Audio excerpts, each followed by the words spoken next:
to tier 3, 11 months, Big Pog. My man.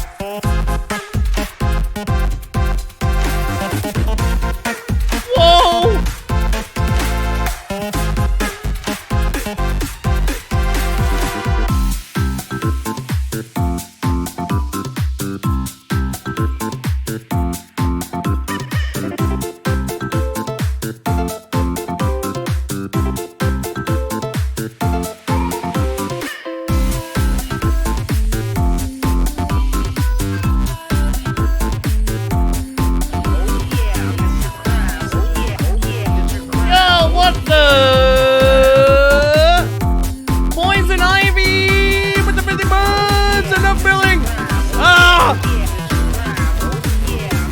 I know I haven't streamed in forever, but let the jammers play. But I appreciate Numb feeling with the 4 months. Dear one, appreciate it. Thank you, beautiful.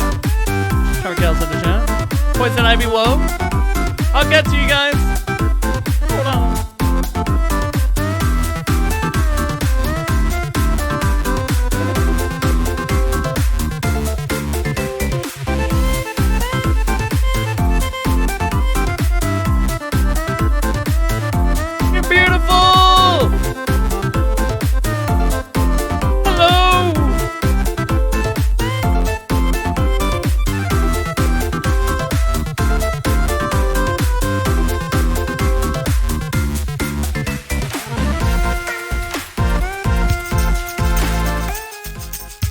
Yo, one more song, chat.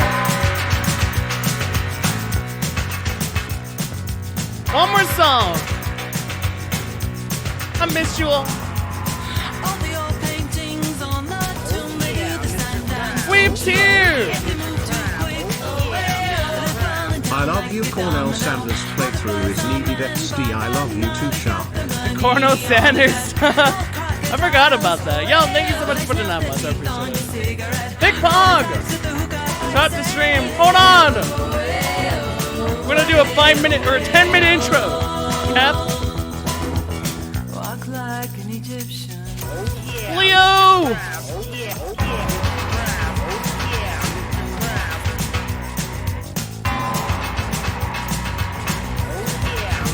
Okay, dude. Oh my god. So I had a sub anniversary for last month. Here it is. Love you, D. Dude, I guess I'll start the stream. Chat. Hello. What is up? Thank you. No son, but what up, chat? Hello. It's been so long. Destiny 2. The MMO. Look, chat, I have it downloaded, alright? We could, if we want to dive into MMO, we got Destiny 2 ready, alright? Alright, but yo, for real though, whoa, with the tier 3, 11 months, now I'm feeling with the 4 months, here one, with tier 9 months, the Twitch baby! Yo, Leo with the 26 months, holy shit, that's like 5 years! And Lady Luna Draws, thank you so much, I really appreciate it. Big Pogs, all around. What up? Hello. How you guys been? Wow, no 10-hour intro. Congrats. Yeah, because you guys pressured me to not do a 10-hour intro, bro. Just kidding. But hello, chat. It's been so long. Hello, Awis, Eldrago, whoa. Call me Amari. Poison Ivy, done feeling Weeb tier, or Weeb tier. Silver Sword Man. Lady Luna, what up? Kawaii Dasu. CM Corb, hello. What up? What up? Not wow. Yeah, I've been like playing that like off stream. Yeah, it's been so long since like I played a game, you know, off stream. So I kind of I needed that, you know what I'm saying? But what up, my bad? Hello. I followed Kawaii Anime God, dude. Hell yeah. You know what? You're here at the perfect time because we're playing Doki Doki Literature Club for the very first time. Chat, all right. We're playing it for the first time. I've never played it. Apparently it's a spooky game, but we're playing DDLC. Yeah, a short, cooler way to say it. DDLC. Yep. We're not playing WoW. We're not playing Overwatch. We're not playing D2. We're playing the greatest MMO that has ever lived. DTLC. Never played it. This game is not suitable for children or those who are easily disturbed. Hey, nice. Opening up in window mode. Is it just always individuals? Oh wait, you guys can't even. Hold on. Let me move myself. Is this better, chat? Yeah. Boom. There you go. Individuals suffering from anxiety or depression may not have a safe experience playing this game. For content warnings, please visit. What the hell? What the fuck? What? What up, Sark? Yo, DB Dan with the 2 months. Really appreciate it. What up? By playing Doki Doki Literature Club, you agree that you're at least 13 years of age and you consent to your exposure of highly disturbing content. I agree. Okay. Is this gonna let me put it in full screen? What is it, F12? Oh, that screenshot. Oh. Dude, full screen. There you go. You guys see it? Huh! Sick! Alright. Oh, can't alt tab. Okay, well, let me just put it in. Boom. Wait, nope. Dude, I like the jams! This game is way too spooky. Dude, I heard it's spooky for some reason. For some reason, it is. Wait, damn it. I gotta fix it. Okay, is the volume fine? Is this okay? Everything's cool? Like, are we good? Like, should I change anything? Text speed, music volume. Maybe the music is a little too loud. Oh, it's not that bad? Okay, alright. What do I like this one? Alright, here we go! Wow, look how kawaii this looks! Look at this, dude! Like, I've been watching so much anime. So, like, this is awesome. This is great. I mean, nothing could go wrong. Oh, Mike muted. Oh, my bad, chat. My bad. My bad. Weeb's in. Weeb's in. Alright, here we go. Please enter name. Here's Shark. Oh. They're gonna call me by my name, these waifus. Okay. So, fuck, dude. I've never streamed. I never streamed a visual novel. So I have to do my best to try to like make kawaii voices. You know what I'm saying? Go back. What do you mean go back? You better be doing voices, yeah. I see an annoying girl running towards me from the distance, waving her arms in the air, like she's totally oblivious to any attention she might draw to herself. That girl is Sayori, my neighbor and good friend since we were children. You know, the kind of friend you never see yourself making today, but it just kind of works out because you've known each other for so long. We used to walk to school together on days like this, but starting around high school, she would oversleep more and more frequently, and I would get tired of waiting up. But if she's going to chase after me like this, I almost feel better off running away. Alright, I just sign idle in front of the crosswalk and let Sayori catch up to me. Oh my god, okay, so this is Sayori. Fuck. I overslept again! But I caught you this time! Maybe, but only because I decided to stop and wait for you. You say that like you were thinking about ignoring me. That's mean, Shark. Well, well, if people stare at you for acting weird, then I don't want them to think we're a couple or something. My ears, this is too loud on. If I'm like, let me put my mic a little bit. I feel like I'm peaking when I'm doing these voices. Okay, here we go. Alright, here we go. Let's see. Fine. But you did wait for me after all. I guess you don't have it in you to be mean if you want to. Whatever you say, Sayori.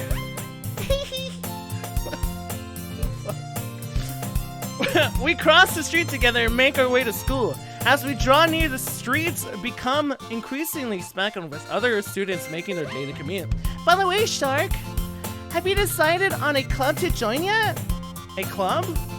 I told you already, I'm really not interested in joining any clubs. I haven't been looking either. That's not true. You told me you would join a club this year. Did I? I'm sure it's possible that I did. In one of our many conversations where I dismissively go along with whatever she's going on about.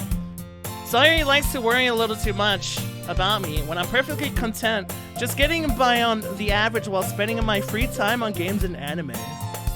Hey. Uh-huh. I was talking about how I'm worried that you won't learn how to socialize or have any skills before college.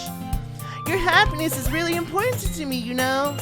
And I know you're happy now, but I died at the thought of you becoming a NEET in a few years because you're not used to real world. You trust me, right? Don't make me keep worrying about you. Alright. I'll look at a few clubs if it makes you happy. No promises though. Will you at least promise me you'll try a little? Yeah, I guess I'll promise you that. Yay! Okay, alright. What up, Rage? How you doing? Welcome. Welcome, chat. Yo, headmistress, what up? Let's see. Why not let myself get lectured by such a carefree girl? More than that, I'm surprised I even let myself relent to her. I guess seeing her worry so much about me makes me want to ease her mind at least a little bit, even if she does exaggerate everything inside of her head. The school days is as ordinary as ever, and it's over before I knew it. After I pack up my things, I stare blankly at the wall, looking for an ounce of motivation. Clubs. So he wants me to check out some clubs. I guess I have no choice but to start with the anime club. Hello? Sayori? Sayori must have come into the classroom while I was spacing out. I look around and realize that I'm the only one left in the classroom. I thought I'd catch you coming out of the classroom, but I saw you just sitting here and spacing out, so I came in. Honestly, you're even worse than me sometimes. I'm impressed. You don't need to wait up for me if it's going to make you late to your own club. Well, I thought you might need some encouragement, so I thought, you know. Know what? Oh yeah, Mr. No! Crab. Oh yeah, Mr. Crab. Oh yeah, Mr. Crab. Jay Martinez, what is tier 1? Welcome, fellow weeb. What up? How you doing? Appreciate it. Sharkktooth in chat. Alright, well, that you could come to my club. Sayori. Yeah? There's no way I'm going to your club. Meanie! Sayori is vice president of the literature club. Not that I was ever aware that she had any interest in literature. In fact, I'm 99% sure she only did it because she thought it would be fun to help start a new club. Since she was the first one to show interest, after the one who proposed the club, she inherited the title vice president. Shark the actor, yeah, great voice acting, right? That said, my interest in literature is guaranteed to be even less. Yeah. Yeah, I'm going to the anime club. Come on, please!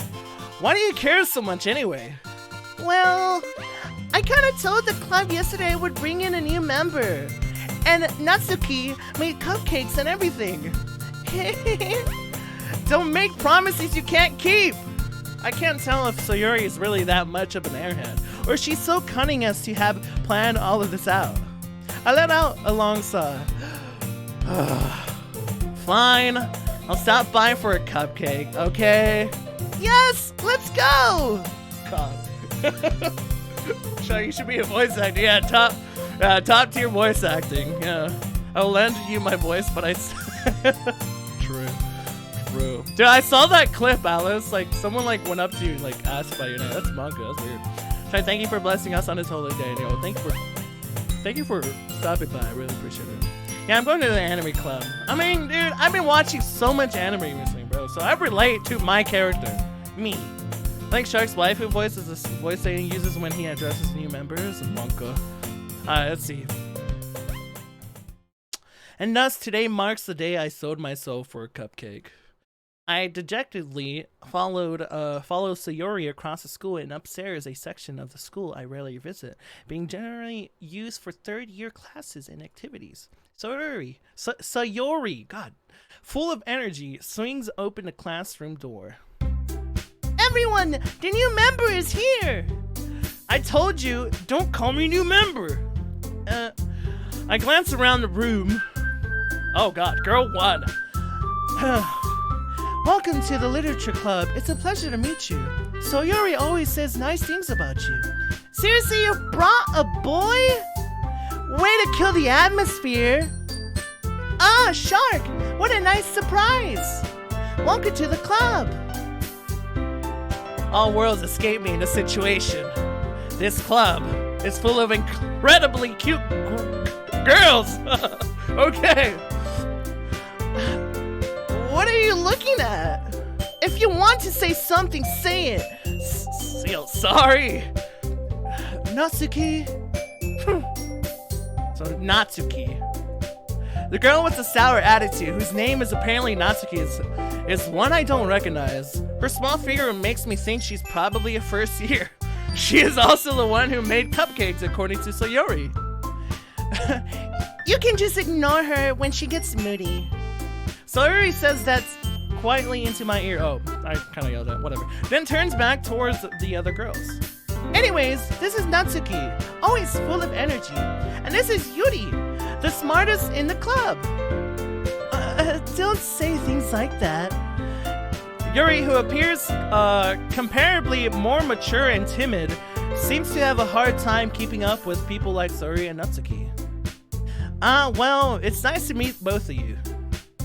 And it sounds like you already know Monica, is that right? That's right. It's great to see you again, Shark. Monica smiles sweetly. We do know each other. Well, we rarely talked, but we were in the same class last year. Monica was probably the most popular girl in class. Smart, beautiful, athletic. Basically completely out of my league. Wow. So having her smile at me so genuinely feels a little... yeah, you too, Monica. Come sit down, Shark. We made room for you at the table so you can sit next to me or Monica. I'll get the cupcakes. Hey, I made them. I'll get them. Oh, sorry. I got a little too excited. Then how about I make some tea as well? The girls have a few desks arranged to form a table. As Sayori mentioned, it's been widened so that there is one space next to Monica and one space next to Sayori. Natsuki and Yuri walked over to the corner of the room where Natsuki grabs a wrapped tray and Yuri opens the closet. Still feeling awkward, I take a seat next to Sayori. Natsuki proudly marches back to the table, tray in hand. Okay, are you ready? Ta-da! Whoa! Natsuki lifts the foil off the tray to reveal a dozen white, fluffy cupcakes decorated to look like little cats. The whiskers are drawn with icing, and little pieces of chocolate were used to make ears. So cute! I had no idea you were so good at baking, Natsuki. Well, you know, just hurry and take one. Sayori grabs one first, and Monica. I follow. It's delicious! Sayori talks with her mouth full and has already managed to get icing on her face. I turn the cupcake around in my fingers, looking for the best angle to bite it. Okay, yeah.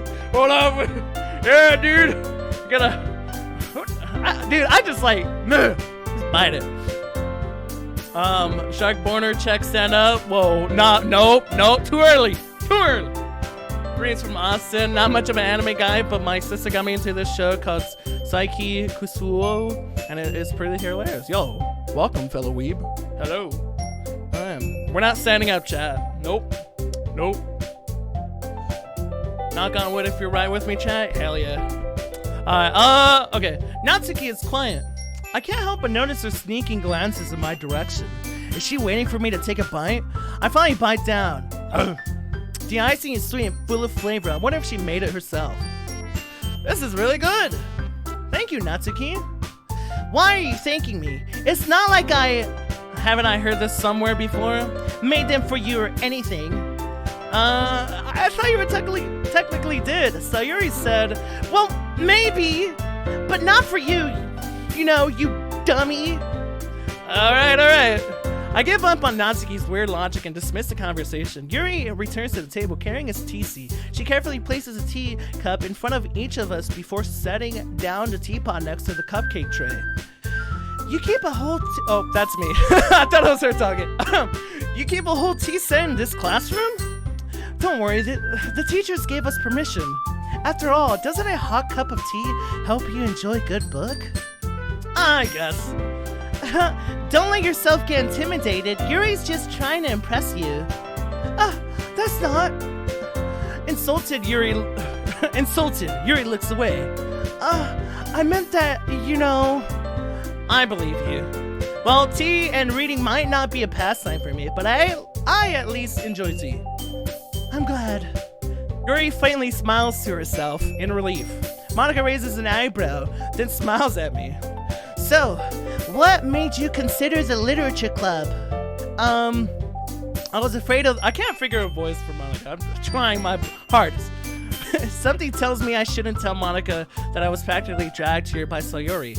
Well, I haven't joined any clubs yet, and Sayori seemed really happy here, so...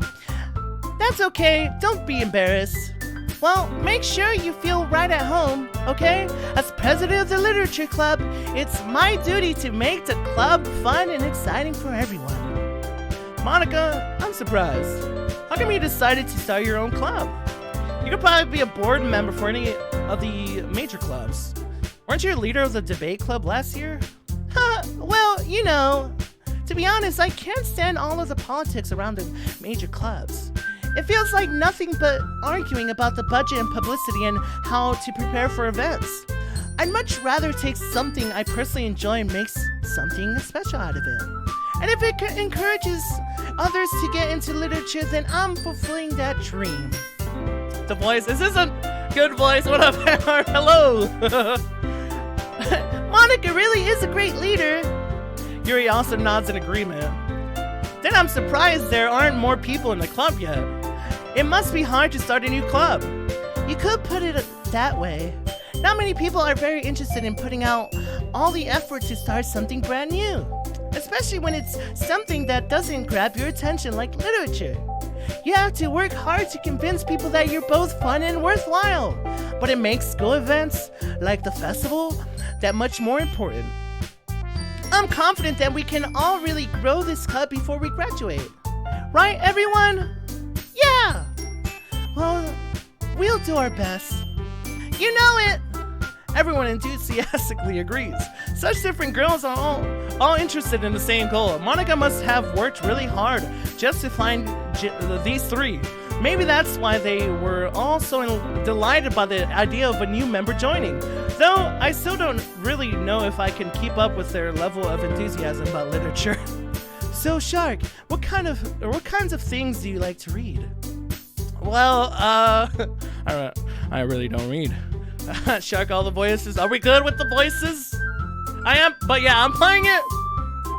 I got inspired. But welcome, everybody. All right, here we go. Well, considering how little I've read these past few years, I don't really have a good way of answering that. Me.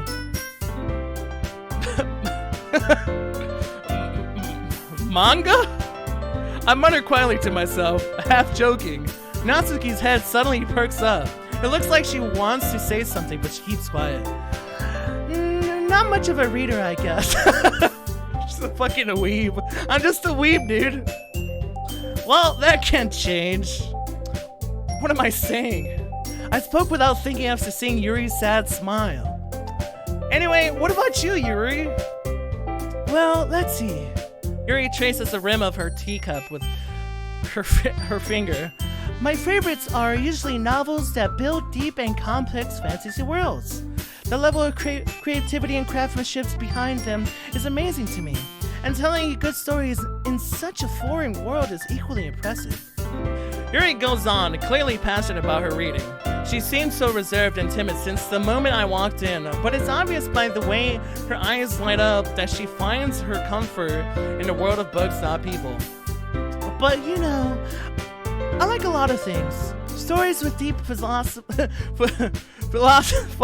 Psychological, not philosophy. Jesus, psychological elements usually immerse me as well. Isn't it amazing how a writer can so deliberately take advantage of your own lack of imagination to completely throw you for a loop? Anyway, I've been reading a lot of horror lately. I read a horror book once. I desperately grasped for something I can relate to at the minimum level. At this rate, you might as well be having a conversation with a rock. Really? I wouldn't have expected that, Yuri. For someone as gentle as you. I guess you could say that. But if a story makes me think or takes me to another world, then I really can't put it down. Surreal horror is often very successful in changing the way you look at the world, if only for a brief moment. I hate horror. Oh, why's that? Well, Natsuki's eyes dart over to me for a split second. Never mind. That's right. Usually, I can't figure out a good Monica voice. It's triggering me. That's right. You usually like to write about cute things, don't you, Natsuki? What? What gives you that idea? You left a piece of scrap paper behind last club meeting. It looked like you were working on a poem called... Don't say it out loud! And give that back! Fine. Your cupcakes, your poems. Everything you do is just as cute as you are. Sayuri sidles up, I don't even know what that word, behind Natsuki and puts her hand on her shoulders. I'm not cute! Natsuki, you write your own poems? Oh, that was kind of aggressive. Natsuki, you write your own poems? Well, I guess sometimes. Why do you care? I think that's impressive. Why don't you share them sometime? No! Natsuki averts her eyes. You wouldn't like them. Not very confident writer yet? I understand how Natsuki feels. Sharing that level of writing takes more than just confidence. The truest form of writing is writing to oneself. You must be willing to open up to your readers, exposing your vulnerabilities and showing even the deepest reaches of your heart. Do you have writing experience too, Yuri? Maybe if you share some of your work, you can set an example and help Natsuki feel comfortable enough to share hers. I guess it's the same for you, Yuri. I wanted to read someone's poem, or everyone's poem. Wow, I was watching your streams from 5 months ago and you have really slimmed down, man. Just kidding, fat Thank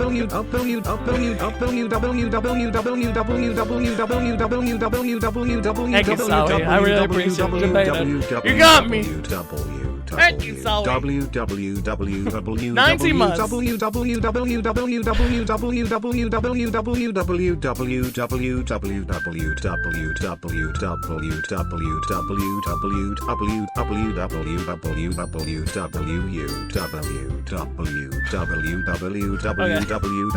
Okay.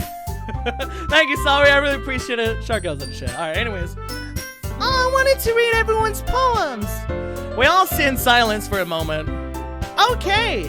I have an idea, everyone. Nani? Natsuki and Yuri look quizzically at Monica. Let's all go home and write a poem of our own. Then, next time we meet, we'll all share them with each other. That way, everyone is even. Yeah, let's do it. Plus, now that we have a new member, I think it will help us all get a little more comfortable with each other and strengthen the bond of the club. Isn't that right, Shark? Monica smiles warmly at me once again. Hold on, there's still one problem. What's that? Now that we're back to the original topic of me joining the club, I bluntly come forth with what's been on my mind the entire time. I never said I would join this club. Sayuri may have convinced me to stop by, but I never made any decision. I still have other clubs to look at, and I lose. Look how sad they look. Jesus Christ! I lose my train of thought. All 4 girls stare back at me with dejected eyes. But I'm sorry. I thought. Shark. am defenseless against these girls. How am I supposed to make a clear-headed decision when it's like this? Nani? No shark elves. No shark elves. Shark elves out. That is, if writing poems is a price I need to pay in order to spend every day with these beautiful girls. Right. Okay. I've decided then. I'll join the literature club. One by one, the girls' eyes light up. Yes, I'm so happy! Sayori wraps her arms around me, jumping up and down. Hey! You really did scare me for a moment. If you really just came for the cupcakes, I would be super pissed.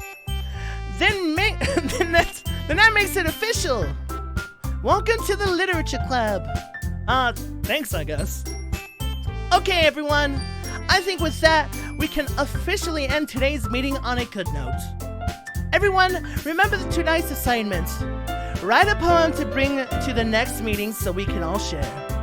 Monica looks over at me once more. Shark, I look forward to seeing how you express yourself. What the fuck? I can't. Okay. Yeah. Can I really impress the class star Monica with my mediocre writing skills? I already feel the anxiety welling up inside me. Meanwhile, the girls continue to chit-chat as Yuri and Natsuki clean up their food. Hey Shark, since we're already here, do you want to walk home together? That's right, so Yuri and I never walk home together anymore because she always stayed after school for clubs. Weebs out, yo, weebs in. Sure, might as well. Yay! With that, the two of us depart the club room and make our way home. The whole way, my mind wanders back and forth between the four girls. Sayori, Natsuki, Yuri, and of course, Monica. Will I really be happy spending every day after school in a literature club? Perhaps I'll have the chance to grow closer to one of these girls. Alright, I'll just need to make the most of my circumstances, and I'm sure good fortune will find me. And I guess that starts with writing a poem tonight. What the fuck? Chat. You weebs. Wait, do I actually have to write a poem? What the fuck? I actually have to write a poem. It's time to write a poem. Pick words you think your favorite club member will like. Something good might happen with whoever likes their poem.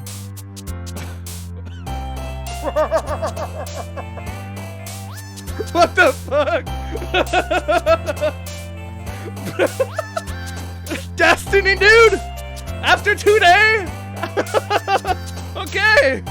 Alright, bro. We have to go Destiny, boys. The best MMO! Alright, let's see. Let's see. Meager headphones cheer. Amazing! Puppy loud. Amazing. Let's see. Sensation, feather, ambient, peaceful, eternity, jumpy, question, playground, shiny cage. Playground, because it's an MMO, dude. Like, the moon, bro, haunted. Like, the playground, bro. Let's see. Imagination together, imagination. Because y'all know you just kidding. Alright. Passion. The passion in the Destiny community. White knighting it. Boom. Let's see. Pure, summer, bouncy, bunny, Starscape, nightgown, broken, calm, pleasure, cry. Broken because there's a lot of broken like guns and classes and whatever not. Alright, cool. Beauty, fun, adventure, finding, pink, warm, tears, bliss, swimsuit, adventure. You know, MMO adventure game. Let's see. Dream. Suicide, whisper, romance, silly. It's a dream. Y'all, I mean, come on. We all know y'all just dreaming of an MMO, alright? Cool. Daydream, promise, milk, laugh. I mean, daydream as well. Yeah, daydream. Yeah, y'all just in your own world. Daydream. Intellectual, portrait, prayer, cause y'all praying for a good game. Prayer. Pain, comfort, fireflies, clouds, kiss, the tone, unrestrained, death, dark, the darkness. Cause, you know, the darkness. Like Destiny. Fantasy, extreme, cheeks, love, blanket, graveyard, anxiety, boob, fantasy. Let's see, shopping, flee. Shopping because you spend so much on silver. Stop shopping in Eververse, bro. Waterfall, charm, fluffy, hope, nature, journey, uncanny, vibrant, whirlwind, agonizing. Journey! For the Destiny journey! Vitality, play, wonderful, clumsy, lucky socks inside, grief, play, because we play Destiny. Email, vulnerable, mouse, nibble, lipstick, skirt, mouse and keyboard on Destiny. Doki Doki, forgive, disarray, flying, determination, color, music, secretive, rain cloud. Analysis, for lore, family, sparkle, marshmallow, crimson, lassie, massacre, giggle, tenacious, unstable, hopeless. Family, because family. Holiday, rainbow, breathe, skipping, seeing, embrace, treasure, uncontrollable rage against people who talk back against Destiny. Boom. Ocean, awesome, sticky, desire, berries. Games, cause Destiny is a games. Boom. Perfect. Hello, Monica. Hi again, Shark. Wait, that's not our voice. Hi again. Wait, what is it? Whatever. Hi again, Shark. Glad to see you didn't run away on us. Ha ha ha. Nah, don't worry. This might be a little strange for you, but I at least keep my word. Or kept my word, Jesus. Well, I'm back at the literature club. I was the last to come in, so everyone else is already hanging out. Thanks for keeping your promise, Shark. I hope this isn't too overwhelming of a commitment for you, making you dive headfirst into literature when you're not accustomed to it. Oh, come on! Like he deserves any slack. Sayori told me you didn't even want to join any clubs this year, and last year too. I don't know if you plan to just come here and hang out or what, but if you don't take us seriously, then you won't see the end of it. Natsuki, you certainly have a big mouth for someone who keeps her manga collection in a club room. Ah! Aha! Secret's out! Weeb! You read manga too! Yeah, you're embarrassed! Numb! Natsuki finds herself stuck between saying Monica and manga. Manga's literature! Swiftly defeat Natsuki plots back into her seat. Don't worry, guys. Shark always gives it his best as long as he's having fun. He helps me with busy work without me even asking. Like cooking, cleaning my room.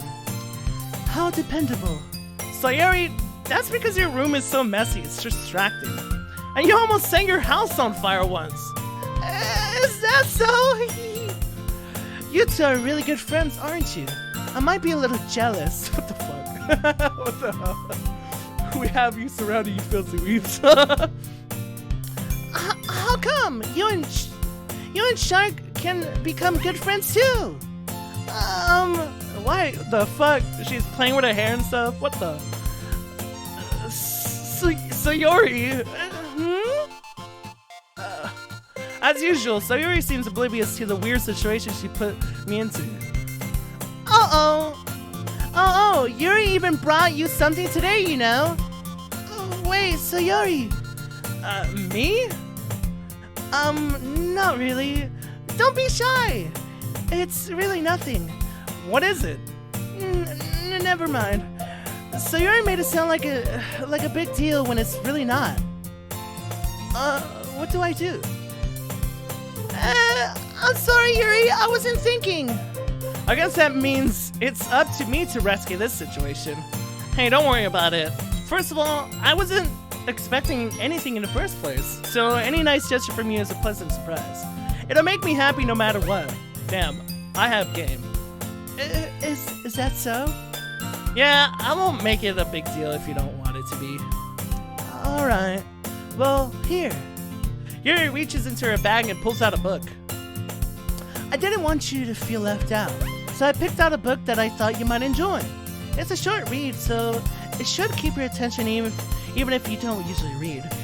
And we could, you know, discuss it if you wanted. This is... How is this girl accidentally being so cute? She even picked out a book she thinks... Mr. Krab. Oh yeah, Mr. Krab. Oh yeah, Mr. Krab. Pog. Yo, M&M's with the 5 months. Really appreciate it. Can we get some ayayas on the chat? Thank you. She even picked out a book she thinks I'll like, despite me not reading much. Yuri, thank you. I definitely will read this. I enthusiastically take the book. Phew. Well, you can read it at your own pace. I look forward to hearing what you think. Now that everyone's settled in, I expected Monica to kick off some scheduled activities for the club. But that doesn't seem to be the case. So Yuri and Monica are having a cheery conversation in the corner. Yuri's face is already buried in the book. I can't help but notice her intense expression like she was waiting for this chance. Meanwhile, Natsuki is rummaging around in the closet. Man, it looks like no one wants to be bothered today. I slumped down into the nearest desk. How am I supposed to occupy myself with something literature related by myself like this? I guess I could always read some of the book Yuri gave me, but I'm feeling a little too tired to read. I could probably fall asleep right now. I close my eyes and end up listening in on Sayuri's conversation with Monica. We're probably gonna seem really lame compared to all the other clubs though. Well, we can't give up. The festival is our chance to show everyone what literature is all about. The problem is that the idea of a literature club sounds too dense and intellectual, but it's not like that at all, you know. We just need a way of showing that to everyone. Something that speaks to their creative minds. That doesn't solve the problem though. What do you mean? Even if we come up with the most fun thing ever, nobody will come in the first place if it's a literature event. So it's more important to figure out how to get people to show up in the first place, you know? And after they come, we can do the thing to speak to their creative minds. What's this? Sayuri is taking this really seriously. It's rare to hear her deliberating like this. Huh? That's a good point. In that case, do you think food will do the trick? What kind? Well, I guess we could... Cupcakes! Good thinking. Natsuki would love to do that. You're right! Natsuki makes the best cupcakes. That works out perfectly. That wasn't why you suggested it? Cupcakes speak to my creative tummy. Cupcakes it is then. I'm hungry. Anyway, we still need to work out the details of the event itself. I find myself smiling. In the end, Sayuri is still her usual self.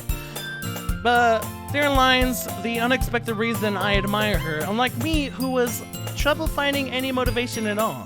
Sayuri can put her mind to things and make them come to life. I suppose that's why I end up letting her get on my case about things. I can't help but wonder what it would be like to see the world through her eyes. Oh, Jesus. What? I opened my eyes to find Sayuri's face filling my vision. I nearly fell out of my chair. Ah! Sorry. Wait. Actually, I'm not sorry at all. It's your fault for sleeping like that. This isn't a napping club. Funny. Does our school have a napping club? You're staying up late again, aren't you? Now that you're in a club, you're gonna have less time for anime, you know? True, man. I need to catch up on my JoJo, bro. Fuck. Oh, what the? Oh. So right-clicking makes that disappear. Don't gotcha, women. JoJo, weird champ. Oda. Sorry. You'll need to get used to it. Don't say that out loud. JoJo pug you, dude. Yeah, I've been watching JoJo, chat. Hell yeah. I glanced over my shoulder to see if Monica overheard. It's true though. Yeah, I know. You're always looking out for me, Sayuri. It's what I do best. That's a problem. Oh, that's me. That's a problem. What about you? You look out for me better than you look out for yourself. You're still oversleeping every day, aren't you? Not every day. That's not very convincing. How many days this past week have you gone up on time? It's a secret. I knew it. Come on, at least give me the benefit of the doubt. I can't even do that. Look, Sayuri, it's written all over you. Sayori glances around at herself. How is it written all over me? You were clearly in a rush this morning. Look, your hair's sticking out all around here. Wow, that's rude, me. What am I saying? What part of episode are you on? JoJo? I think 3rd season? Or what is that called? Starlight Crusade. That's where I'm at right now. That's where I'm at. Let's see. I run my fingertips down the side of Sayori's hair, trying to straighten it out. Man, you really need a brush for this. My hair is just really hard to get right. I won't fall for that. There's more than just your hair. Look, your bow isn't straight either. And there's toothpaste stain on your collar right here. I try to wipe off the stain with my finger. But nobody would ever notice that. Of course they would. Nobody's gonna tell you about it because they don't want to embarrass you. Fortunately, I really don't care about that. Hey, you meanie. You don't even keep your blazer buttoned up. Seriously, Sayori. Why do you think you don't have a boyfriend yet? Holy shit, I'm rude as fuck. I'm so mean. I'm a meanie, bro. What the? Huh? That's super mean. Sorry, but you'll thank me later. That's fucked up. Meanie. Meanie. Yeah, I just noticed that. Nandaya. Oh, sorry. I started to button her blazer from the bottom. Once you see how much better it looks, you'll change your mind. What the? That's right. I'm tall, chat. 6 foot. Woo! Look how tall I am. Oh yeah, Mr. Krabs. Oh yeah. Like Mr. Luke? Krabs. Oh my Oh yeah, Mr. Krabs. Poggers. Is it like Nico Para, dude? Yo, Captain Balrog with the Twitch Prime 9 months. If I press P, they don't jump. Okay. Even better. Is this what you like, champ? This is so funny. What is? Well, I was just thinking how weird it is to have a friend who does these kinds of things.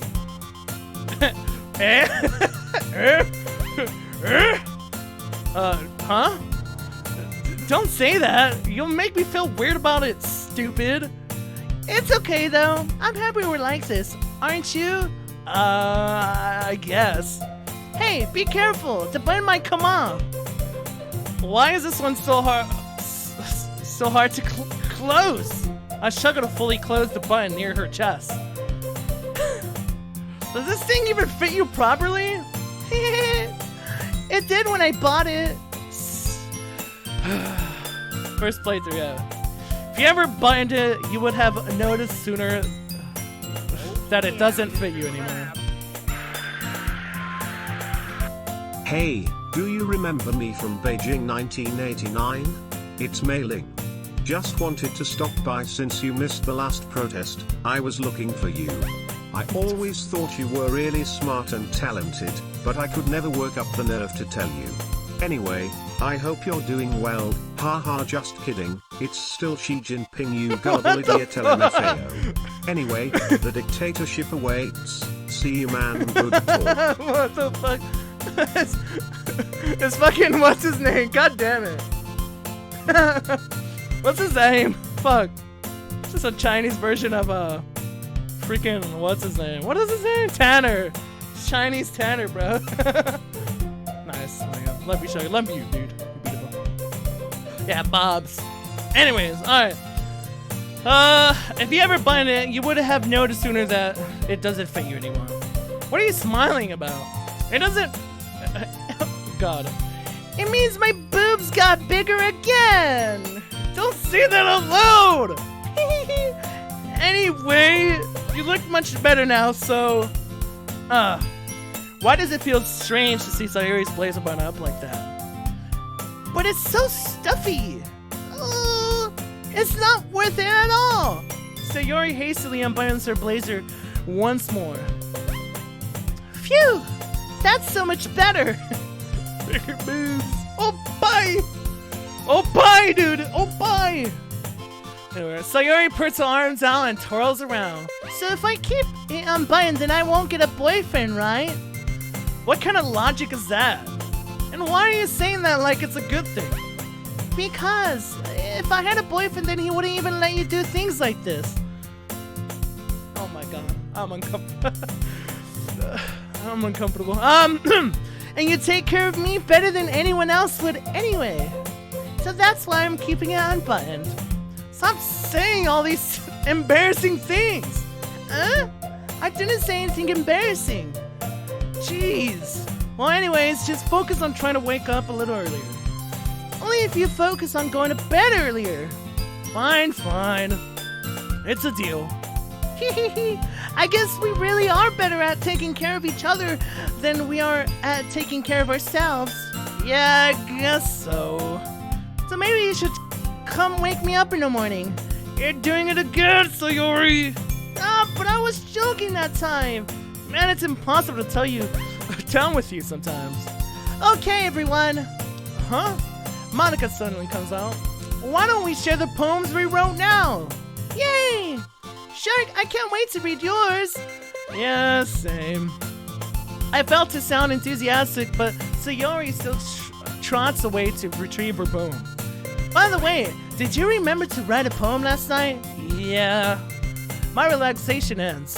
I can't believe I agreed to do something so embarrassing. I couldn't really find much inspiration since I've never really done this before. Well, now that everyone's ready, why don't you find someone to share with? I can't wait! Sayori and Monica enthusiastically pull out their poems. Sayori is on a wrinkled sheet of loose leaf torn from a spiral notebook. On the other hand, Monica wrote hers in a composition notebook. Ah, yes. Ah, yes. Very exquisite. Trash used. What the fuck? Oh god. Anyways, I can already see Monica's pristine handwriting from where I sit. Natsuki and Yuri reluctantly comply as well, reaching into their bags. I do the same myself. Who should I show my poem to first? Okay, so we're already cool with Sayori, alright? These chicks, I don't know much, alright? Okay, so Sayori goes first, alright? She's the homie. I'm definitely most comfortable sharing it with Sayori first. She's my good friend, after all. Sayori. Oh my goodness! This is so good, Shark! Huh? I love it! I had no idea you were such a good writer. Sayori? You must be seriously overacting. I'm not a good writer at all. I honestly have no idea what I'm doing.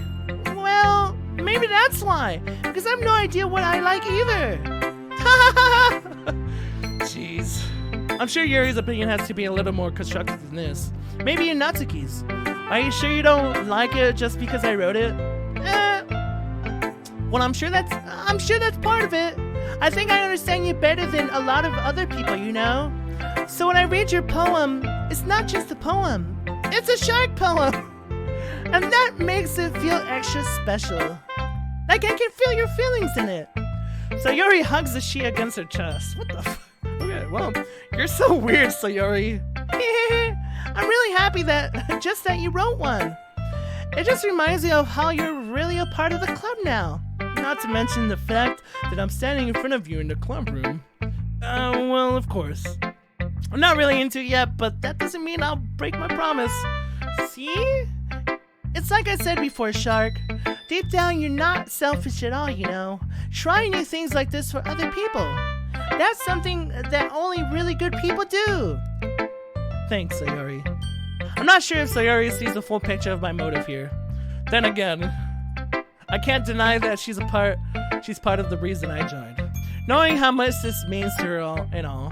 Yeah, and I'm gonna make sure you have lots of fun here, okay? What up, Zizu? That will be my way of thanking you. Actually, what should I eat? Food chat? Yo, eat like weeb food. Weeb food! Alright, anyways, that would be my way of thanking you. Alright, I'm gonna hold you to that then. Yay! Now, you'll read my poem too, right? Don't worry, I'm really bad at this. We'll see about that. Okay, here we go. Dear Sunshine.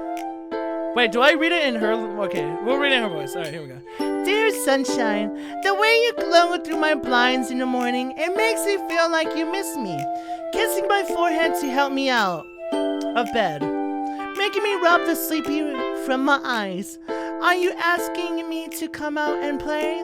Are you trusting me to wish away a rainy day? I look above, the sky is blue. It's a secret, but I trust you too. If it wasn't for you, I could sleep forever.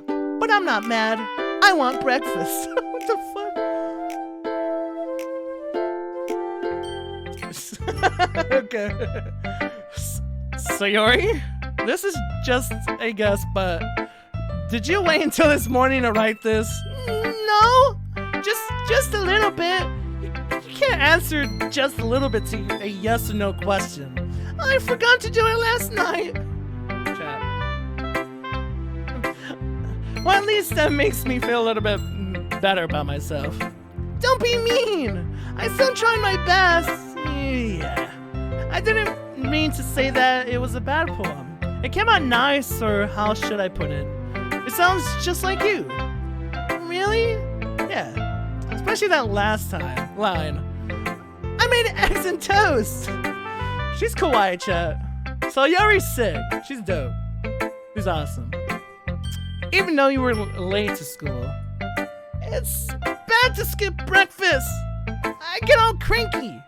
Well, I guess there's no point in arguing. Anyway, thanks for showing me. This was so much fun. Monica's the best. Yeah. But next time I won't forget. And I'm gonna write the best poem ever. Well, I guess I look forward to it. Who should I show my poem to next?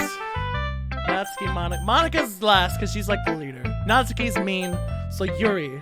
She's like the intellectual. Nani? Yuri stares at the poem. A minute passes, more than enough time for her to finish reading.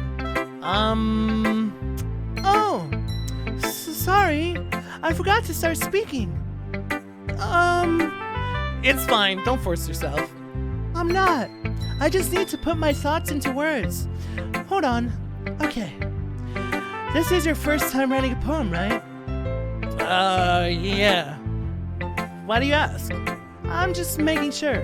I guess that it might be after reading through it. So it's that bad? No! Did I just raise my voice? I'm so sorry. Yuri buries her face in her hands. I couldn't help but notice that it's been several minutes and we really haven't gotten anywhere. It might take Yuri a while to get used to the new people. It's fine. I really didn't notice. What were you saying? Right, it's just that there are specific writing habits that are usually typical of new writers. And having been through that myself, I kind of learned to pick up on them. I think the most noticeable thing I recognize in the new writers is that they try to make their style very deliberate. In other words, they tend to pick a writing style separate from the topic matter, and they... Dude, she's so five-head, bro.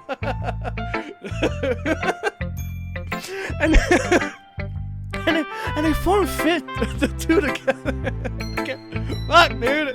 I get it. I'm stupid. The end result is that both the style and the expressiveness are weakened. The fuck? Oh my god. Okay. Jeez, Yuri. Fuck. Just lay it on me. Fuck. God. Once Yuri finds her train of thought, it's as if her demeanor totally changes. Her stammering is completely gone and she sounds like an expert. Of course, that's not something you can be blamed for. There are so many different skills and techniques that go into writing even a simple poem. Not just finding them and building them, but getting them to work together is probably the most challenging part. Fuck, dude. I don't know if this is so funny to me. It might take you some time, but it all comes with practice and learning by example and trying new things. I also hope that everyone else in the club gives you valuable feedback. Natsuki can be a little bit biased though. Biased? How? Well, never mind. I shouldn't be talking about people like that. Sorry.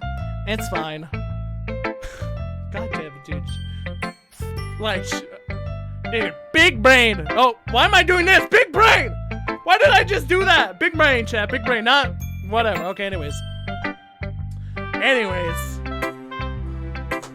I'm not sure if Yuri is apologizing to herself, to me, or not, or to Natsuki. Do you mind if I read your poem now? Please do. I love to share my thought process behind it. Yuri smiles dreamily as if that's a rare opportunity for her. Which itself is kind of funny. After all, isn't this supposed to be a literature club? Oh wait, why did I just like narrate that in her voice? I just spaced out. Anyways, back to her own voice because it's her poem. Alright. Ghosts under the light. The tendrils of my hair illuminate beneath the amber glow. Bathing. It must be this one. The last remaining streetlight to have withstood the test of time. The last yet to be replaced by the sickening blue-green hue of the future. I bathe, calm, breathing air of the present, believing in the past. The light flickers. I flicker back.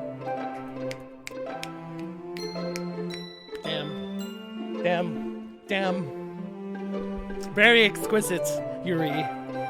Very exquisite. Wow.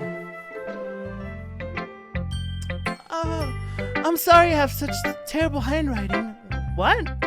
I wasn't thinking about that at all. But it took you a long time to read it. What the fuck? How'd you know? I actually had trouble reading a little bit. That was uplifting. That was good. Anyways, but it took you a long time to read. Well, I just don't read script very often. I actually think your handwriting is pretty. That's a relief. Also, I like the poem. Even though it's short, it was really descriptive. It wasn't too short? I usually write longer poems. Not at all.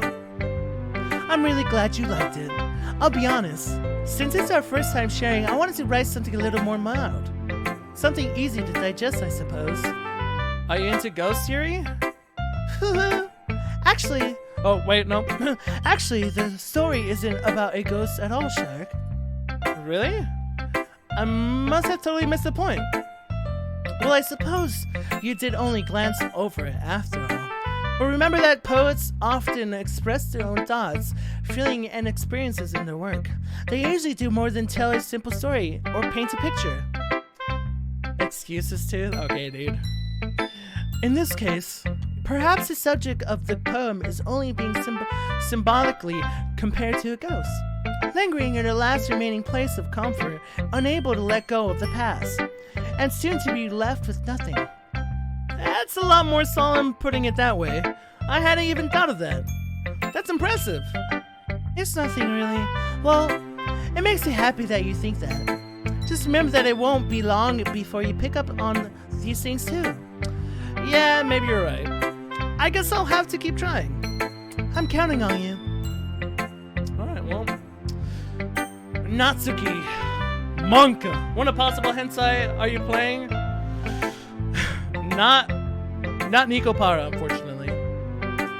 Anyway, we're playing Doki Doki Literature Club. Welcome, plushies. But she dumbed it down for you. Even I couldn't get it. Man, jeez. Anyways, Natsuki! Natsuki.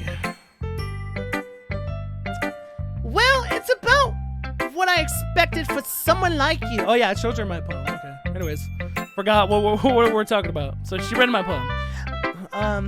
That's a little blunt. Well, excuse me. It's not like I said it was bad. It just didn't evoke any emotions. So basically, it's not cute enough for your taste? Do you want to get smacked? I'll pass. Well, anyways, I guess I need to show you mine. Not that you'll like it. Eagles can fly. Monkeys can climb. Crickets can leap. Horses can race. Owls can seek. Cheetos can run. Eagles can fly. People can try. But that's about it. What the hell? Okay, well. Yeah. I told you that you weren't gonna like it. I like it. Nani? Just be honest. I am. Why are you so convinced that I wouldn't like it? Well, because Everyone in high school thinks that writing has to be all sophisticated and stuff. So people don't even take my writing seriously. But isn't the point of poems for people to express themselves? All the same voice? What do you mean, dude? I'm a great voice actor. Your writing style wouldn't make your message any less valid. Yes, exactly. I like it. I like when it's easy to read, but it hits you hard. Like in this poem, seeing everyone around you do great things can be really disheartening. So I decided to write about it. Yeah, I understand. But the other nice thing about simple writing is that it puts more weight on the wordplay. Like I set up for a rhyme at the end, but then made it fall flat on purpose. It helps bring out the feeling in the last line. So you did. I guess more went into it than I realized. And that's what it means to be a pro, or that's what it means to be a pro.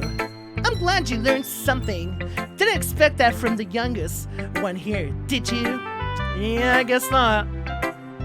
I decided to humor her with that last comment. I don't really care how old everyone is, but if Natsuki is feeling proud, then I won't take that away from her. Alright, well, Club Leader Monica. Hi, Shark. Having a good time so far? Yeah? Good, glad to hear it. By the way, since you're new and everything, if you ever have any suggestions for the club, like new activities or things we can do better, I'm always listening. Don't be afraid to bring things up, okay? Alright, I'll keep that in mind. Of course I'll be afraid to bring things up. I'm much better off just going with the flow until I'm more settled in. Anyway, want to share your poem with me? It's kind of embarrassing, but I guess I have to. Ha ha ha! Don't worry, Shark. We're all a little embarrassed today, you know. But it's that sort of barrier that we'll all learn to get past soon. Yeah, that's true. I had Monica my poem. Same two voices. Okay, dude. I like this one. It makes me think of something Sayori would like. Is that so? You and Sayori are really good friends, right? I wouldn't be surprised if you had those sort of things in common. Well, we may be good friends, but Sayori and I are actually really different. Well, that may be the case, but maybe there are also some similarities that you wouldn't expect. The way she talks about you, and sounds like the two of you really care about each other's well-being, even if you show it in different ways. It ends up being more similar than you think. So I think that's the kind of vibe I get when reading your poem. You sure you're not reading into it too much? I could be. Oh gosh, I sound like Yuri. But in any case, Sayori's writing has kind of a gentle feel to it. I can tell that she likes exploring with her emotions like happiness and sadness. Who knew that someone so happy would enjoy sad things too? Yeah, that's totally unexpected. Well, to each their own, and you shouldn't be afraid to experiment a little bit either. I'm sure I'll end up trying different things a lot. It could take a while before I feel comfortable doing this. That's okay. I love to see you try new things. That's the best way to find the kind of style that suits you. Everyone else might be a little bit biased towards their own kinds of styles, but I'll always help you find what suits you the most. You don't force yourself to write the way everyone else wants you to write. Kind of messed up on that. Anyways, it's not like you have to worry about... Fuck! Why am I stuttering now? Shit! Alright. It's not like you have to worry about impressing them or anything. Ha ha ha! Anyway, do you want to read my poem now? Don't worry, I'm not very good. You sound pretty confident for someone who claims to not be very good. Well, that's Yeah, because... Mr. Crab. Oh! Oh yeah, Mr. Crab. Moxie Pants with the Twitch Prime, I really appreciate it. Enjoy the new emotes, welcome. Well, that's because I have to sound confident. That doesn't mean I always feel that way, you know. I see. Well, let's read it then. Hole in the wall. It couldn't have been me. See, the direction the spackle protrudes, a noisy neighbor, an angry boyfriend, I'll never know. I wasn't home. I peer inside for a clue. No! I can't see! Yo! Sky2K with the 28 months, dude. That's like 20. That's 6 years, bro. Holy crap. Big pop. Anyways, no, I can't see. I reel, blind, like a film left out in the sun, but it's too late. My retina's already scorched with a permanent copy of the meaningless image. It's just a little hole. It wasn't too bright. It was too deep, stretching forever into everything. A hole of infinite choices. I realize now that I wasn't looking in, I was looking out. And he, on the other side, was looking in. Retinas? What is that word? Where was it at? Retina? What is that, bro? Retinas? I don't know what that is. Whatever. Oh, eyes? Oh, okay. So my eyes. Just say eyes, bro. Fuck! I've never heard this word. I honestly never heard it. Not in my school. Alright. Hole in a wall. So what do you think? Oh yeah, Mr. Crab. Oh yeah, Mr. Crab. Don't be a papaga. I'm sorry, dude. Good one, sea creature. Okay, dude. Yo, Mad Penguin with the Twitch Prime 11 months. Almost a year. I really appreciate it. So what do you think? It's very freeform, if that's what you call it. Sorry, I'm not really the right person to ask for feedback. It's okay. Yeah, that kind of style has gone pretty popular nowadays. That is, a lot of poems have been putting emphasis on the timing between words and lines. When performed out loud, it can be really powerful. What was the inspiration behind this one? Well, I'm not sure if I know how to put it. I guess you could say that I had some kind of epiphany recently. It's been influencing my poems a lot. An epiphany? Yeah, something like that. I'm kind of nervous to talk about deep stuff like that because it's kind of coming on strongly. Maybe after everyone is better friends with each other. Anyway, here's Monica's writing tip of the day. Sometimes when you're writing a poem or a story, your brain gets too fixated on a specific point. If you try so hard to make it perfect, then you'll never make any progress. Just force yourself to get something down on the paper and tidy it up a bit later. Fuck! Keep stuttering, goddammit. Another way to think about it is this. If you keep your pen in the same spot for too long, you'll just get a big, dark puddle of ink. So just move your hand and go with the flow. That's my advice for today. Thanks for listening. It's good advice. Whew. I guess that's everyone. I glanced around the room. That was a little more stressful than I anticipated. It's as if everyone is judging me for my mediocre writing abilities. Even if they're just being nice, there's no way my poems can stand up to theirs. This is a literature club after all. I sigh. I guess that's what I ended up getting myself into. What's good, Chamber? Across the room, Sayori and Monica are happily chatting. My eyes land on Yuri and Natsuki. They gingerly exchange sheets of paper, sharing their respective poems. As they read in tandem, I watch each of their expressions change. Shut the fuck up, weeps. Natsuki's eyebrows furrow in frustration. Meanwhile, Yuri smiles sadly. What's with this language? Did you say something? Oh, it's nothing! Natsuki dismissively returns the poem to the desk with one hand. I guess you could say it's fancy. Thanks. Yours is cute. Cute? Did you completely miss the symbolism or something? It's clearly about the feeling of giving up. How can that be cute? I know that. I just meant the language, I guess. I was trying to say something nice. You mean you have to try to... Fuck. You mean you have to try... Fuck! Messing up Natsuki's amazing voice right now. Shit. You mean you have to try that hard to come up with something nice to say? Thanks, but it really didn't come out nice at all. Well, I do have a couple suggestions. Drink some water. You're right. Thank you. Wah.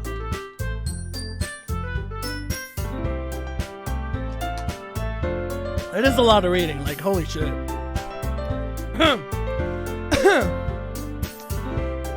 Oh, that's me actually clearing my throat, not her.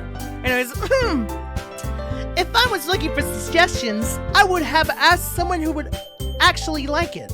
Which people did, by the way. Sayori liked it, and Shark did too. So based on that, I'll gladly give you some suggestions of my own. First of all, excuse me. Excuse me. I appreciate the offer, but I spent a long time establishing my writing style. I don't expect it to change anytime soon, unless of course I come across something particularly inspiring, which I haven't yet.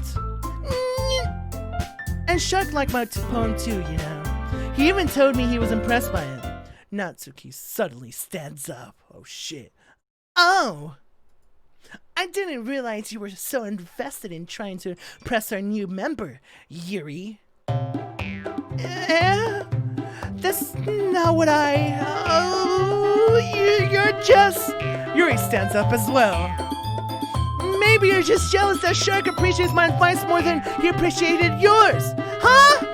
And how do you know he didn't appreciate my advice more? Are you that full of yourself? No. If I was full of myself, I would deliberately go out of my way to make everything I do overly cutesy. Is everything okay? Is everyone okay? Well, you know what? I wasn't the one whose booze magically grew a size bigger as soon as Shark started showing up. Natsuki? Natsuki, that's a little... This doesn't involve you! I don't like fighting, guys! Suddenly, both girls turned towards me, as if they just noticed I was standing there. Shark? She's just trying to make me look bad. That's not true! She started it! If she could get over herself and learn to appreciate that simple writing is more effective, then this wouldn't have happened in the first place.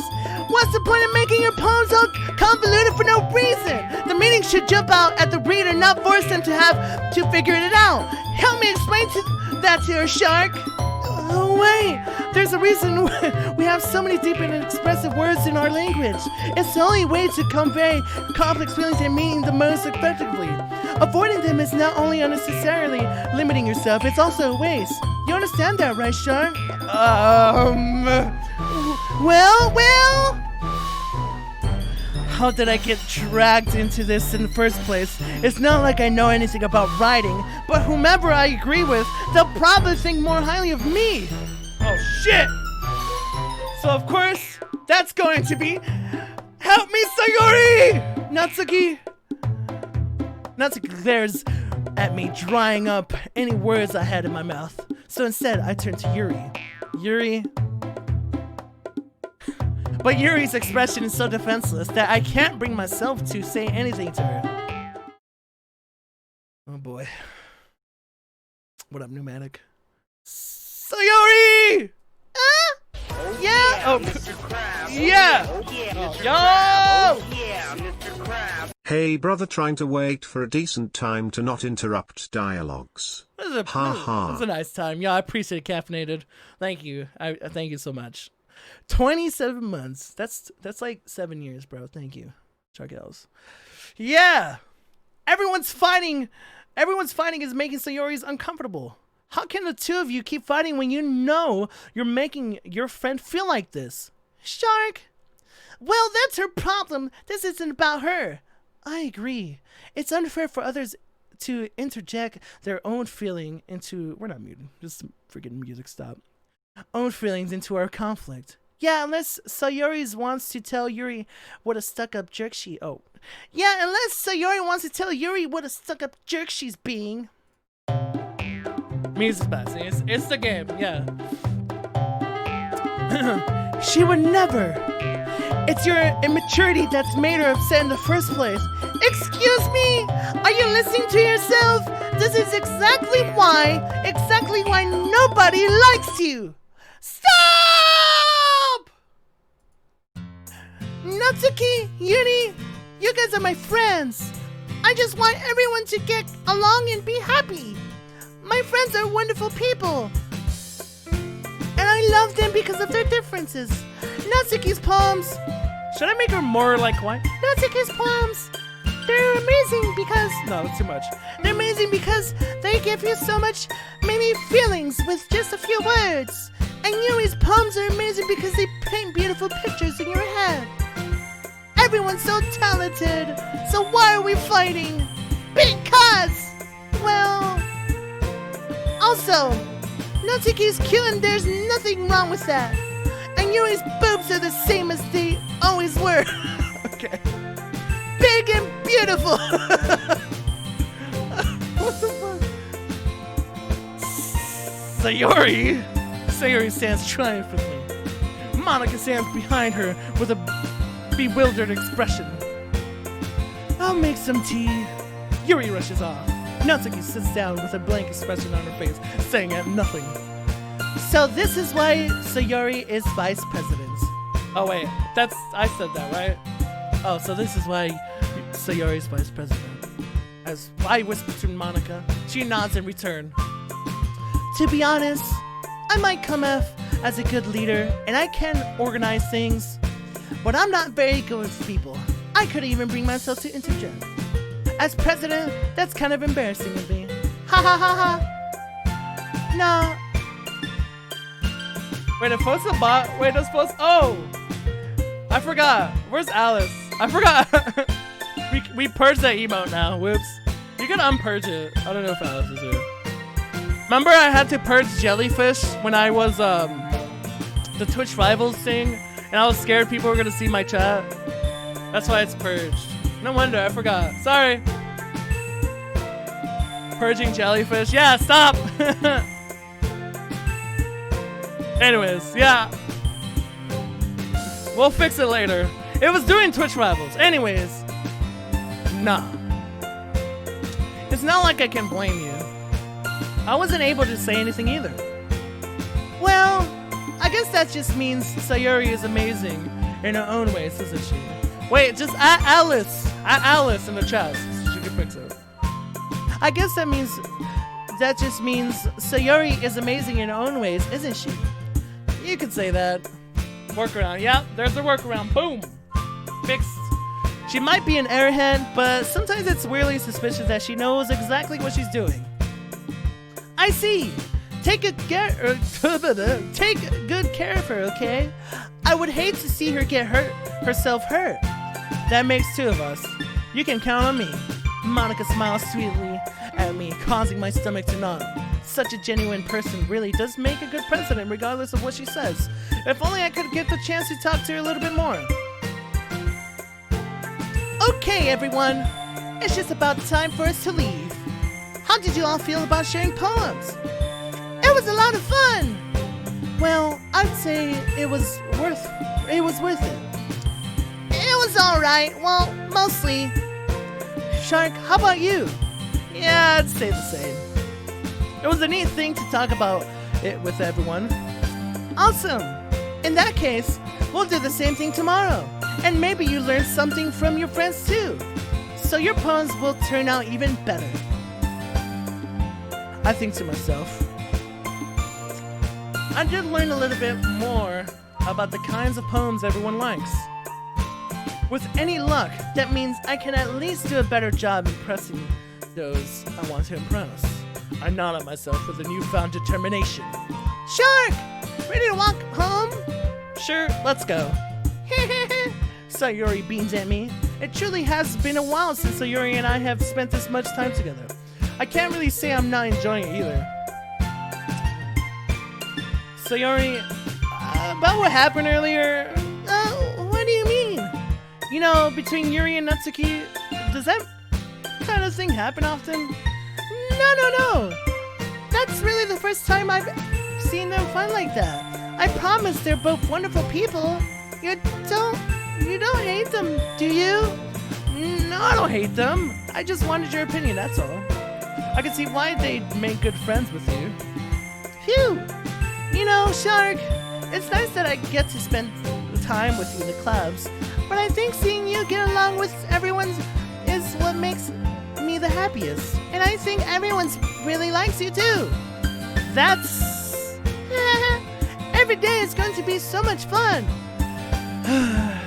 It looks like Sayori still hasn't caught on to this kind of situation. Sure, being friends with everyone is nice, but does it really need to stop there? We'll just have to see what the future holds, Sayori. I passed Sayori on the shoulder. I said that more to myself than to her, but it's easy to use Sayori as the internal monologue sometimes. Hit a hammer with a hammer. Or hit a hammer with a hammer. Okay. Okay! Yeah? Let's do this. Oh wait, that's her saying. I thought that was... God damn it, why did I have her name up there?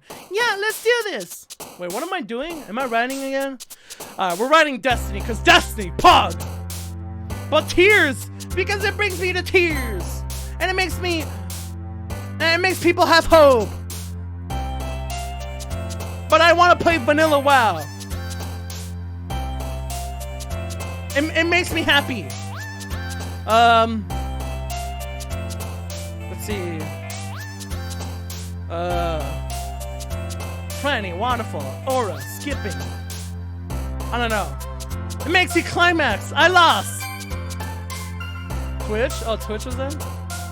Milk, Daiju, treasure, blanket, anime. I like anime. I'm very lazy. I want to go to sleep in my bed. I want to go on a holiday. And party. And also sing.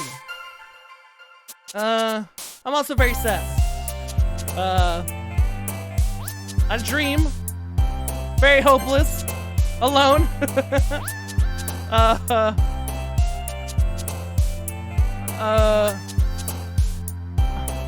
see. Mask and Monka. But it's Halloween, so horror. Very anxious. Broken inside.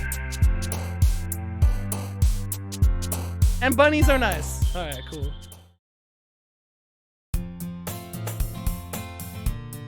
Alright. Another day passes, and it's time for the club meeting already. I've gotten a little more comfortable here over the past couple days. Entering the club room, the usual scene greets me. Hi, Shark! Yo, Sayori! Yo! What up? Shark-senpai, would you please put on some kawaii anime music? Perhaps Puji Puji in G minor? You okay, bunny? Hey, I'm in literature club, bro. Alright? I'm just with my waifus. Having a good time. Anyways, looks like you're in a good mood today. I'm just still not used to you being in the club, that's all. I see. That's a pretty simple thing to get you in a good mood. But I guess it's always the simple things with you anyways. Speaking of which, I'm kinda hungry. Will you come with me to buy a snack? No thanks. That's not like you at all! I have my reasons. Why don't we take a look at your purse, Sayori? Why that all of a sudden? No reason, really. I just want to look at it. Sayori nervously retrieves her coin purse. She fumbles with the latch and gets it open. Then she turns it upside down and lets its contents spill onto the desk. Only 2 small coins fall out. I knew it. Oh, dude. Dude. You broke ass. Freaking you. I knew it. I can see right through you, Sayori. That's not fair. How did you even know? It's simple. If you had enough money in the first place, you would have bought a snack before coming to the club room. So either you're not hungry and want an excuse to take a walk, or you plan to conveniently forget that you spent all your money so that I would lend you some. But there's one more thing. You're always hungry, and so that only leaves it one option. Wah! I give up! Don't make me feel guilty! If you feel guilty, that means you deserve to feel guilty. You're suddenly giggles. Huh? I didn't notice that she was listening in. her face in her books, as always. I wasn't listening or anything. It was just something in my book. Yuri, tell Shark to let me borrow some money. Okay. First of all, I'm sick of the term weeb. I didn't study excuse me, I had a burp. Half a semester of Japanese history and do a Google Maps hour of Tokyo so that some uncultured swine will walk around me calling me a weeb. Like it's an insult. Japanese culture is my life, not some sort of pastime, you idiots. And yes, I will be visiting Japan for the first time next year when air travel costs go down, okay? Okay. Nice. Japan, no problem. Anyways. Don't get me involved like that, Sayori. Besides, you should only buy what you can responsibly afford. And frankly, after pulling a mischievous little stunt like that, your suffering is fair enough retribution. Of course. Very exquisite of you, Yuri. Of course! My head.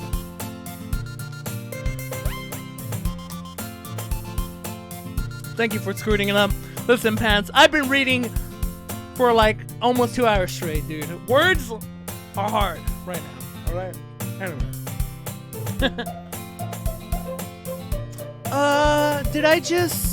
I didn't mean that. I got too sucked into my book. Ooh.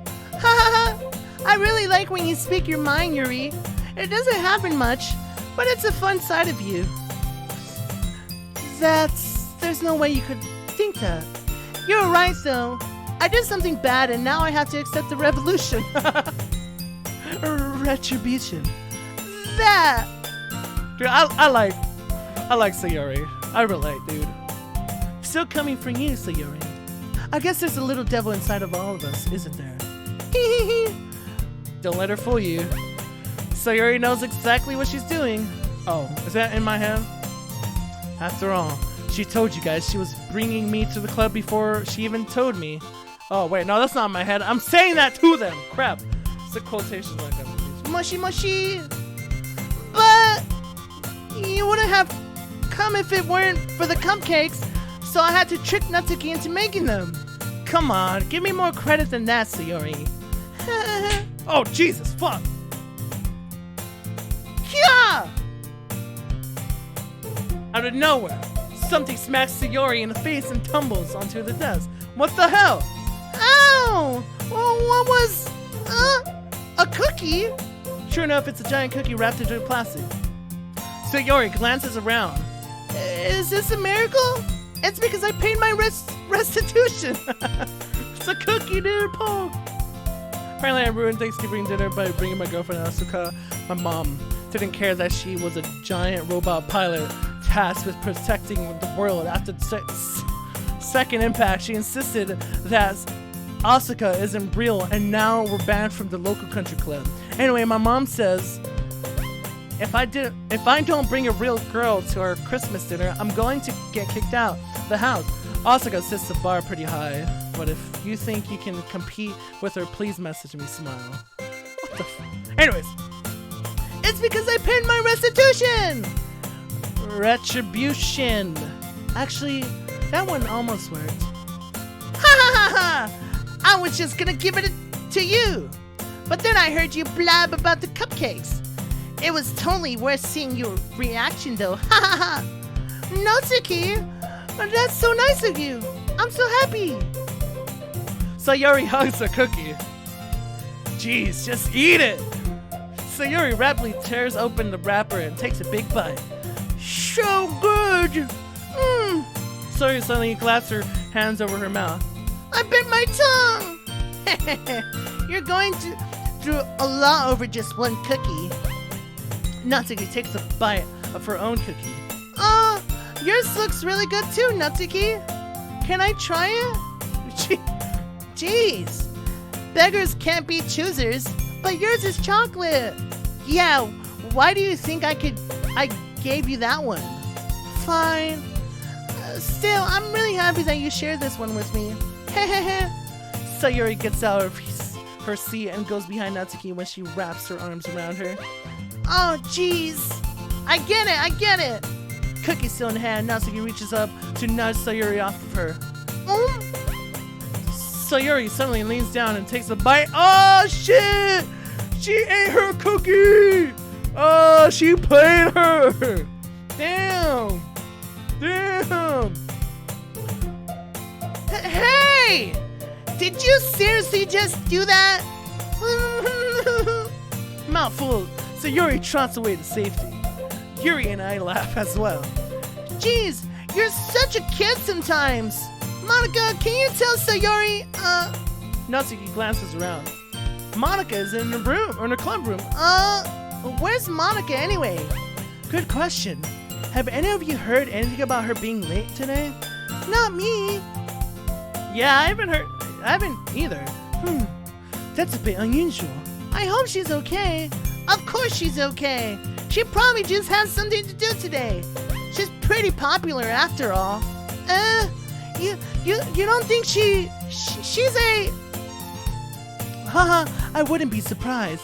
She's probably more desirable than all of us combined. That's true. Excuse me? Suddenly, the door swings open.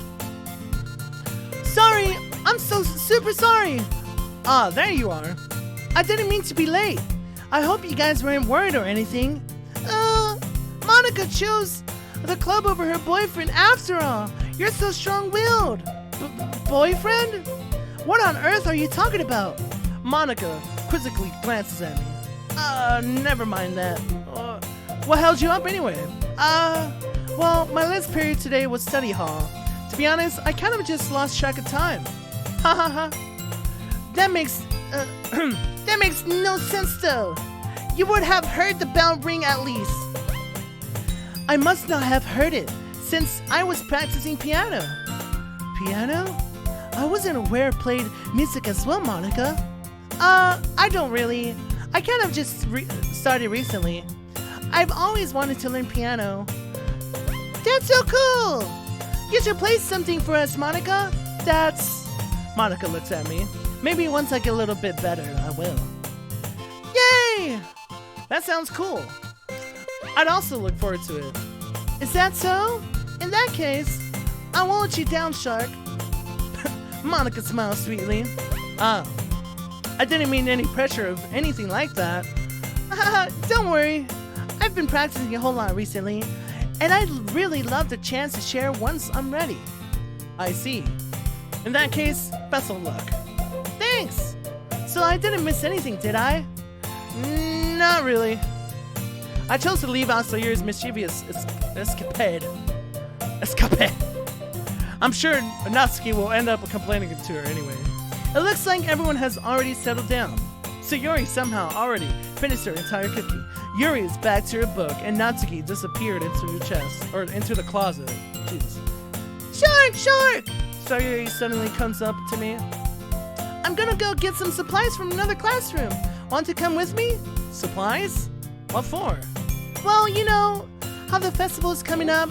Me and Monica were gonna make some posters and stuff. Yo! Whoa! With the 500 biddies! Holy heck! Thank you so much. I really appreciate it. Get some Sharkktooth from chat. Appreciate it. Where's it? Me and Monica were gonna make some posters and stuff, so I need to go find some crayons and markers and glue sticks. I see. Sure, I'll go with you. Yay! Okay, Monica, we'll be back soon. Are you going with Shark to get the supplies? There's no need to trouble yourself. I'd be happy to go with him. Oh, damn. But I wanted to go. It's so much fun exploring empty classrooms and stuff. Huh, okay. It was just a suggestion. See if you can find poster paper, too, okay? Okay! Ready, Shark? Yep, let's go. Sayuri and I exit the club room. I follow behind as Sayuri hums and skips around the hallway. Honestly, it feels like I'm taking a kid to the mall or something. Sayuri finds pleasure in the simplest things sometimes. Hey, Sayuri, what exactly are we doing for the festival anyway? I'm not sure how you would make an event of literature. Me and Monica have it all planned out. Don't you worry. Is that so? Yup. We're gonna do a poetry performance.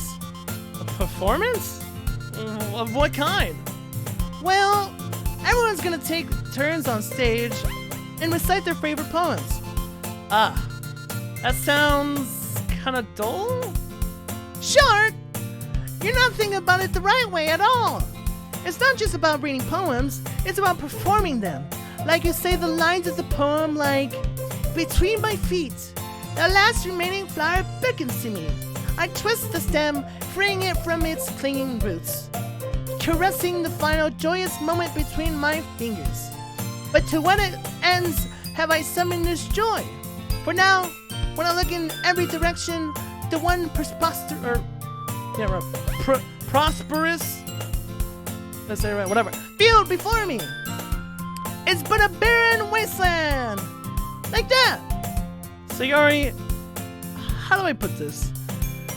I'm sure it's just me, but it's impossible for me to take you seriously when you talk like that. You meanie! I'm working super hard on this, you know. I know. I just meant that it's a pretty unordinary contrast to your cute self. Haha! Don't say that, it's embarrassing. But I guess that means I'm doing a good job. Yeah, I guess so. I'm so excited! The festival is going to be so much fun. Sayori spins herself around in the hallway again. Hey Shark, this classroom over here is empty. Let's begin the mission. The mission, huh? It's been a long time since I spent time with Sayori like this. But in the end, she hasn't changed one bit. She's nothing but a ball of sunshine, drawing happy vibes from the world around her. It's a pretty nostalgic feeling for me. As the years went by, I began to hold myself up in my room more and more. So going adventuring with Sayori brings about a special sort of feeling I forgot I had in me. The two of us enter the room. Sayori heads straight to the closet, and I follow. Let's see what we have in here. Crayons! Sayori pulls a box full of crayons off the shelf. They're the best brand too! They're kind of dirty though. Sayori starts pulling various crayons out of the box, reading the color names. Alright. Oh, wait, that's me. Alright, that's one down. Don't get distracted, we still need to find... Wait, I'm looking for my favorite color. Fine. Then at least move aside so I can look for the poster paper. Oh, I dropped one by accident. Oh, shit, I stepped on it, didn't I? Kia! Sayori bends over and smacks her forehead right into the shelf. She falls to the floor and the crayons spill all over her lap. Ow, ow, ow, ow, ow, ow! You okay? My forehead! Forehead. Sayori clutches her forehead. Jeez, Sayori. That's just like you, isn't it? Come on, let me see. Since Sayori is sitting on the floor. Oh, so she dropped it and she tried to pick it up and she smacks it. Okay, I see. That's what happened. Since Sayori is sitting on the floor, I grabbed her by the waist and pulled her out of the closet. You have to move your hands, Sayori. But it hurts! Just do it for a second. Oh my god.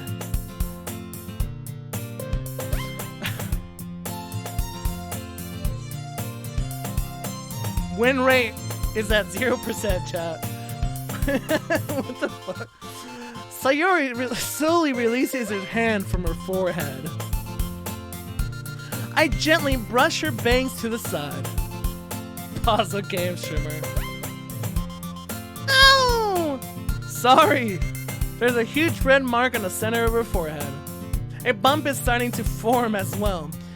Man, that's gonna swell up. I should find you some ice. Shark! Where would I even find ice around this time? Oh wait, that's my freaking voice. I guess a cold drink would do. You don't have to. I'm fine with looking like a unicorn. Even wincing from the pain, Sayori makes a silly joke. Haha, what are you saying? I'll be right back, okay? Okay. I pat Sayori on the shoulder and run out into the hallway. I locate the nearest vending machine. What should I get? It doesn't really matter since it will be used as an ice pack rather than to drink. But I know Sayori likes apple juice, so I purchased that one. in just a moment, I'm already returning to the classroom where I left Sayori.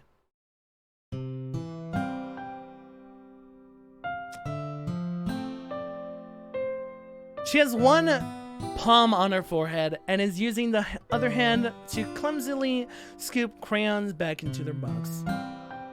At least they were already in the wrong spots before I spilled them. Chuck, stand up. No! Sayori here. I hand Sayori the bottle of apple juice. It's nice and cold! Sayori opens the cap and starts drinking from it. Oh my god. Sayori, what are you doing? It's for your forehead, baka! Ah! Sorry, I forgot! Ha! How hard did you hit your head? Sayori places the bottle against the bump on her forehead. It stings! Just bear with it, it'll feel better soon. Looks like you cleaned up most of the crayons, so that's good. Still there, what do you mean? Hey Shark, just kind of reminds you of growing up, doesn't it? What do you mean? You know, how we used to play outside all the time? I would always try to keep up with you. You were kind of oblivious in some ways. Like I usually fell behind or had trouble clinging on the things you did. But sometimes when I tried to do things I couldn't, I would get myself hurt. I'd fall and scream myself or get a bump. And I would start crying really hard. Ha ha ha. And you would rush over as quick as you could. And you would try really hard to get me to stop crying. It was almost like you blamed yourself and were afraid of getting in trouble if someone found out. Even if, though, it really wasn't your fault at all, you know. Did I really do that? Yeah, you don't remember? Come to think of it, maybe I do remember a bit. I guess I was always so focused on my games that I didn't pay enough attention to you. So in a way, it was my fault. Kind of like this time, too. If I wasn't rushing you out of the closet, you probably wouldn't have hit your head. Shark, I don't think you realized it, but you're always thinking about other people, even after all these years. You're rushing to help me, even though I'm just being clumsy. You're really a sweetheart. Don't call me that. And I don't really do this kind of thing all the time. I guess when it comes to you, it just feels natural. Before I even know it, I'm treating you like that. I guess that's what happens when you've been friends for so long. Really? Maybe you're right. Shark, I'm so glad that nothing's changed between us. Do you think it'll be like this forever? Oh my god. Forever?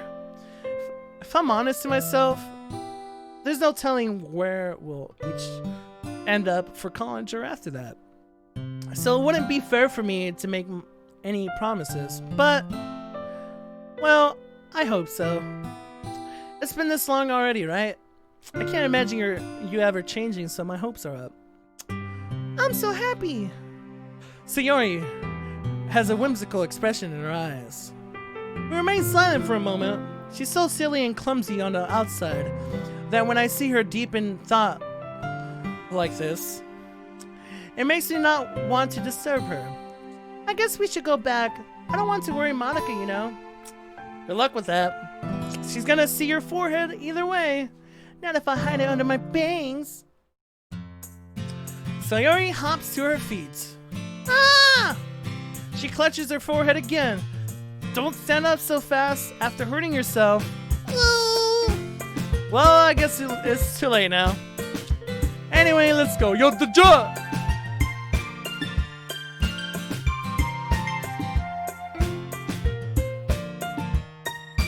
I follow Sayori out of the classroom. Sayori plays with her bangs to try to hide the bump, but without much success.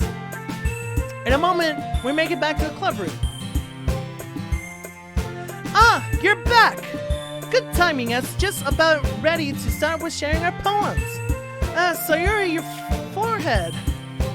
She's fine, don't worry about it. I was playing with crayons and smacked my forehead into the shelf. Well, anyway, were you able to find everything we needed? I have it right.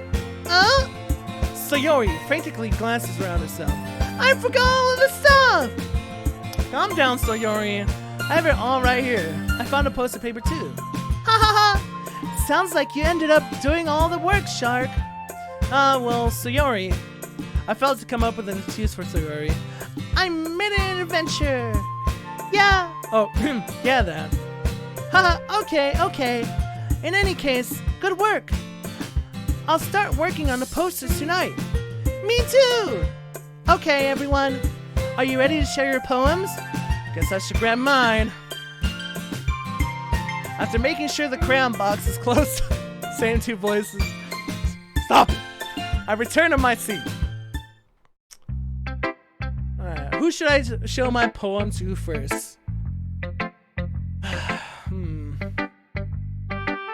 I mean, does it ever matter? Like, we did Sayori first, and then we saved Monica for last. Let's do Monica first, and then let's go backwards from last time. Boom. Hi again, Shark. How's the writing going? Alright, I guess.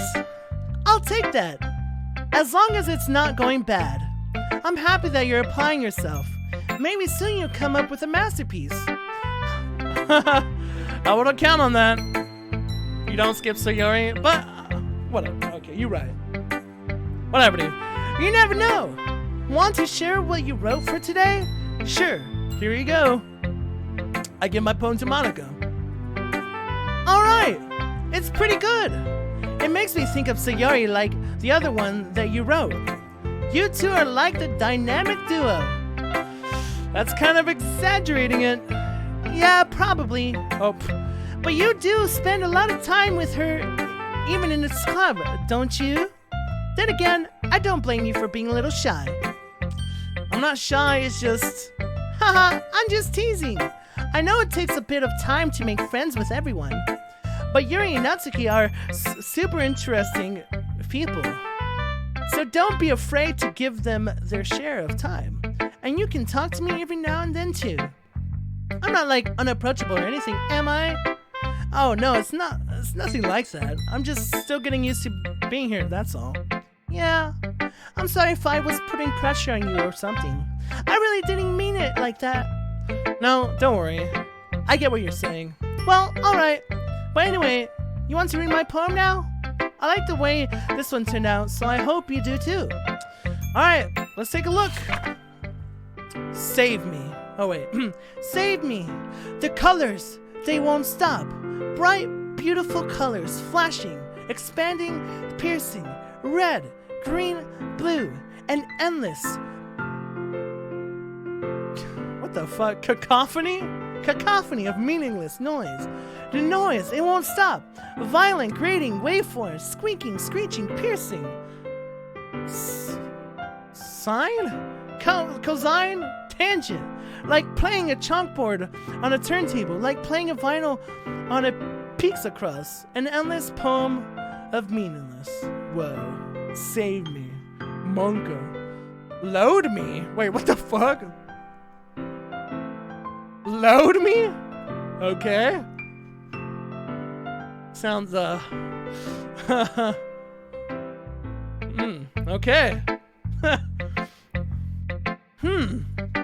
It's even more abstract than your last one, huh? Ha!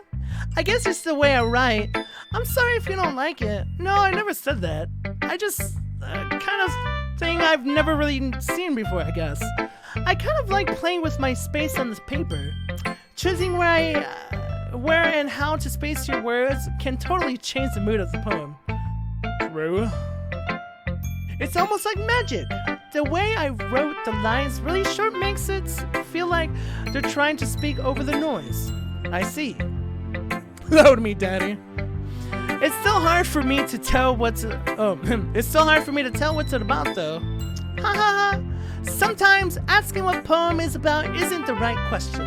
A poem can be as abstract as a physical expression of a feeling, or a conversation with the reader.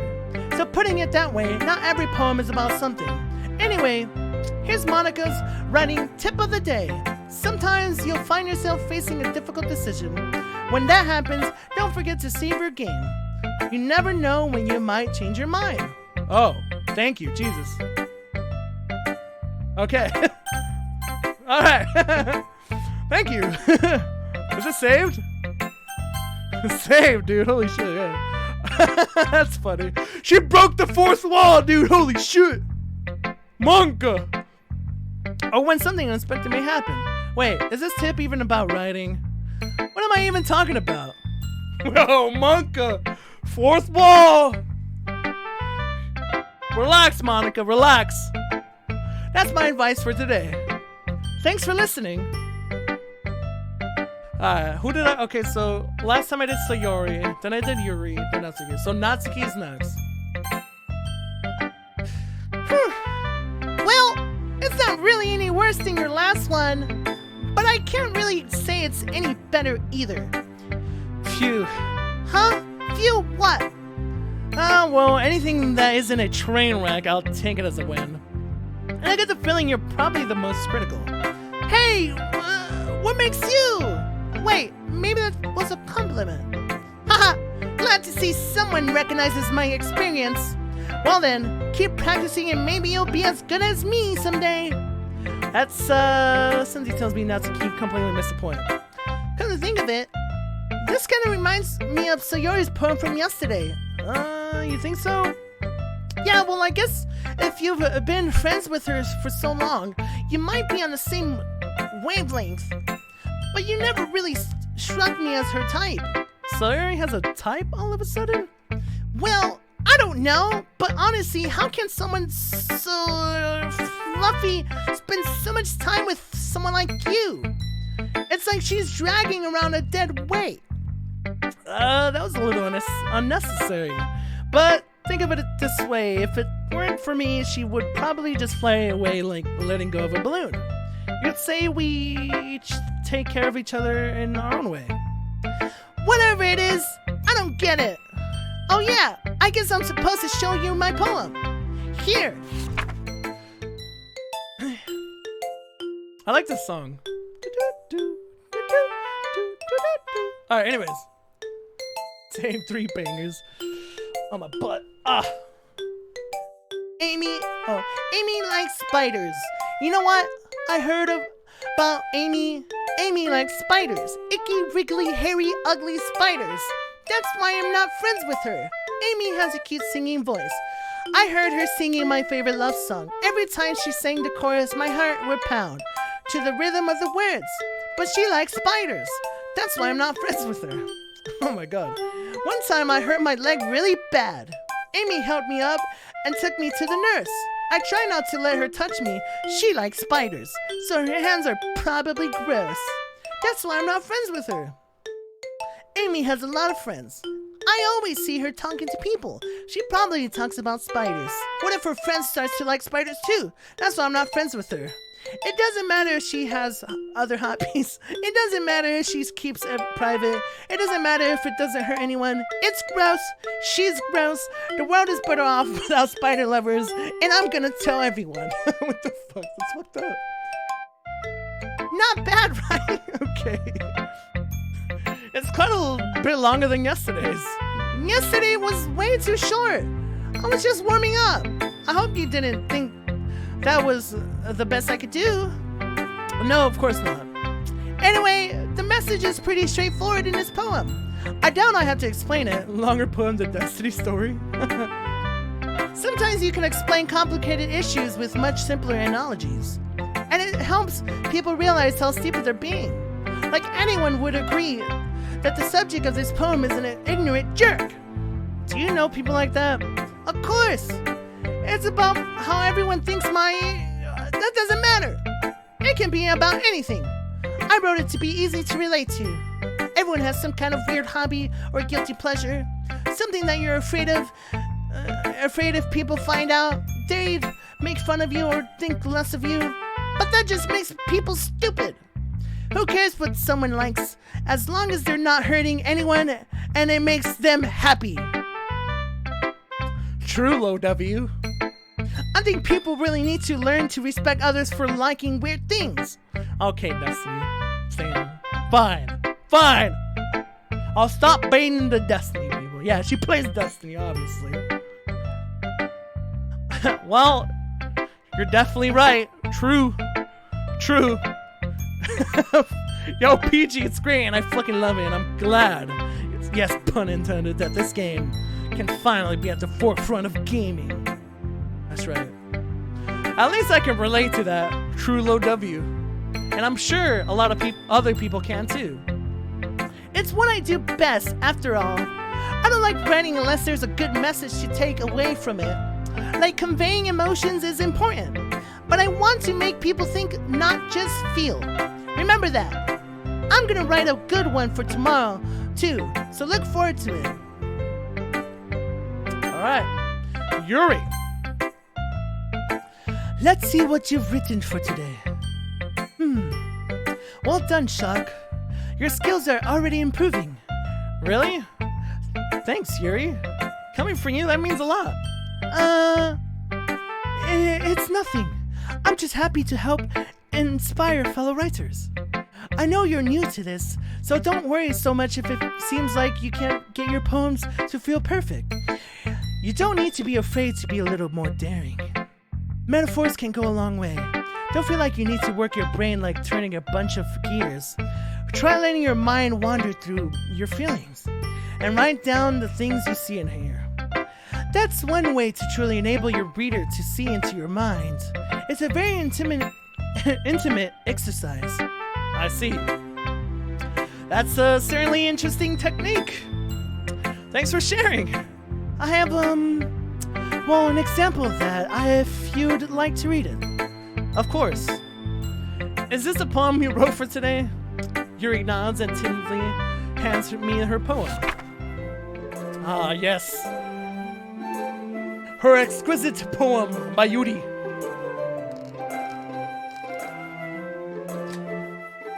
The raccoon. The raccoon. It happened in the dead of night. While I was slicing bread for a guilty snack, my attention was caught by the skittering of a raccoon outside my window.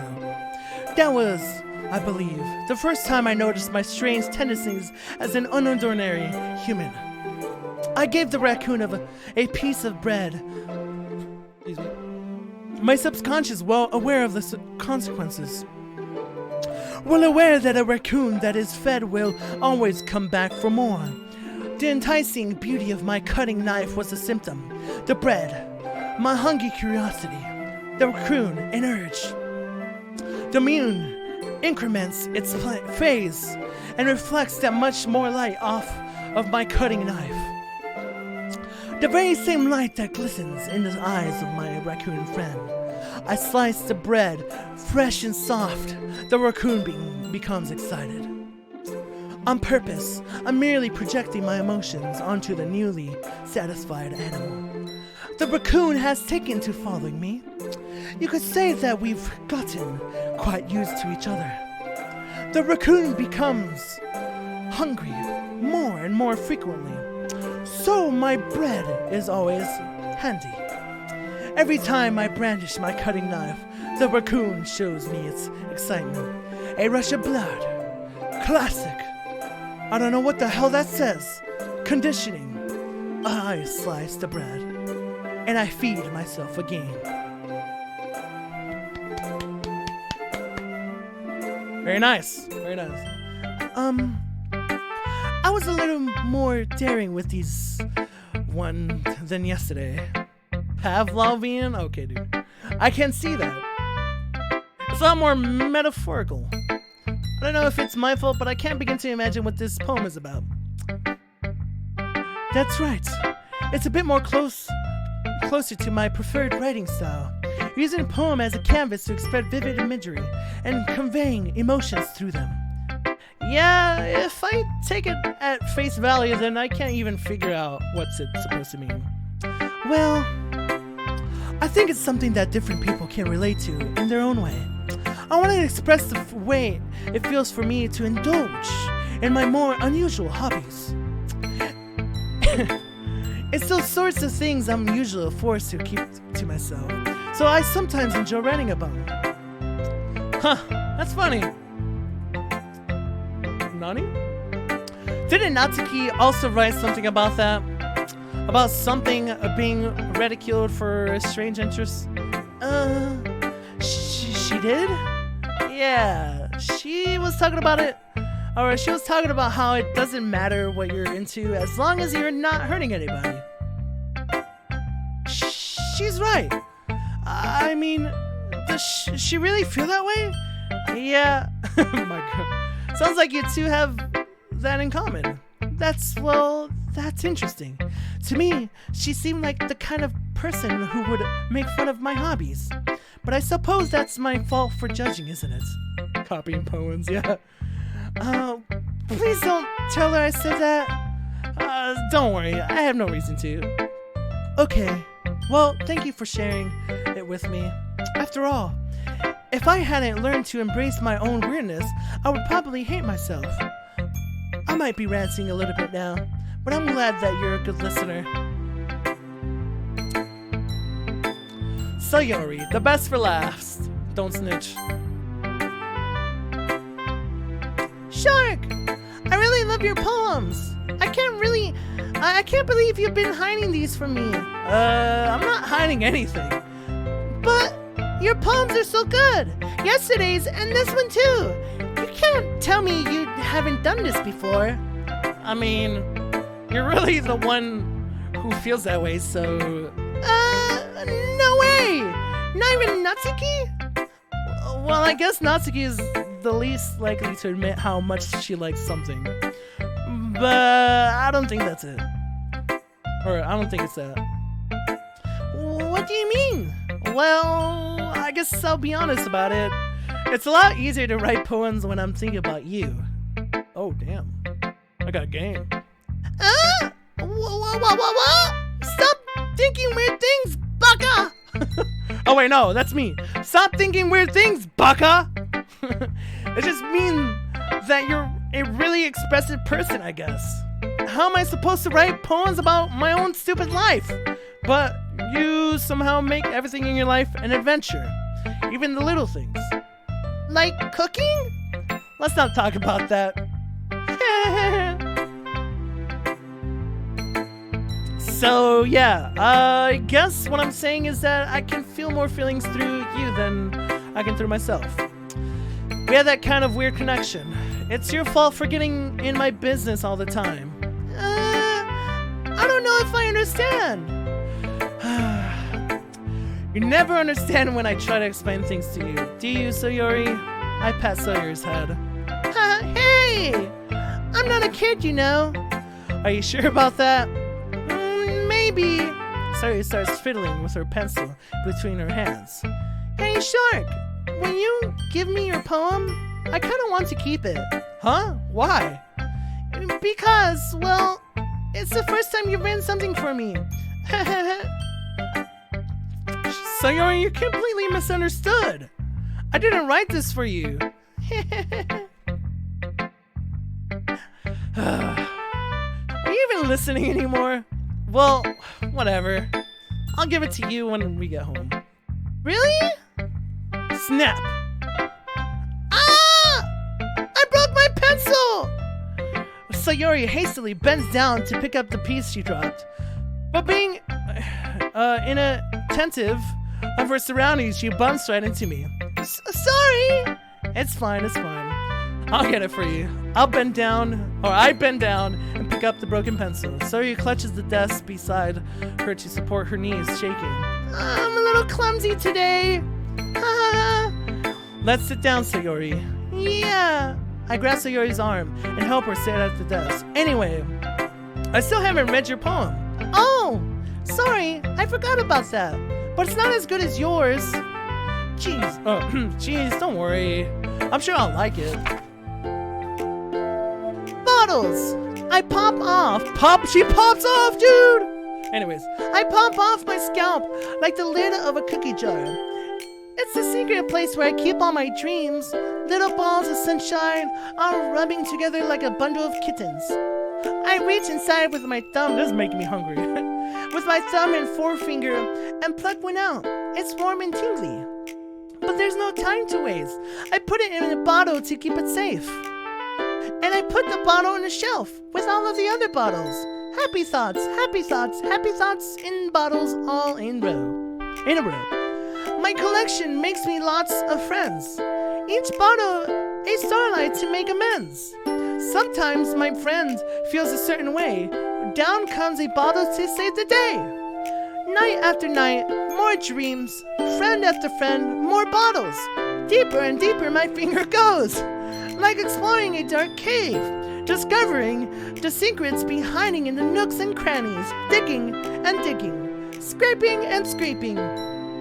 I blow dust off my bottle caps. It doesn't feel like time elapsed. My empty shelf could use some more. My friends look through my locked front door. Finally, all done, I open up and in come my friends.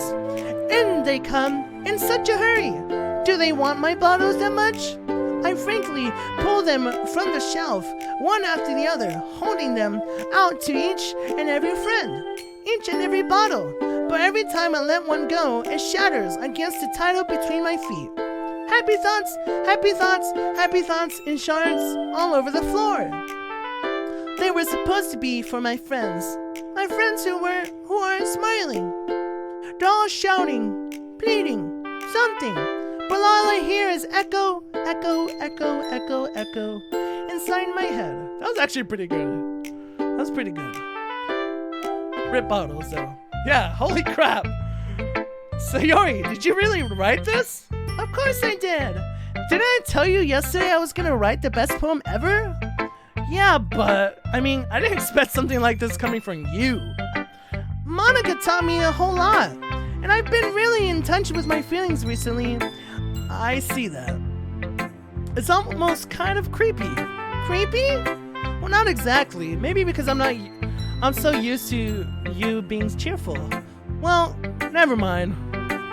I'm thinking too hard about this. The point is, it came out good, so you should be proud of it. Oh, thanks. I feel like I was meant to express myself this way. It even helps me understand my own feelings a little bit better. Writing is like magic. You've gotten pretty passionate about this, huh?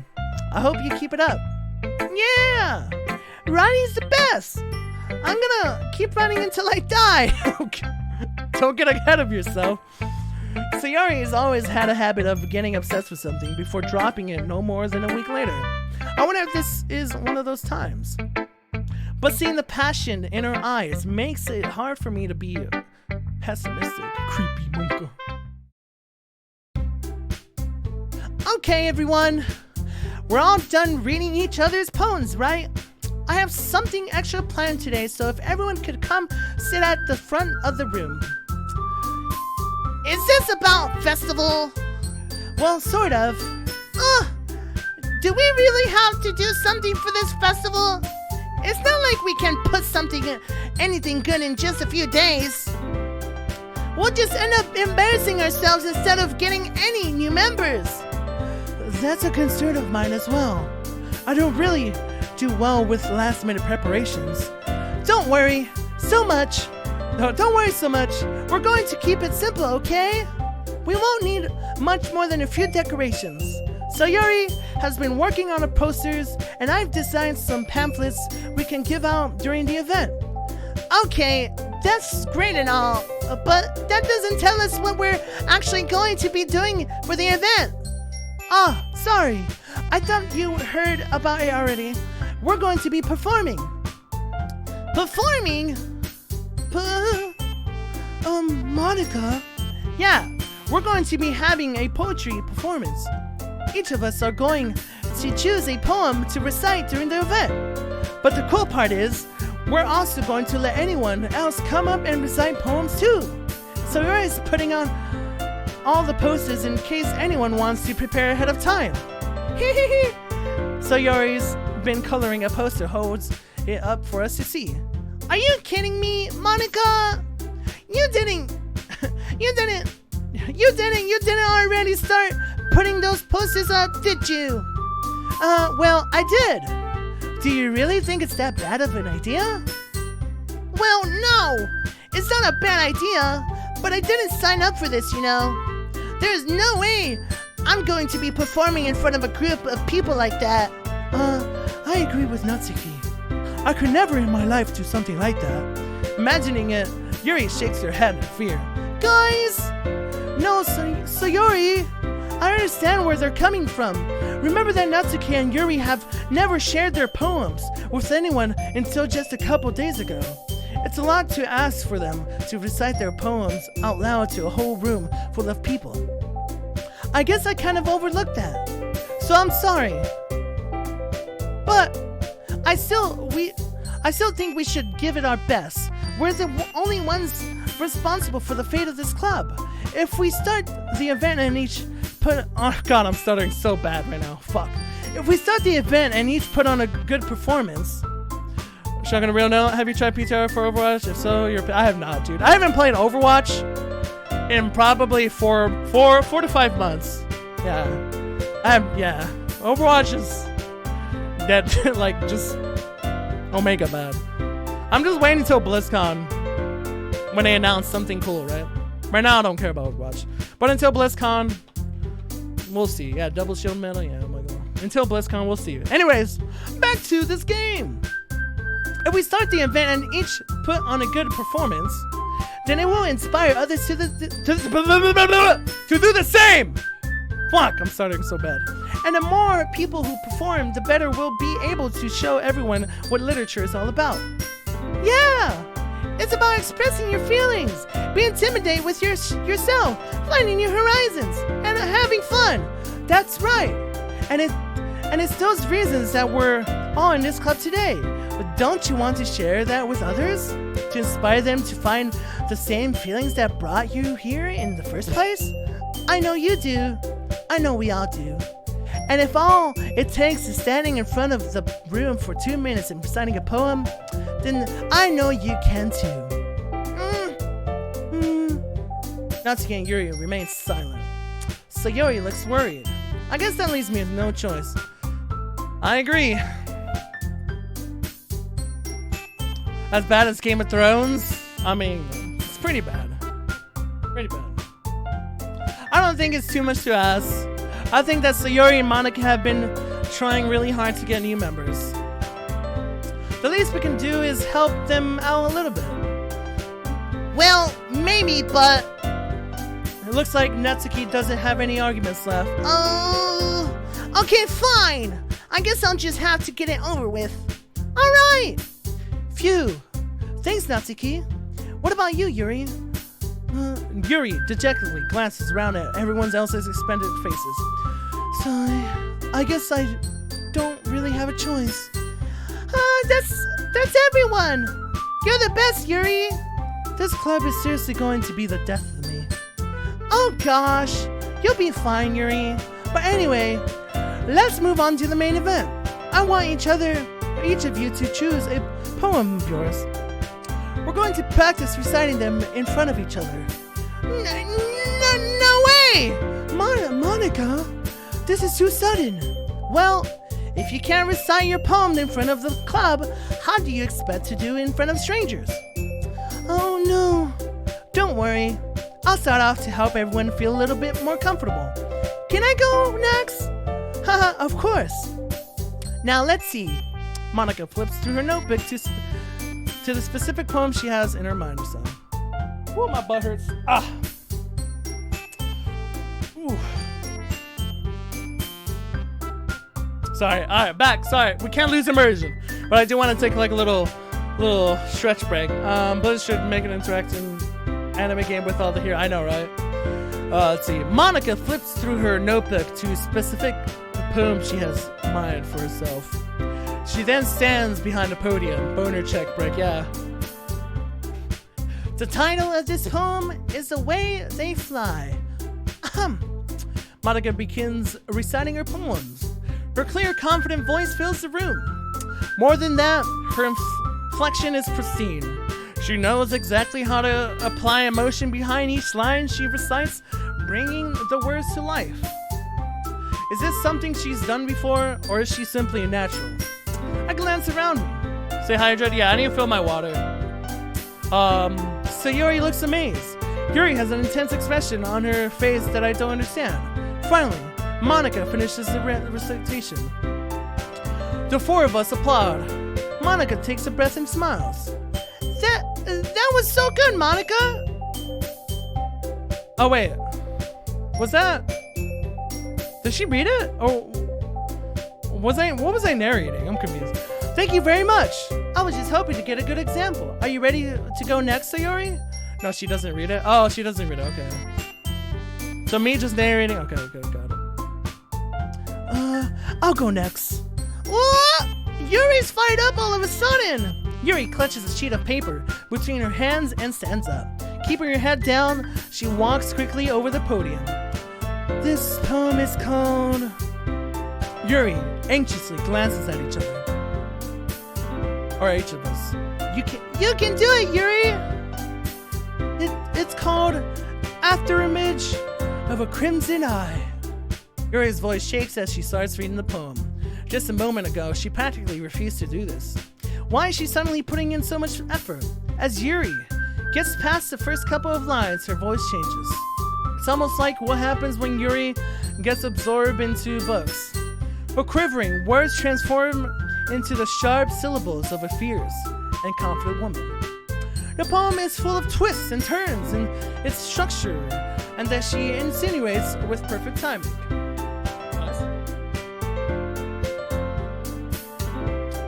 Yeah, we need more Wawa. It's a lot of reading, boys. This must be a rare glimpse into the whirling fire Yuri keeps concealed inside her head. Suddenly, she finished. Everyone is stunned. Yuri snaps back into reality.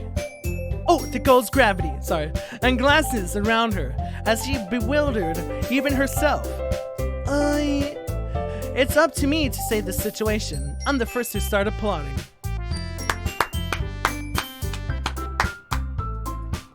Everyone joins me afterwards, and will give Yuri the recognition she deserves.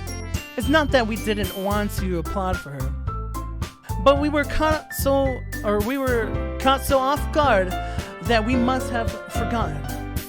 As we applaud, Yuri holds the poem to her chest and rushes back into her seat. Yuri, that was really good. Thank you for sharing. Looks like Yuri's down for the count.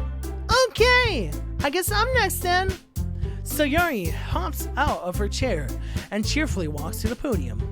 This one's called My Meadow. Ah. Ha ha ha ha. Sorry, I giggled. Hee hee hee. So Yuri, it's a lot harder than I thought. How did you guys do it so easily? Try not to think of it like you're reciting to other people. Imagine you're reciting it to yourself, like in front of a mirror or in your own head. It's your poem, so it'll come out the best that way. I see. Okay then. So Yuri begins her poem. Somehow it feels like her soft voice was made as a perfect match.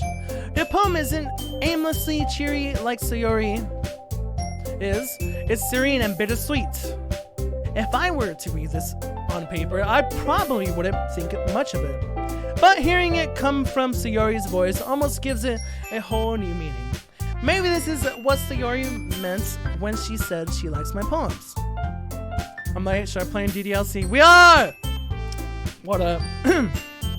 It's like I get to reach more deeply into someone I thought I knew through and through. Sayori finishes and we applaud. I did it! Good job, Sayori. Even Shark liked it. I guess that's a good sign. What does that even mean? It came out nicely, Sayori. The atmosphere of the poem fits you really nicely. But it might be that other poems wouldn't work quite as well with that kind of delivery. I don't really understand. In other words, I see the poems of yours with that sort of gentle delivery wouldn't work as well. Might need a little more force behind them depending on what you're reading. Oh, I know what you mean. That's why I've been practicing that kind of thing. It's just embarrassing to do in front of everyone. Your Call of Duty mobile is legit? I actually want to try it out. I'm not gonna lie. Come on. Secret, I'm like, they're like practicing their poems before like the school parade or whatever it's called for like clubs and shit. Then next time, I'm going to make you pick a poem that challenges you a little more. We don't have much time before the festival, you know. Oh, yeah, the festival, yeah. Okay! Now, Who's next? Natsuki. Phew. Don't make me go before Shark. It's not like I can compare to you guys anyway. Might as well let Shark lower everyone's standard a little bit before I have to do it. Natsuki? It's fine, it's fine. I might as well get over it. But it's not like I have much of a selection of what to read. Yeah, no spoiler, appreciate it. Oh, I'll just have to go with what I wrote for today. I stand up and I step in front of the podium. Everyone has their eyes on me, making me feel terribly awkward.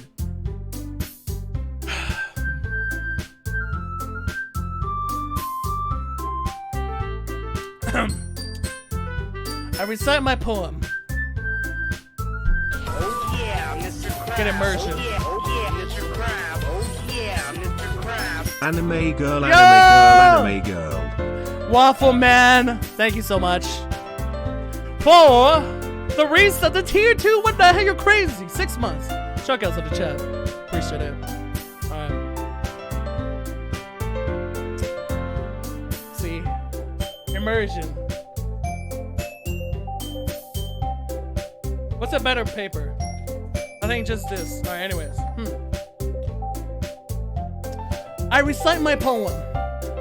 Since I'm not exactly confident in my own writing, it's hard to put energy into it. Despite that, once I finish, I receive applause.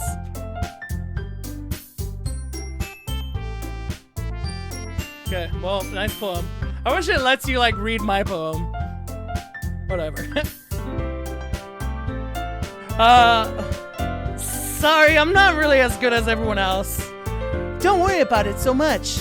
I think it's less about your abilities and more about your lack of confidence in your writing. That's something that'll improve you over time, though. Yeah, maybe. Alright then. That just leaves you, Natsuki. Yeah. I'm going. Natsuki begrudgingly gets out of her seat and makes her way to the podium. The poem is called... Well, why are y'all looking at me? Because you're presenting. Anyway, the poem is called Jump. Natsuki takes a breath. You suck though? True. Once she starts reciting the poem, her sour attitude disappears a little. Oh. While she's still a little unenthused, her poem has a rhythm to it, or rhyme to it. It's Natsuki's trademark style, and it works surprisingly well when spoken aloud. The words, God, dude. After this, I need to take a little fiber so I can get some water. The words feel like they bounce up and down as if giving life to the poem.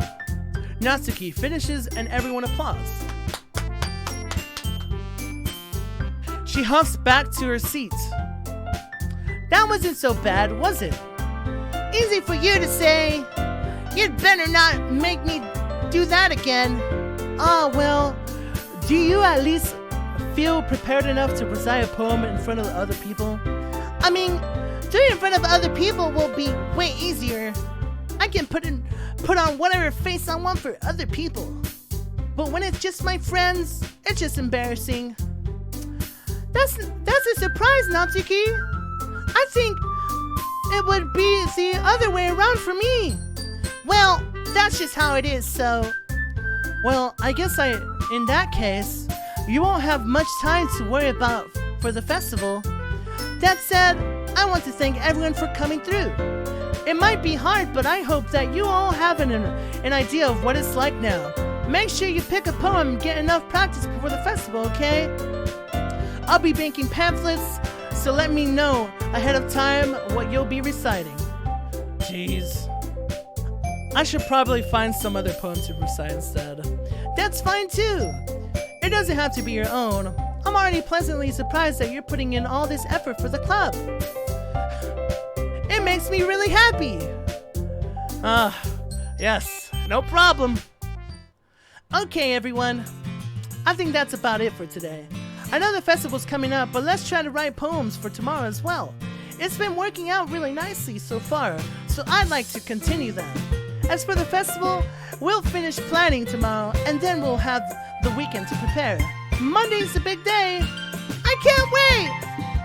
I can do this. I can do this. Alright. I stand up.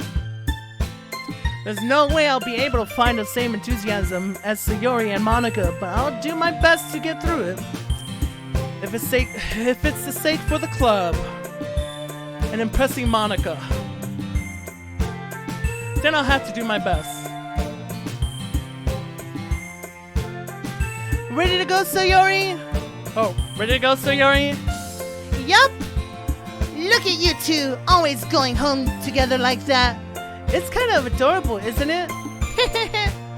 Jeez, guys. Don't make it such a big deal out of it. It must be a little nice, though. Well, how am I supposed to respond to that? It's okay, Shark. You don't have to say it. Whatever, let's go already. I walk home with Sayori once more. Even though it's only been a few days, a lot of things have already changed. But today, Sayori is being a little quieter than usual on the way home. Alright, chap. I'm gonna take a little break. Let's see, hold on.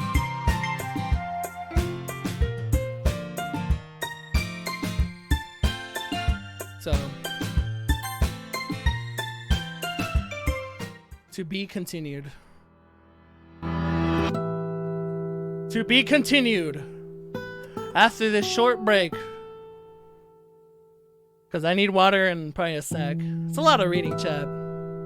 To be continued, though. I'll be right back, chat. Stick around. Be right back in like, probably like 5 minutes. Ugh.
really like going home together. I wouldn't just ruin that for you. You're so silly, Shark. You think about me too much sometimes. Yuri would deserve it if she wanted it, so Yuri, I've already made up my mind. I really can't figure you out sometimes. Sorry. Besides, what's the point in speculating something that's never gonna happen? The conversation trails on.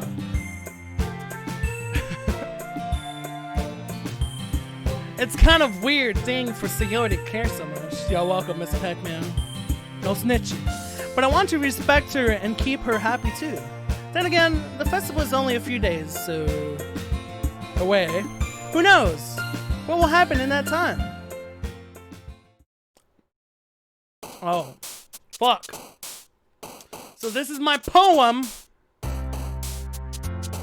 for the festival. Let's see. Cry. Cheeks, pink, bunny, determination, fluffy, anger. Ocean explode. Let's see. Determination. For Destiny! We gotta keep talking about Destiny because it's the greatest MMO of our generation! Spread the word! I'm gonna make you smile! You better disown the game you're playing right now and play only Destiny!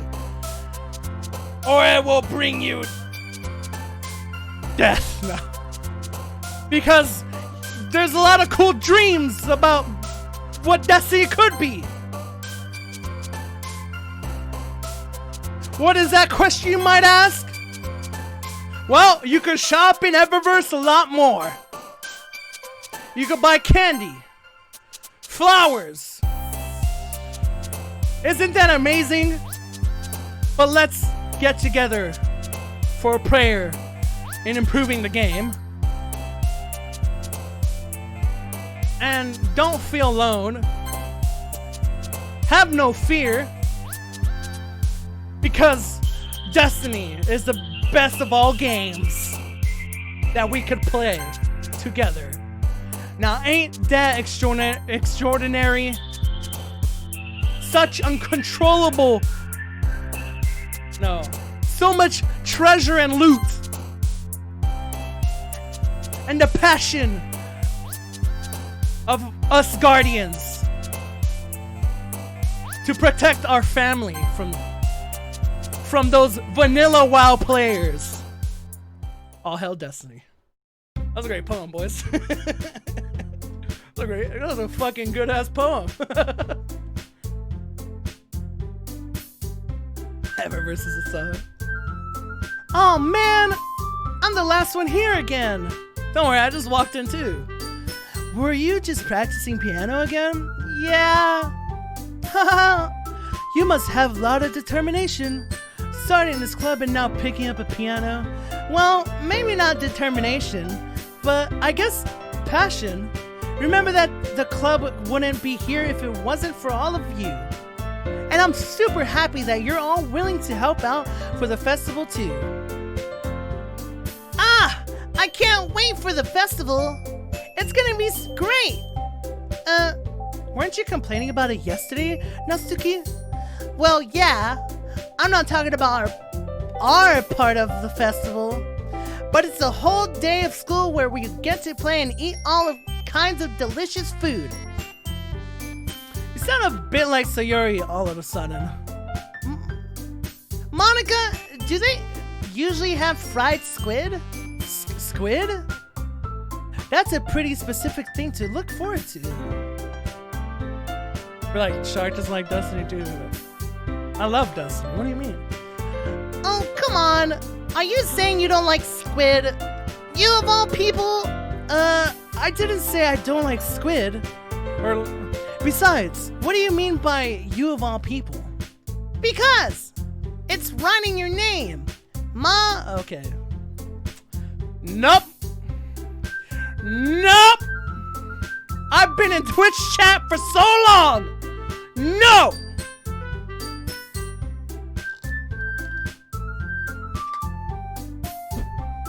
No. No. Eh? Nani? That's not how you say my name at all. Also, That joke makes no sense in translation. Nani? Ah, never mind. They're trying to catch me, child. They're trying to catch me. Not today. Let's just focus on our own event for now, okay? Fine, fine. Your reactions aren't as funny as Yuri's or Sayori's anyway. Excuse me? Where's Sayori anyway? Oh, there you are. Sayori's sitting at a desk in the corner of the room looking down at nothing. I walk over to her. Hey, Sayori? I wave my hand in front of her face. You're spacing out again. Sorry. Don't mind me. You can go talk to everyone else. Huh? Is everything alright? Oh, of course. Why wouldn't it be? It just feels like you're a little off. Sorry for assuming things. Jeez, you worry too much about me. I'm fine, see? Sayori shows a big smile. Don't let me distract you from having fun with everyone. Well, alright. I keep trying to, I'm mixing up, voices right now. My own voice is getting mixed up by Sayori's, bro. Anyways, if you say so. I worriedly glance at Sayori before turning back toward everyone else. But the conversation has already dispersed. Dispersed, with everyone back at their usual activities. Maybe I should ask Monica if she's noticed anything about Sayori recently. I just assumed. Since they've been preparing for the festival, they must be spending a lot of time together. I timidly approach Monica, who is shuffling through some papers at her desk. Shark, what's up? Hey, this might sound a little strange, but have you noticed anything up with Sayori recently? Anything up with her? In what way do you mean? Maybe I'm reading it into a little too much, but she seems a bit downcast today. Oh, you think so? I can't say I've noticed anything about her. Monica peers across the room at Sayori, who is idly dragging a rubber eraser up and down her desk. Maybe there's something on her mind. But I'm surprised I'm not the one asking you, Shark. You certainly know her a lot better than I do. Yeah, but she's never really like this. She's always talked to me about things that bothered her. But this time, when I asked her, she was really dismissive. Sorry, I know it's not your problem. I just wanted to ask if you knew anything, so I'll drop it now. No, it's important to me too. I mean, I'm also friends with her, and I also care about the well-being of my club members, you know? Damn, guild master. Trying to look out for her guild, dude. Maybe I'll try talking to her myself. Are you sure about that? She seemed like she wanted to be left alone. Are you sure? Maybe she just has a hard time bringing it up with the person of interest. Person of interest? What do you mean by that? I'm saying that maybe the thing on her mind is you, Shark. Me? How on earth would you come to that conclusion? Well, I probably shouldn't say much, but Sayori talks about you more than anything else, you know. Eh? Nani? I like that like, what the fuck? Anyways, she's been so much happier ever since you've joined this club. It's like an extra light was turned on inside of her. What? No way. Sayori's always like that. She's always been full of sunshine. It's not any different now than it's always been. Oh, wait, no, it's not. Whatever. You're so funny, Shark. Have you thought that maybe you've always seen her as so cheerful? Because that's just how she is when she's around you. I said too much. I'm sorry, what do I know anyway? I didn't mean to jump to conclusions, so you should just forget about what I said. I'll try to talk to her, so try not to think about it for now. Alright. Monica smiles meaningful. I know she said to forget about it, but I already know that I won't be able to get her words out of my head. Monica stands up from her desk and walks across the room to where Sayori is sitting. I watch her kneel down next to Sayori and gently talk to her, but she's keeping her voice so quiet that I can't hear her from here. I sigh and sit myself down. Yo, Rob, what up?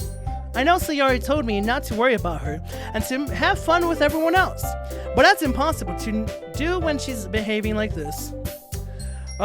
Exactly how much do I care about her that I'm letting this weigh me down so much? Now it feels like I'm the one behaving out of the ordinary. But there's nothing I can do besides wait for Monica. Okay, everyone. After some time passes, Monica calls out the club room. Why don't we share our poems now? Before I know it, everything is back to normal. Everyone goes to retrieve their poems, and I do the same.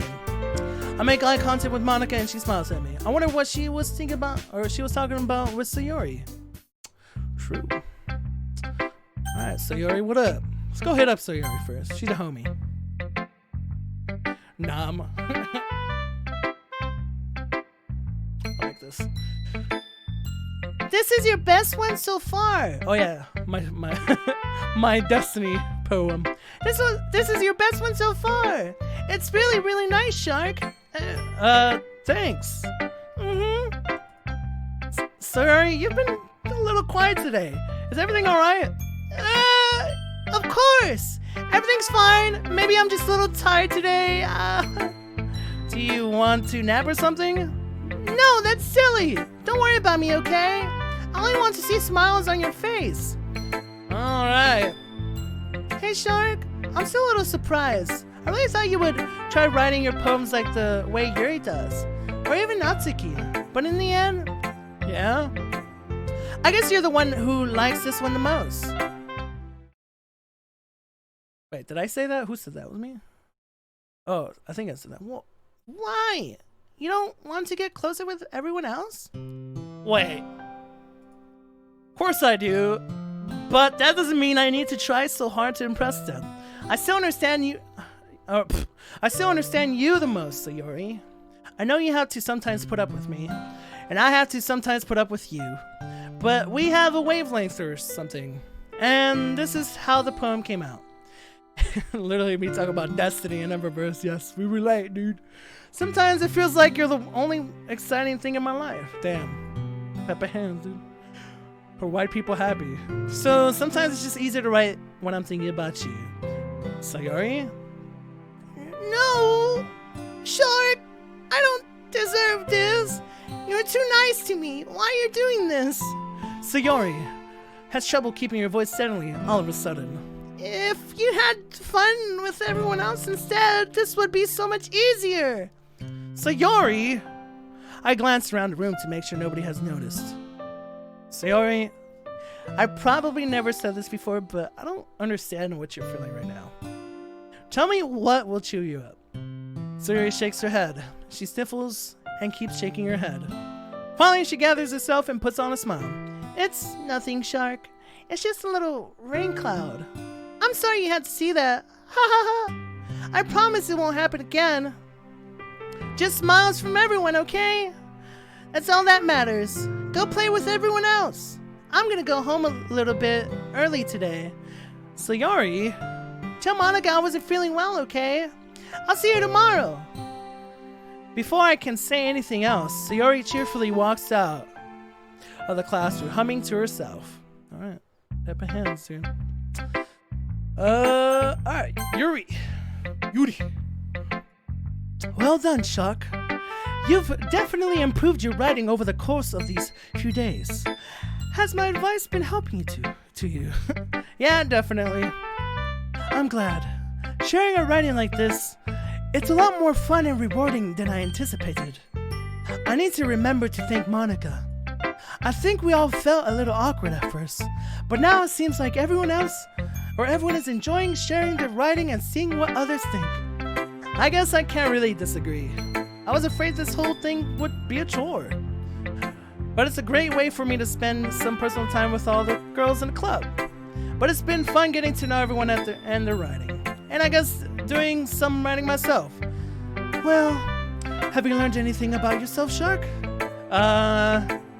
Well, you know how I like to say that writing is a very personal way to get in touch with yourself. In the end, it doesn't matter if you're a good writer or a bad writer. And even my opinions are just opinions, you know? As always, I believe what's most important is exploring and discovering yourself. That's comforting. I'm kind of afraid of disappointing you in some way or another. Why me? Well, you're always sophisticated and exquisite with your writing and have the most advice to share. Is that so? You really think for a good minute? That must be terrible, huh? For me to have become someone whose opinion is fearsome. How unlikable of me. Yuri, it's not as bad as you're making it sound in your head. I just meant that I respect your opinion. I see. I'm sorry that I always overthink and come to those sort of conclusions. I'm just a little too used to it. Overthinking? Being disliked. Yuri, what am I saying? I'm sorry, I didn't mean to bring that up. Let's move on. Alright. Do you want to share your poem now? Okay. Here.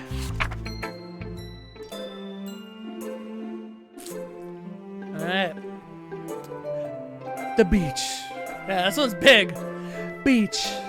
A marvel millions of years. Get your wine glasses, by the way.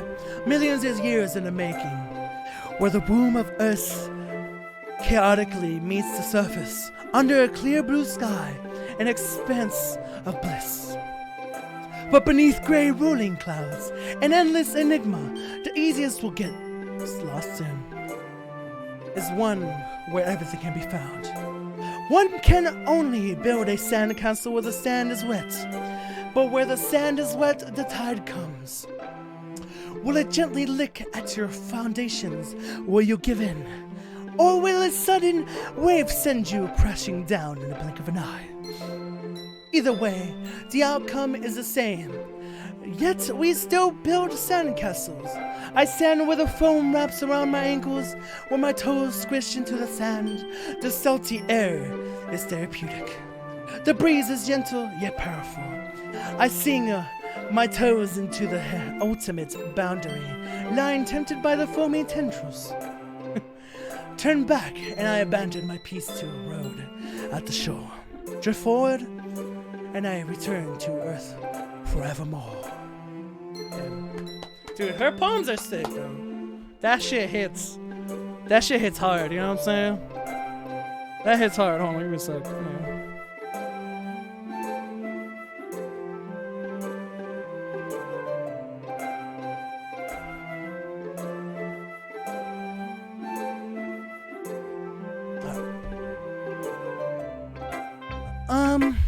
I'm aware that the beach is kind of an inane thing to write about, but I did my best to take a metaphorical approach to it. You say that like you didn't even want to write about it. Oh, you haven't heard? After yesterday, Natsuki and I, well, it was amusing that we wrote about something similar in such different ways. So Natsuki wanted us to write about the same topic as each other again. I suppose to better compare the differences in our writing styles or thought processes. Anyway, it was her idea. Knowing her, it's no surprise that she wants to do something like that. She probably just wants to show off. It's not like I have a particular interest in her writing style. I just went with her request. But, well, I suppose it's not so bad to write about something simple on occasion. It can be refreshing, you know. But I'm no fish for you. It's good for me to calm my thoughts once in a while. Yeah, I think I agree. Thanks for sharing. Alright, Natsuki! This one's alright. Alright? Well, yeah, about as good as yesterday's anyway. I see what you're going for, but it's just not really my style. Baka. I mean, that's fine. I'm mostly just glad that you're trying a little bit. Well, of course I'm at least trying. Why are you so emotionally invested in my poems anyway? Isn't that more of a compliment to me? No! Gross! It's not like I care. It's just that one of us in this club has to make sure you're not slacking off. Really? Well, what if he ended up just scaring me away? That's, it's not like you would actually do that. Yeah, you're right. Yo, what up, Titus? It's kind of fun to hang out here even if I have to put up with you. Ugh. Natsuki's elbow connects with my stomach. Oh, maybe I won't mind scaring you away after all. I was just joking. Oh, I know. Don't worry, I was too. Ha ha ha ha. How the hell do you care? How the hell do you call that a joke? That seriously hurt. Well, maybe it was funny to hear. I guess that's kind of the point. I should really just wash my mouth around Natsuki.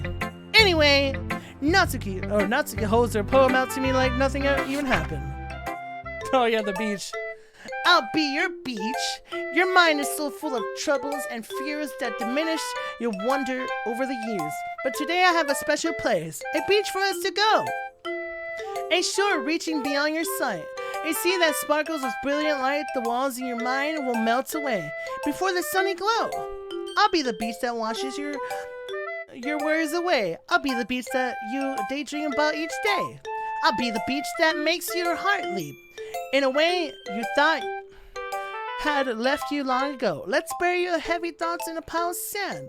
Bathe in the sunbeams and hold my hand. Wash your insecurities in the salty sea and let me see you shine. Let's leave your memories in a footprint trail. Set you free in my windy cell.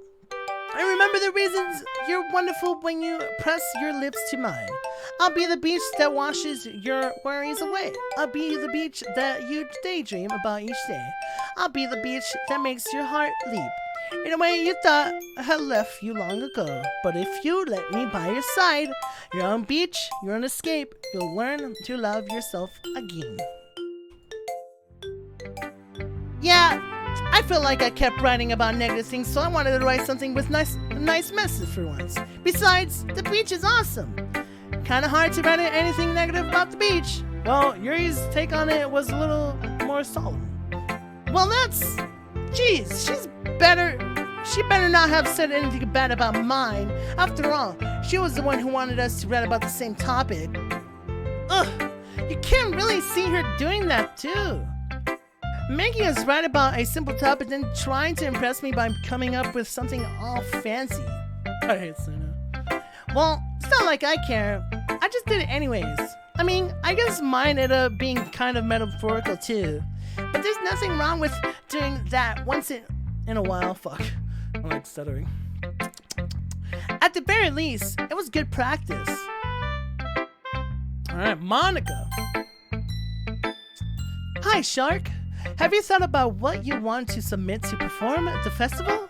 Well, being in this club is one thing, but performing in the front of a bunch of people, I'll have to give it some more thought. Okay, no pressure, but whatever you do, I'm sure it'll turn out great. It would also make me happy to see. Ha ha ha. Anyway, let's take a look at today's poem. Sure. I let Monica take the poem I'm holding in my hands. Ha ha ha! It's kind of funny. How so? No, not the poem. I mean, it's funny how your poems and Sayori's poems have been getting more and more similar to each other every day. I'm surprised you're so in sync with her. Then again, you've been spending a lot of time together lately, haven't you? I guess you could say that. Although we kind of grew up as best friends, I haven't been seeing as much of her this past year. But since I joined the club, we've been spending a lot of time together. I see. That reminds me about how Sayori's been a little bit off today. Yeah, did she tell you something? Well, Jack, you haven't been flirting with her, have you? Of course not. I've been treating her like I always do. Alright. Just making sure. I know how much you care about her. It would be terrible if something bad happened to her, so keep an eye on her. Sayori has been acting so much happier ever since you joined the club. What could have happened all of a sudden? Well, never mind. This really isn't the time to be talking about this. Anyway, I'll share my poem with you now, alright? Alright. The lady knows everything. Oh, hold on. The lady knows everything. The old tale tales of a lady who wanders Earth, the lady who knows everything, a beautiful lady who has found every answer, all meaning, all purpose, and all that was ever sought. And here I am, a feather, lost adrift the sky, victim of the currents of the winds. Day after day I search with little hope, knowing legends don't exist. But when all else has failed me, when all others have turned away, the legends is all that remains, the last dim star glimmering in the twilight sky. Until one day the wind ceases to blow. I fall, and I fall, and I fall, and I fall even more, gentle as a feather, a dry quill, expressionless, but a hand catches me between the thumb and forefinger, the hand of a beautiful lady. I look at her eyes and find no end to her gaze. The lady who knows everything knows what I am thinking. Before I can speak, she responds in a hollow voice. I have found every answer, all of which amount to nothing. There is no meaning, there's no purpose, and we seek only the impossible. I am not your legend does not exist. And with a breath, she blows me back afloat, and I pick up a gust of wind. Yo, she's doing drugs, bro. That lady's like a crack dealer, bro. You know, I feel like learning and looking for answers are the sort of things that give life meanings.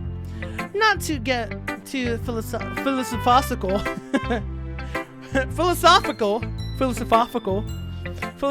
or anything, but it was kind of on my mind, so that's what I wrote about. I see. I never really put much thought into it. In a way, it's almost paradoxical. Fuck these words, man. Because if we had all the answers, wouldn't the world start to lose its meaning? You know, there's one thing I noticed. It seems like everyone in the club prefers writing about things that are more sad than happy. Huh, are you surprised? I mean, if everything was okay, we wouldn't really have anything to write about, would we? Humans aren't two-dimensional creatures. I think you'd know that better than anyone. You mean one-dimensional? Ah, yeah, that! Anyway, here's Monica's writing tip of the day. Are you ever too shy to share your writings because your friend it's not that good enough or not that good? It can be really disheartening to get a lukewarm response to something you put so much into. But if you find other people enjoy writing, then sharing becomes a lot easier. Because instead of just telling you that your writing is good or okay or bad, they'll want to focus more on everything that went into it and the things you can work on. It's much more encouraging that way and will make you want to continue improving. It's almost like having your own little literature club, don't you think? That's my advice for today. Thanks for listening. Third day. Okay, you three. We're all done sharing poems. Why don't we start figuring it out? Hold on! Wait, what was her voice again? Hold on a second!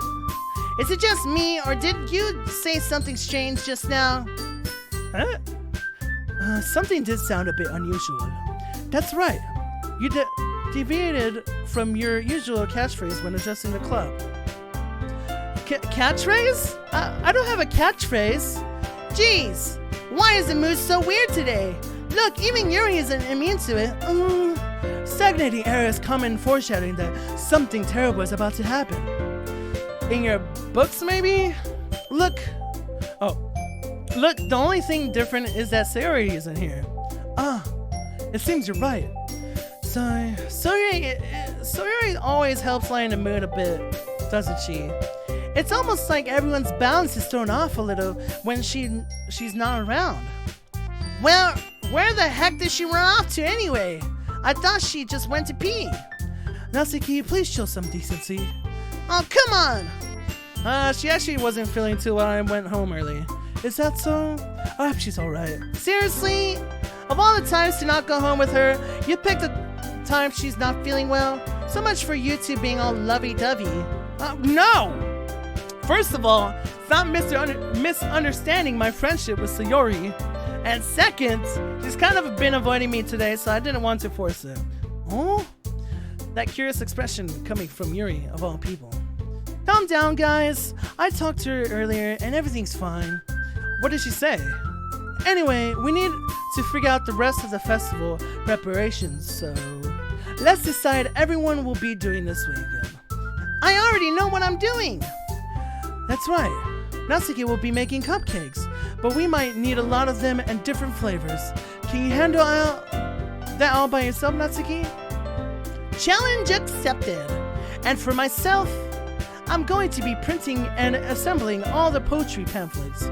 Sari will be helping me design them, and as for Yuri, you can, guys, can you help me out with something for Yuri? I'm useless? No, that's not it at all. You're the most talented person here, you know. No, Natsuki's pouting too. Jeez, even I can tell now. I guess I never gave Sayuri enough credit, but I can tell things are even harder on you when she's not around. That may be the case, but if I can't also be a leader on my own, then I won't grow as a person. So Yuri, you have beautiful handwriting, you know, so you should make some banners and decorations to help set the atmosphere. Atmosphere? About that. I love atmosphere. Yuri's expression suddenly changes as she stares at her desk and focuses and starts nodding to herself. Your mind is already racing, I see. That's great. You'll be a wonderful help, Yuri. But anyway, that just leaves you, Shark. The one who is truly useless. Don't say that. In fact, both Natsuki and Yuri have some pretty heavy tasks to handle. It would probably go a long way to give one of them a hand. You can always help me out as well. I would be really appreciative of that. Is Monica suggesting I spend the weekend with one of my club members? How on earth are they going to respond to a suggestion like that? I suppose I wouldn't mind a bit of help. Well, even if you don't know how to bake, there's always some dirty work I could give to you. It's not like Monica's going to give me a choice and you shouldn't be sitting on your butt anyway. Natsuki tries to mumble a bunch of excuses like that. If I recall, Natsuki, you mentioned that you would like to handle the baking on your own. Shark may not like to be around if you only make him out to be a nuisance. So therefore, he may be more suited to assisting with the decorations. Hold on! I never said that! How hard could it be to make a few decorations anyway? Sounds more like you're just making excuses for Sharkktooth. What are you saying? It will be extremely meticulous work. And baking isn't? Just what do you think? Guys, let's settle down for a moment. In the end, I think it's up to Shark to decide how he'd like to contribute. Besides, he hasn't really gotten the chance to spend any time with me yet, you know? So I'm sure he's interested in...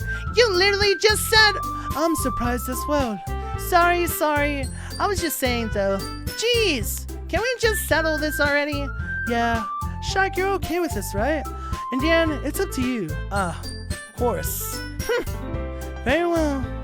In that case, everyone looks straight at me. But of course, I'm going... Dude, I gotta hit up Sayori, bro. She's a homie, and she feels sad. I gotta go with Sayori. I mean... If it's going to be anyone, then I prefer helping Sayori. I mean, we're already neighbors and... But Monica said... Monica said that Sayori was helping her. Jeez. Do you really hate us that much?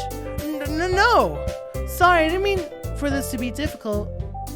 Just think of the club, okay? Oh, fuck. Yuri. Yuri's funny. Or, like, Yuri is like... Five head, dude, and I need to be more sophisticated like her, right? So Yuri. Well, I'll probably be the most useful helping out Yuri. Me? Are you serious? Why would you? Natsuki, I can already tell you're about to say something mean. No, I was just saying. So you'll be helping Yuri then, Shark? Yeah. That's what I'm going to do. I'm glad. I'm glad. I have a bad habit of overthinking these sort of things. So I think your assistance will be very useful. That's great to hear. Natsuki, will you be able to handle the baking yourself? I mean, yeah. I already said I would be fine. Okay, okay. Everyone can tell that Natsuki is feeling a little sour. So, is that everything we needed to go over? Yeah, that should be about it. Are you guys excited? Well, excited may not be the right word, but I suppose I'm looking forward to it a little bit. Do you feel the same way, Shark? Me? I guess you could say I'm interested to see how it'll turn out. That's good for me. What about you, Natsuki? Natsuki? What? Why is everyone yelling at me? I didn't even do anything. No, that's not what I meant at all. Oh, Yuri anxiously glances between everyone in the room. I'm sorry for this. I don't really know why Shark picked me. And also, your cupcakes are the best cupcakes I've ever had. They go really well with my tea. And nothing that I do for the event will compare that. So... I get it. I'm kind of surprised though. Well, why? Well, I'm not the one acting immature. I already know that. But you're trying to cheer me up all of a sudden. I know. I'm not very good at it. I'm sorry if I said something bad. Natsuki isn't the only one surprised. Monica and I are also taken aback by Yuri's words. When she already has trouble with words, trying to cheer someone up must be far out of her own comfort zone. But I begin to understand. Yuri was trying to sound like Sayori. Even if it didn't work perfectly, I could tell that she tried to say something Sayori would say at a time like this. Because Sayori always helps everyone smile and feel good about themselves. No! I kinda appreciated it. I'm sorry for making a big deal out of nothing, but I'm going to say this. Nani? You better bet that my cupcakes are going to be the best part of the whole event. Ah, I believe you. Yeah, I hope to see everyone do their best. But with that, there's nothing more for today, so I guess it's time for us to head out. Alright, let's get out of here then. Everyone packs up their things. I start to follow Monica and Natsuki out of the door as they chat between each other. I turn around. Sorry. I realize, dude, her music. Dude, wow, exquisite ass music. This is why I picked Yuri, bro. This is exactly why I picked Yuri. I realized that I don't have any way of contacting you this weekend. Oh, you're right. I can't believe that it slipped my mind. Yo! We're gonna head out. Alright, Sawers. Whoa, Shark_Tooth is an actual streamer? I just thought he hired people on the Bungie Twitter all day for a living. Yo, Vengeful with the year sub, dude! True Low W, what up, Venge? Thank you so much for the year sub, dude. What up? I can't believe that slipped my mind. Should I give you my phone number? I think that would be the best way, yes. Alright then, Yuri and I exchange phone numbers. Okay, then I'll be stopping by your house on Sunday. Huh, my house? Is that a problem? No, not at all. I just thought that I would be the one going to your house since I'm the one helping you. I suppose that makes sense. But if you don't mind, I think I would prefer going to your house. Alright. In that case, it won't be a problem. I decided not to press Yuri for a reason. It's not like it should matter much either way, so I'll just need to make sure my room is clean. I hope I manage to make myself useful in some way. I'm not nearly as creative as you are. Don't underestimate yourself, Shark. I think that we'll make a very productive team. Even if you only choose me because you felt bad or something. Wait, you don't actually think that, do you? I don't know. It's difficult to come up with any other reason you may have chosen. You're forgetting the one reason with the most common sense. I chose to help you because that's what I want to do. But you thinks to herself with an extremely tense expression. Oh no, Shark, I haven't been able to watch in a while. What happened? Waifu games? Dude, we turned into weebs. That's what happened. We're weebs now. Yuri thinks to herself with an extremely tense expression. Yuri, you're overthinking this. You wanted me to point out when you're overthinking, right? I didn't realize. I'm telling you, I want to. That's all there is to it. Do you believe me? Yuri thinks really hard again. She looks straight into my eyes for a long while. I believe you. As if it took her tremendous effort, Yuri finally says that and relaxes her expression. And I'm really looking forward to Sunday. Yeah, I am too. After that exchange, I make my way out to the door and Yuri follows. I can't believe this. Yuri is going to be coming to my house on Sunday. You know, I would have preferred to do this with Sayori. My anxiety still shoots through the roof. I guess I've gotten pretty used to handling her at this point. But who knows what might end up happening when we're outside of school. She even told me she was looking forward to it. I shake my head. Why do I feel nervous that Sayori finds out about this? It's not like we feel that way about each other. Besides, like Monica said, this is about the club. I have nothing to worry about. If I just go with it, then I'll have a good time. Like I still watch Hell Yeah, brother. Sunday already, Jesus Christ. It's Sunday. I've been getting increasingly anxious about Yuri's upcoming visit.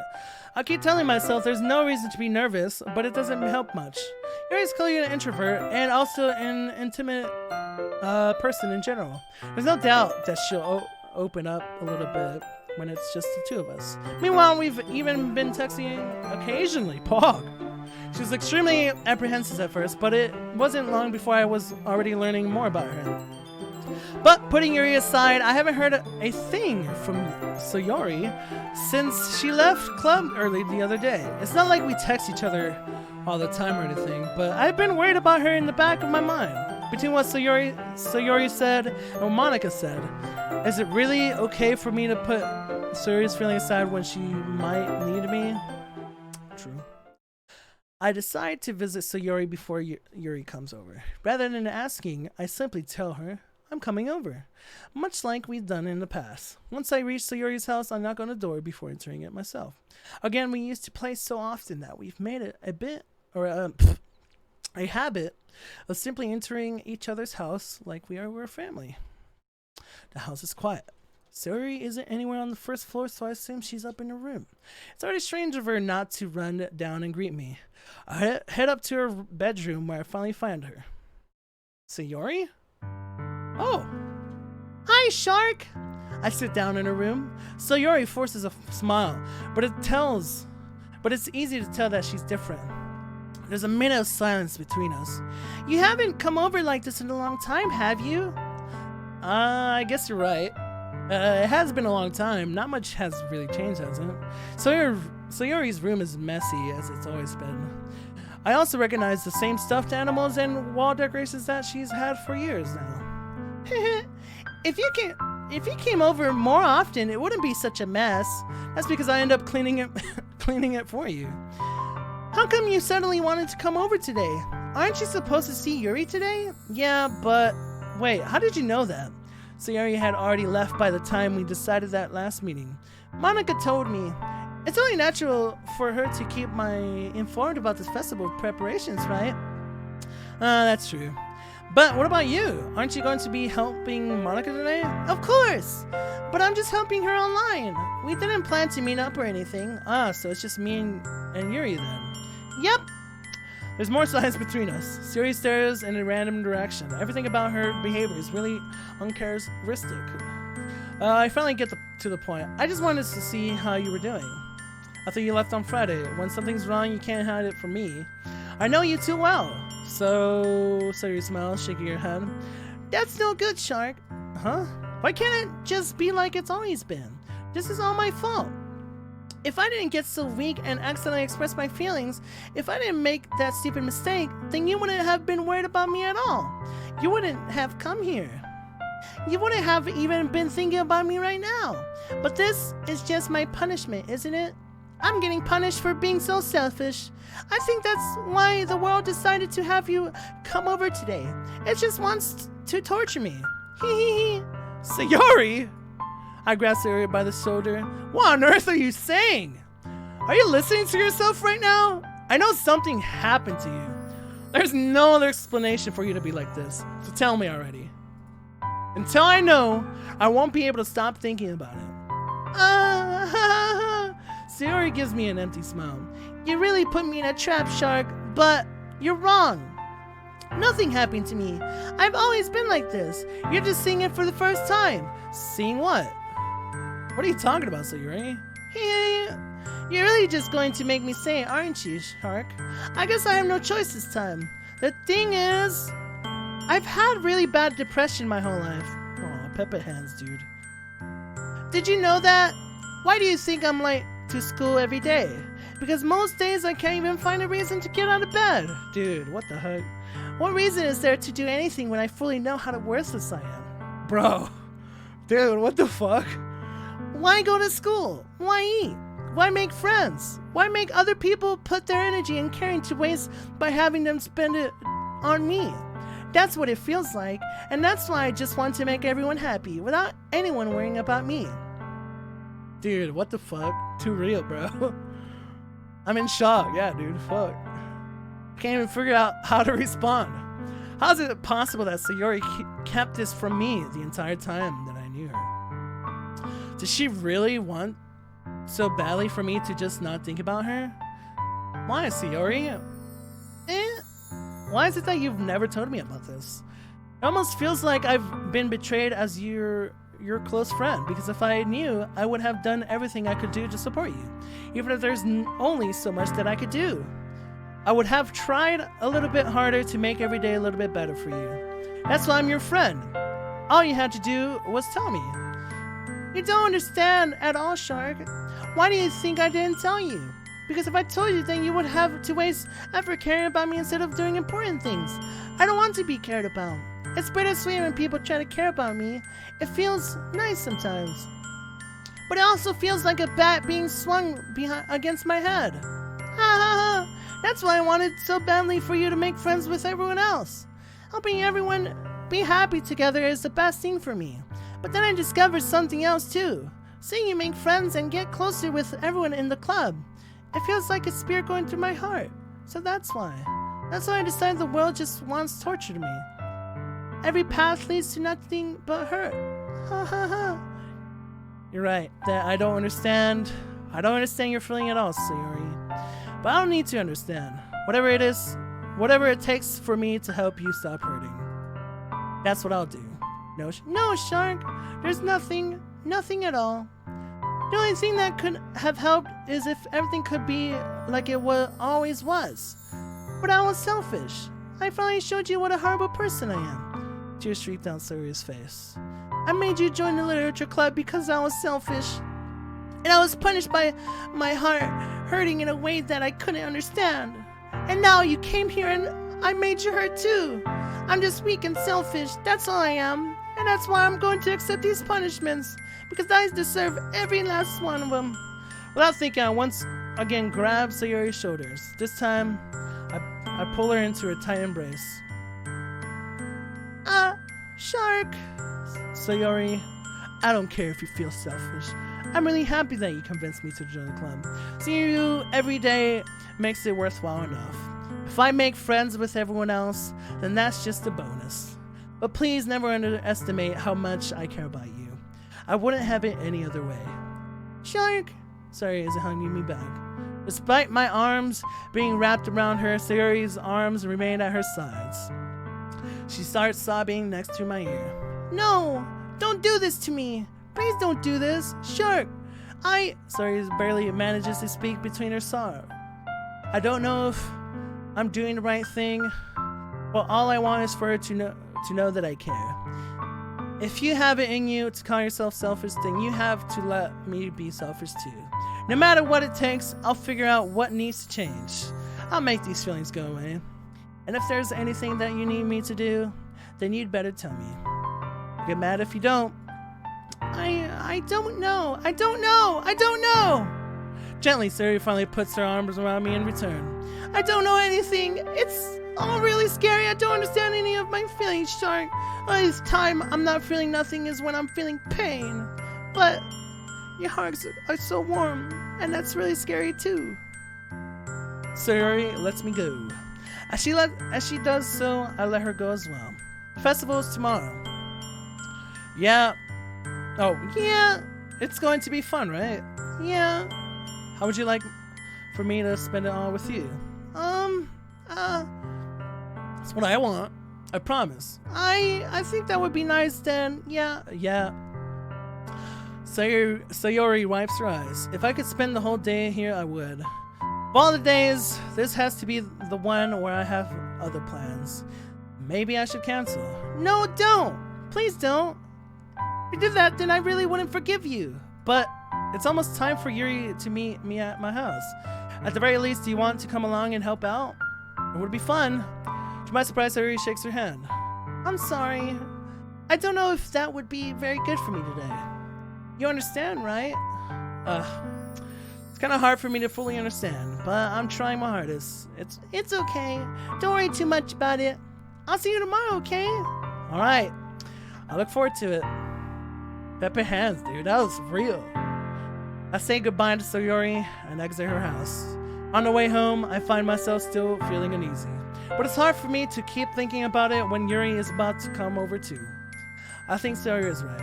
I shouldn't be worrying too much, and we're definitely going to have a great time tomorrow. I should just focus on what's ahead of me. Pepper hands. As I approach my house, I see something that makes me feel a moment of panic. Yuri? Thank goodness. You're a little too early. I'm sorry I wasn't home yet. Were you waiting for a long time? No, I just got here. But I started to get really nervous when nobody answered the doorbell. You always could have texted me. If I had known, I would have reassured you and hurried more on my way home. I suppose that's true. I didn't think of that. For some reason. It should be common sense to do that, but I decided to ignore it. Anyway, let's go inside. I see you brought a lot of stuff with you. That's right. And did you manage to find everything I asked you to buy as well? Yeah, pretty much. At least I hope I got everything right. I'm sure it'll be fine. I take Yuri to my room. The first thing she does is glance around curiously, which makes me feel anxious. It's so clean. I cleaned it before you came over, so... That's very considerate of you to do. No. I would be very embarrassed for my room to be a mess while you were here. Well, I do enjoy cleaning. I would have gladly helped you clean. That would be even more embarrassing. Wait. Don't look in there! I snatched Yuri's wrist, which was in the process of opening a desk drawer of mine. Yo, my prawn! It's my hentai! I'm sorry. I wasn't thinking for some reason. I was just spacing out. It's fine. I let go of Yuri's wrist. She puts both of her hands firmly in her lap, as if making sure she's keeping track of them. So, should we get started? Yes. I have a few things planned that you can help with. Decorations and other atmospheric enhancement. Atmospheric enhancement?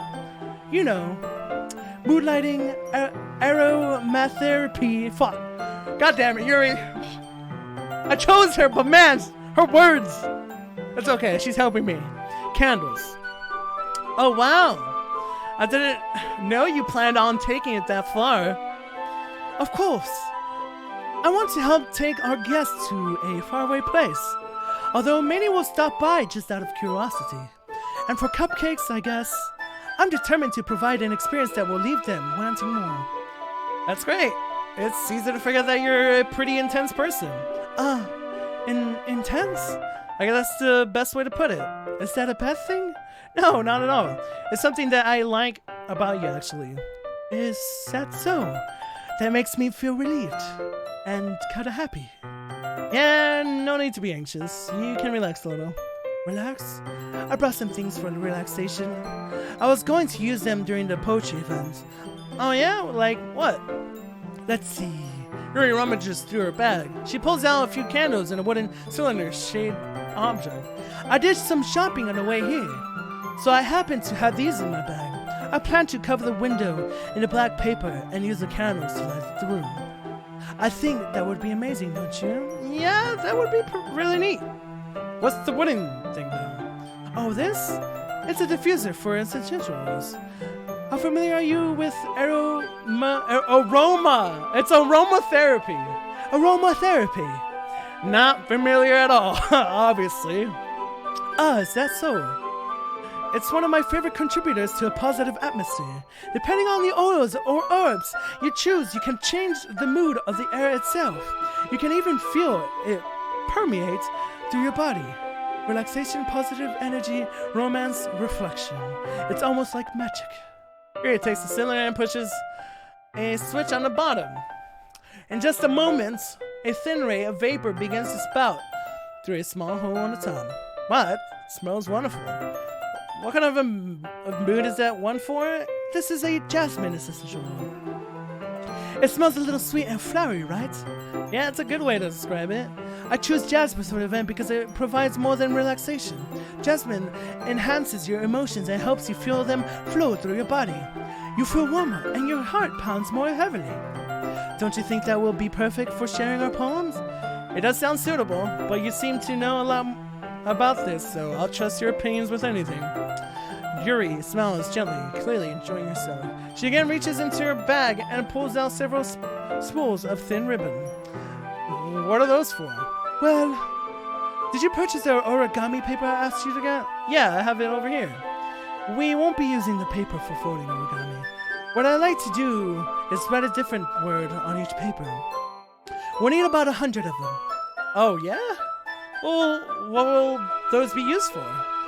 Well, I'm going to cut pieces of ribbon to hang from the doorway of the classroom. Then we can fasten the paper onto the ribbons to create a doorway curtain. Wouldn't that be beautiful? Or it would also catch the eye of those passing by the room. It may attract some to peek inside. That's really creative. Exquisite game. Exquisite fucking game, dude. This game's crazy. Exquisite. I had no idea. Oh, that's me. I had no idea you'd be so good at this, Yuri. Is that so? Well, I suppose I do a little intense. I do get a little intense, as you put it. Whew. Yuri giggles with her red cheeks. Is it just me, or is she more relaxed when it's just the two of us? Or maybe it's the excitement she feels from sharing something that she enjoys. Here's a marker, Shark. You can write any characters you want. I'll help you once I finish cutting the ribbons. Who's my favorite? I like Sayori because she's a homie. But Yuri's like big brain. And she's cool. She's pog. She's pog. Like, win rate is at 0. I like Yuri. But Sayori, Pepe hands though. She the homie. I feel bad. But Yuri, Yuri has milkies. I'll help you once I finish cutting the ribbons. Oh, alright. Sitting on the floor together, the two of us get to work. I carefully draw a different character on each paper, doing my best to manage my bad handwriting. Yuri unravels a long strand of red ribbon to her desired length. Then she reaches into her bag once more and pulls out a pocket knife. Huh? The knife is strangely beautiful, and she pulls out a knife. Monka. The silver handle has an intricate pattern of waves etched into it. The blade itself is jelly, tinted blue. That's no ordinary pocket knife. It looks really fancy. Well, embarrassed, Yuri looks away. What is it? You're going to think it's weird. Yuri, whatever it is, I have no reason to judge. To each their own, you know? If you promise you won't be weirded out. Yeah, I promise. Alright. The thing is, I'm kinda into knives. What the fuck? So is this where it gets weird, bro? Okay. Into knives! Whoa! Whoa! What the? They're just so pretty. I can't help it. I don't know what it is. The combination of craftsmanship and feeling of danger may be... what am I saying? Please don't think I'm weird for this. You're laughing at me. No, I'm laughing at you. It's just funny how nervous you got about sharing. It's an interesting thing to be into, I guess. But I think it kind of suits you. Suits me? Yeah, it's kind of intense. Besides, it's a really cool looking knife, if I can't deny that. It is, isn't it? He relaxes her expression once again. Would you like to hold it? Oh, fuck, okay. Sure, I'll check it out. Yuri carefully hands me the knife, and she goes pop, pop, pop. Dude, that'd be crazy, bro. With the handle facing me. I take it and turn it around in my hands. It feels heavy and extremely solid. Where do you even get a knife like this? Curious of its sharpness, I feel like the point of the knife with my index finger. Ow! Oh, I really did that? Come on, bro. What am I doing? Ow! Shark! Why did you do that? I didn't expect it to be that sharp. I barely touched it at all. It's my fault. I should have warned you. This knife is extremely sharp. It can cut through skin like it's paper. Oh no. A small drop of blood trickles down the side of my finger. Yuri takes my hand, gives the wound a closer look. She stares at it and noticeably fidgets. If you're squeamish, I'll go wash it off now. Without warning, Yuri puts my finger in her mouth and licks the wound. Excuse me? What? Ew! I feel her tongue curl around my finger. Startled, I instinctively pull my hand back. Oh, please forgive me. I wasn't thinking. Yuri lowers her head, her face burning up. Yuri? That's the most embarrassing thing I've ever done. How could I do something like that? I'm sorry. Sure, it was a little weird and it took me by surprise, but I guess she was... I guess she was just trying to help, right? Yuri, I think you're overreacting a little. She doesn't lift her head. What if she doesn't recover from this for the rest of the afternoon? Alright, you know what? This might be a stupid thing to do, but I'll do it anyways. I take Yuri's hand and look her and...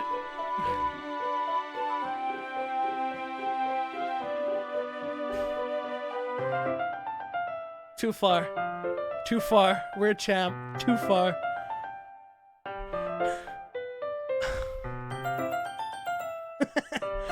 I take Yuri's hand and lick her index finger in return. Shark! Did you really just do that? Now we're even. Yuri just looks at me like I did something wrong. I knew that would be a bad idea. If not for the sweet aroma of the jasmine oil, the air would be extremely heavy right now. Hello, good jellyfish. Oh, Alice, can you fix that, by the way? Yeah. Sorry, Mortis. Yeah, we took it off during the Twitch troubles. Yeah, you could remove the purge. You're so weird, Shark. Yuri giggles shyly. Huh? You're calling me weird? I have no response to that. Where do you keep your bandages? I don't think I need one, actually. It was a tiny cut. Look, it already stopped bleeding. Stand up, streamer, dude. No. I see. That's relieving. The tension is quite quickly lifted. We each resume our respective activities. Why am I talking to voice? Damn it. I watch Yuri's knife cut through the ribbon like it's nothing but air. Meanwhile, I continue to make progress on the paper. After we finish attaching the paper to the ribbons, we lay them outside by side. It looks better than I expected and will be very effective as a door curtain. It looks great! Good thinking coming up with this, Yuri. Oh, thanks. It's just something I saw online. Are you ready to move on to the next task? Yeah, let's do it. What do you have in mind? I'd like to create a banner.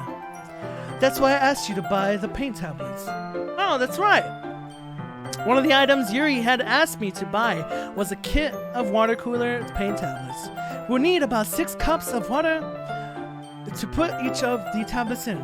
Do you mind fetching those for us? Of course not. 6 cups of water. I'll be right back in a minute. Thank you very much. Oh, and just a little bit of water is okay. If you fill the cup too much, it'll be too diluted. Taking Yuri's advice, I decided to use small plastic bathroom cups rather than full-size glasses. I put them on a place to catch any paint that drips, then brings it back into my room. Yuri? Yes. I come to see Yuri quickly unrolling her sleeve, pulling it back over her arm. Nothing. Your face is a little red. Is it too hot in here or anything? No, not at all. There's nothing wrong, so let's mix the paint.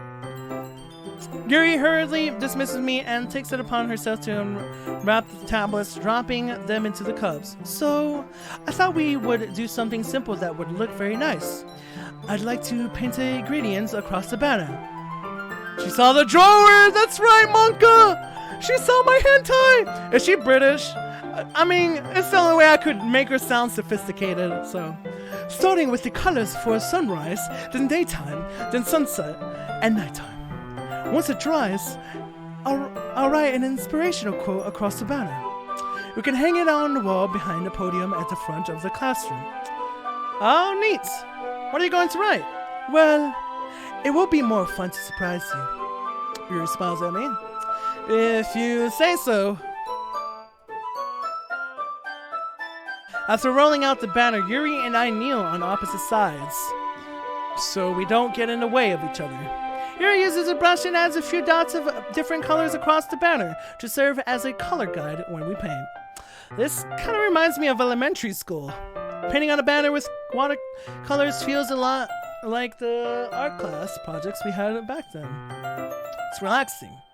I'm sorry if this feels too childish. No, I didn't mean that at all. It's kind of fun, you know? Yeah, it is fun. I'm glad you feel that way too. Yuri stops painting for a moment, thinks to herself, for me, I don't need to go out and do crazy things to have fun. In fact, I usually don't even want to. I just like when I can spend time with one other person, even if it's something simple like reading. It doesn't matter, or it doesn't even matter if we don't talk much. Just having a friend next to me makes things feel a little bit nicer. I think that's all it takes for me to be happy. Is that so? Even if Yuri and I are quite different, I can understand where she's coming from. I feel that way about things like anime and games. Fucking weeb. I relate though. Where simply sharing the experience with someone can make me happy. I think I feel the same way. Yuri smiles gently. I need you to understand. Yuri leans over the banner to grab an unused paintbrush, but I move at the same time, causing my head to bump into her. Oh, Kia! Oh God, sorry. Yuri reels back and I quickly lift my hand in surprise. Are you hurt? No, I'm not hurt. It just startled me, that's all. Sorry, I should have asked you to get it for me. It's not your fault. Your face. There are droplets of paint on Yuri's face and neck. Is there something on my face? Yeah, I accidentally got paint on you. Sorry, it's totally my fault. I'll get a towel right away. I rush out and fetch a small towel, then I dampen it with hot water. I return to my room and kneel back down in front of her.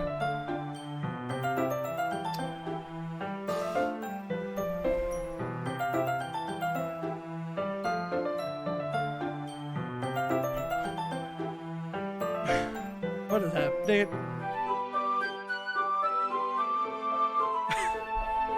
Remove bottom low. Stand up shimmer. Why is her hand like that, bro? Remove cam. There's nothing, bro. Here. I pat down Yuri's face and neck with the towel. Is something wrong? It's hot. I just didn't expect it. Sorry, I didn't want to use cold water. Having finished, I start to retract my hand, but Yuri suddenly holds my wrist. Wait. Just for a little longer. It feels really nice. I keep my hand still against Yuri's neck. The way she opens her eyes, oh boy, I lost. She looks into my eyes. It's an intense expression that I recognize from when she reads her books. Almost as she lost in a daze, enveloped by her own thoughts. She breathes gently, half through slightly parted lips. What is happening? Is it the aroma of the jasmine oil giving me this dizzy feeling?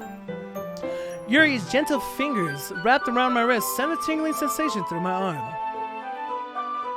And suddenly her face seems to be much closer to mine than it was just a moment ago. Whoa! Yuri slowly pulls away. Sorry. I've been feeling a little lightheaded today. I didn't mean to space out. It's fine. The moment is over as soon as it began. Yuri picks picks up her brush again, but her movement seems clumsier, like she's unable to focus. I remain silent, forced to ignore the event that just transpired. I hesitantly retrieve my own brush and continue following Yuri's example. That should do it. I finished filling the night sky with white dots that look like stars. Look at the banner as a whole, it's very pretty and natural looking. I think it came out better than I expected. I'm really happy with the results. Yeah, me too. Are you going to add the lettering now? Not yet. It needs to dry first. That's true, but won't that take a while? Well, perhaps it would be best to leave it here than have you bring it in the morning. I could do the lettering in the classroom before our event starts. Is that okay? That's totally fine. Wonderful. In that case, I don't think there's anything more for us to do here. Phew! You said that like you're glad it's over. Was I wrong to assume that you were at least enjoying yourself a little bit? Oh no, it's not that. I'm just glad that we managed to get everything done. I see. I am too. I was a little concerned about time. I need to start making dinner soon. Ah, so you don't have any time left. I was secretly hoping we would have extra time after finishing the work. Well, Yuri thinks to herself, I think it would be too irresponsible of me to wait much longer. I'm sorry. I was hoping there would be more time as well. It's probably my fault. Sorry for being such a slow worker. No, it's not your fault at all. And the important thing is that we got everything done, right? Yeah, so I shouldn't be disappointed or anything. Gathering all her things, Yuri seems to look a little downcast. I understand why. It sounded like she rarely gets the opportunity to spend time with friends in a relaxed environment. But that doesn't mean this is the last time it can happen. Once Yuri packs up, I walk her out the front door. Thank you very much for having me today. No problem, I'm glad I was able to help. Just let me know if there's anything else you need me to bring tomorrow. I will. Well then, Yuri fidgets. I guess I'll see you tomorrow. Wait, I kind of say that without thinking. About today. It's fun that we didn't have as much time as we wanted. Because we can do it again. Whenever you want, you can come over or we can go out somewhere. Oh, I forgot you don't like going out much. As I stumbled over my words, Yuri simply smiles bashfully. Anyway, you know what I'm trying to say, so you're very thoughtful, Shark. Yuri takes a step closer to me, then briefly squeezes my hand. I kind of like that about you. Oh. Well, how am I supposed to respond to that? But I don't even get a chance to, as Yuri suddenly pulls back. So Yuri? Eh? Ah! Hi, Shark. Sayori. Just no, we weren't. It's okay, Shark. I just stopped by to say hi. Well, it's nice to see you. I'm sorry, but I'm already on my way to leave. Oh, really? That's too bad. I'm sorry. But we'll all be together at the festival tomorrow, so that's fine, right? Of course. Sorry, Beams. Yeah, so I'll see you tomorrow. Oh, damn, she books it. Clearly embarrassed Yuri. Yuri's off. Sayori waves goodbye after her. Sayori! I thought you didn't want to come over today. Well, I tried staying in my room, but my imagination was being really mean to me. So I had to come here and see it for myself. See what? What are you talking about? You know, how much fun you were having with Yuri and how close you got to her. It makes me really happy that you've made such good friends. Dude, Pepe has, man. Sayori, bro. Yes, Sad Pepper Jammer. That's all that matters to me. Tears start to fall down Sayori's face. That's all that matters to me. Why am I feeling this way, Shark? I'm supposed to be happy for you. Why does it feel like my heart is splitting in half? It hurts so much. Everything hurts so much. This would be so much better if I could just disappear. Sayori, don't say that. It's true, Shark. If I wasn't here, then you wouldn't have to waste your sympathy on me. You wouldn't have to put up with me being selfish. Monica was right. I should just... Monica? Monica was right about what? Sayori? What I said before is true. Bro, did Monica just straight up just tell her just kill herself, bro? That's crazy. That's what I feel like. I'm not going to let this continue. Hearing about you like this isn't the burden your mind is making out to be. It's something that makes me happy. It's something that I wouldn't trade for anything else. So even if it takes an entire lifetime, I'm going to be by your side until you don't feel any more pain. It's because she liked your Destiny poem? True. But... Sayori looks away. I put a hand on her shoulder to reassure her. I'm scared, Shark. I'm really scared. What are you scared of, Sayori? I'm scared that I might like you more than you like me. Sayori? It's true, isn't it? I was weak and started to like you too much. I did this to myself. Shark, I like you so much that I want to die. That's how I feel. And... That's enough, Sayori. I don't want you to hurt anymore. Slide my hand down Sayori's arm and squeeze her hand in my own. Do you remember how I said I always know what's best for you? Do you still believe me? Wordlessly, Sayori nods. Even if you don't understand all of your feelings, I know what you need the most right now. And that's what I'm going to give you. Bro. You know what? This is meant to be, bro. We were childhood friends. And we're at this moment, dude. We're doing it. No friend zone. Straight up. I love you. Boom. I love you. Those are my true feelings. So there's no way you could like me more than I like you. I should have realized it sooner. But spending time with everyone at the club, making new friends, and having fun with you every day, it helped me realize that you are truly the most important person to me. That's why I always accept any of your burdens, as long as we continue like this every day, with you by my side. Then I know we'll both be happy. Shark! Aw, dude, my heart. Oh, this is cute as fuck. I find this cute as fuck. Where's my hair, bro? I got a haircut. Damn. TT Tours chat. TT Tours. TT Tours. Suddenly, Sayori wraps her arms tightly around me. Shark, is this really okay? Yes. I hold Sayori in my arms and pull her closer. You'll never have to let go of me again.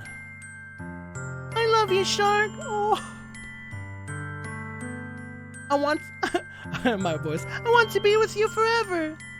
Me too. I feel Sayori's grip around me weaken a little bit. What is this? Sayori? I'm supposed to be happy right now. Oh shit. I always thought this would be the happiest moment for me. But why? Even now? Why won't the rain clouds go away? They're not going away at all, Shark. It's okay, Sayori. Might take some time for things to get better again. But no matter what, or no matter how long it takes, I'll be there every step of the way. That's all that matters right now. Okay. I trust you.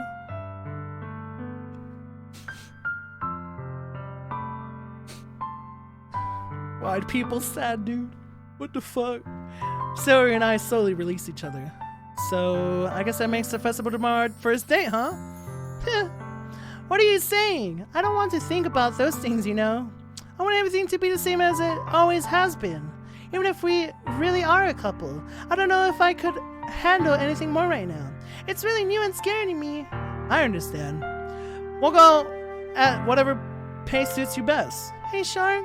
So he gazes at me once again, smiling sadly. Even if I get really, really sad, this is the best thing for me, right? Huh?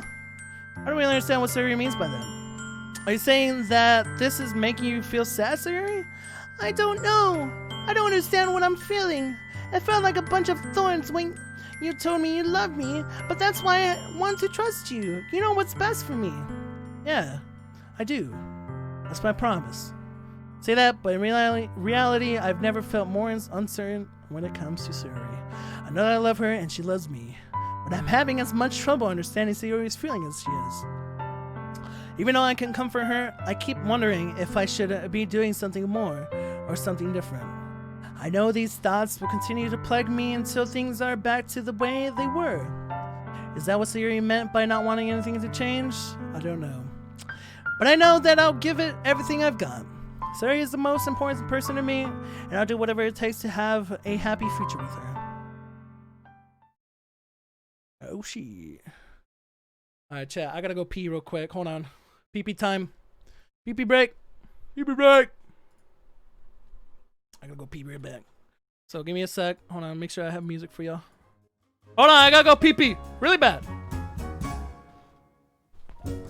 Woke up this morning, jumped out of bed, put on my best suit, got in my car, raced like a jet, all the way to you. Knocked on your door with heart in my hand to ask you a question, 'cause I know that you're an old-fashioned man. Can I have your daughter for the rest of my life? Say yes, 'cause I need to know. You say I'll never get your blessing till the day I die. Tough luck, my friend, the answer is no. Why you gotta be so rude? Don't you know I'm human too? Why you gotta be so rude? I'm gonna marry you anyway. I'll marry you anyway. No matter what you say, we'll be a family. I hate to do this, you leave no choice. Can't live without her. Love me or hate me, we will be both standing at that altar. Or we will run away to another galaxy. You know she is in love with me. She will go anywhere I go. Can I have your daughter for the rest of my life? Say yes, 'cause I need to know. You say I'll never get your blessing till the day I die. Tough luck, my friend, the answer is no. Why you gotta be so rude? Don't you know I'm human too? All right. Why you gotta We're be back. so rude? Whew, all right. Marry you anyway. Go marry her anyway. No matter what you say, we'll be a All right. Here we go. We're back. We're back. Nom away the spam. Oh, is it, yeah, no spoiling, bro. Nom it. Yeah, dude, Keiko and a nom spam to nom away the spoilers. It's the day of the festival. Of all days, I expected this to be the one where I'd be walking to school with Sayori. But Sayori isn't answering her phone. I considered going to her bus to wake her up, but decided that's a little too much. Meanwhile, the preparations for the event should be nearly complete. The banner Yuri and I painted is dry, and I gently rolled it up to take with me. She sent me a pleasant text reminding me not to forget anything, and I reassured her. Funnily enough, I probably feel the same way as Natsuki about the event. I'm more excited for it to be over so I can spend time with Sayori and Yuri at the festival. But knowing Monica, I'm sure the event will be great too. All right. Oh yeah, Mr. Krabs. Oh yeah, Mr. Krabs. Oh yeah, Mr. Krabs. DDLC, what is this? Yo, what up, Balloon Nuts? Hell yeah, dude, hell yeah. Thank you so much for the 5 months Twitch Prime. Still no music. Shark, you're the first one here. Thanks for being early. That's funny, I thought at least Yuri would be here by now. Monica's placing little booklets on each of the desks in the classroom. They must be the ones she prepared that have all the poems we're performing. In the end, I found a random poem online that I thought Monica would like and submitted it. So that's the one I'll be performing. I'm surprised you didn't bring Sayori with you. Yeah, she overslept again. That baka. You think that on days this important she'd try a little harder. I say that, but I suddenly remember what Yuri told me yesterday. I suddenly feel awful knowing it's not nearly that simple for her. I only said it because it's the way I'm used to thinking, but maybe I should have gone to wake her up after all. Ha ha ha! You should take a little responsibility for her, Shark. I mean, especially after your exchange with her yesterday. You kind of left her hanging with this morning, you know. Exchange? Monica, you know about that? Of course I do. I'm the club president after all. But I stammer embarrassed. Did Sayori really tell her about it that quickly, that we're a couple now? I didn't really plan on bringing it up with anyone yet. Jeez, you don't know the full story at all, so don't worry. I probably know a lot more than you think. Monica is being as friendly as usual, but for some reason I felt a chill down my spine after hearing that. Hey, do you want to check out the pamphlets? They came out really nice. Yeah, sure. I grabbed one of the pamphlets laid out on the desk. Oh yeah, they really did. Something like this will definitely help people take the club more seriously. Yeah, I thought so too. I flipped through the pages. Each member's poem is neatly printed on its own page, giving it an almost professional feel. I recognize Natsuki's and Yuri's poems from the ones they performed during our practices. What's this? Flip to Sayori's poem. It's different from the one she practiced. It's one that I haven't read before. Oh. Oh, shit.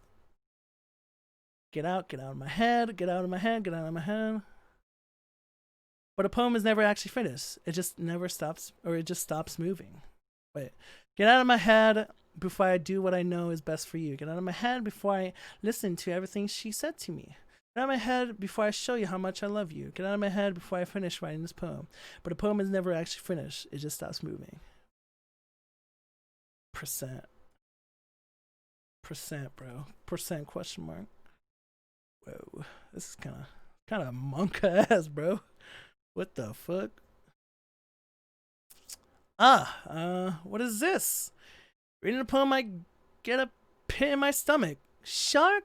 What's wrong? Nothing. This poem feels completely different from everything else Sayori's written. But more than that, I changed my mind. I'm going to get Sayori, so... well, alright. Try not to take so long, okay? I quickly leave the classroom. Don't strain yourself, Monica calls that after me. I quicken my pace. Oh, booking it. What was I thinking? I should have tried a little bit harder for Sayori. It's not a big deal to at least wait for her or help her wake up. Even a simple gesture of walking her to school makes her really happy. Besides, I told her yesterday that things will be the same as they were. Or this always have been. That's all she needs and what I want to give her. I reach Sayori's house and knock on the door. I don't expect an answer since she's not picking up the phone either. Like yesterday, I opened the door and let me in. Sayori? She really is a heavy sleeper. I swallow. I can't believe I ended up doing this after all. Waking her up in her own house. That really is something that a boyfriend would do, isn't it? In any case, it just feels right. Outside Sayori's room, I knock on her door. Sayori! Wake up, baka! There's no response. I really didn't want to have to enter a room like this. Oh shit. Isn't it kind of a breach of privacy? But she really leaves me no choice. I gently open the door.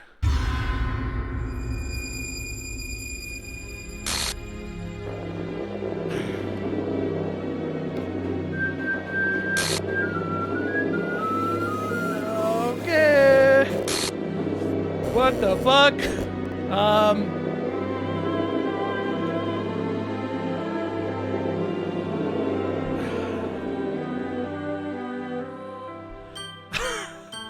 What the fuck, dude?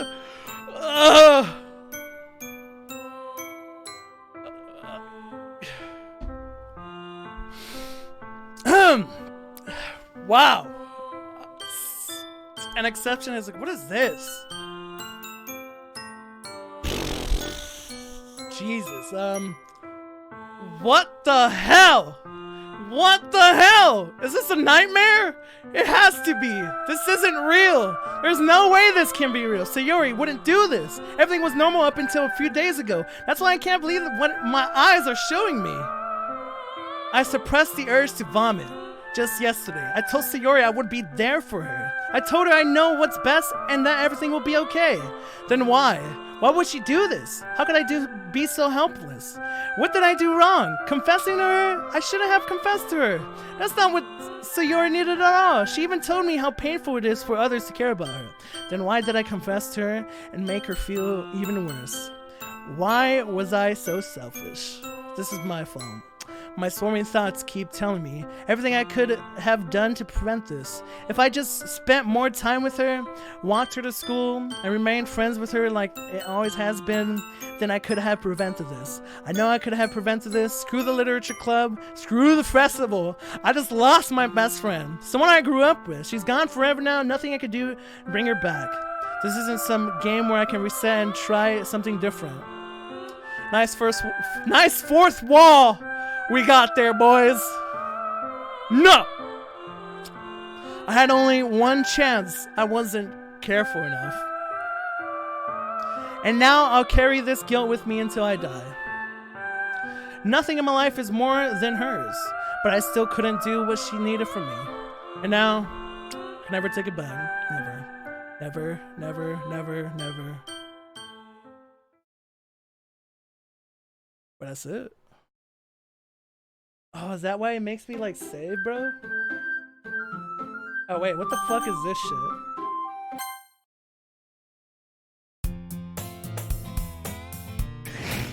What the fuck, dude? Why is this game so creepy? This is starting to take a turn. I see an annoying girl running towards me from the distance, waving her arms in the air like she's totally oblivious to any attention she might draw to herself. That girl is blah, blah, blah, blah, my neighbor and good friend since we were children. Dude, this is fucked up. You know, the kind of friend you'd never see yourself making today. But it just kind of works out because you never know each other for so long. We used to walk to school together on days like this, but starting around high school, she would oversleep more and more frequently, and I wouldn't get tired of waiting up. But if she's going to chase after me like this, I almost feel better off running away. However, I just sigh and idle in front of the crossbar and let catch up to me. Oh, Jesus fuck.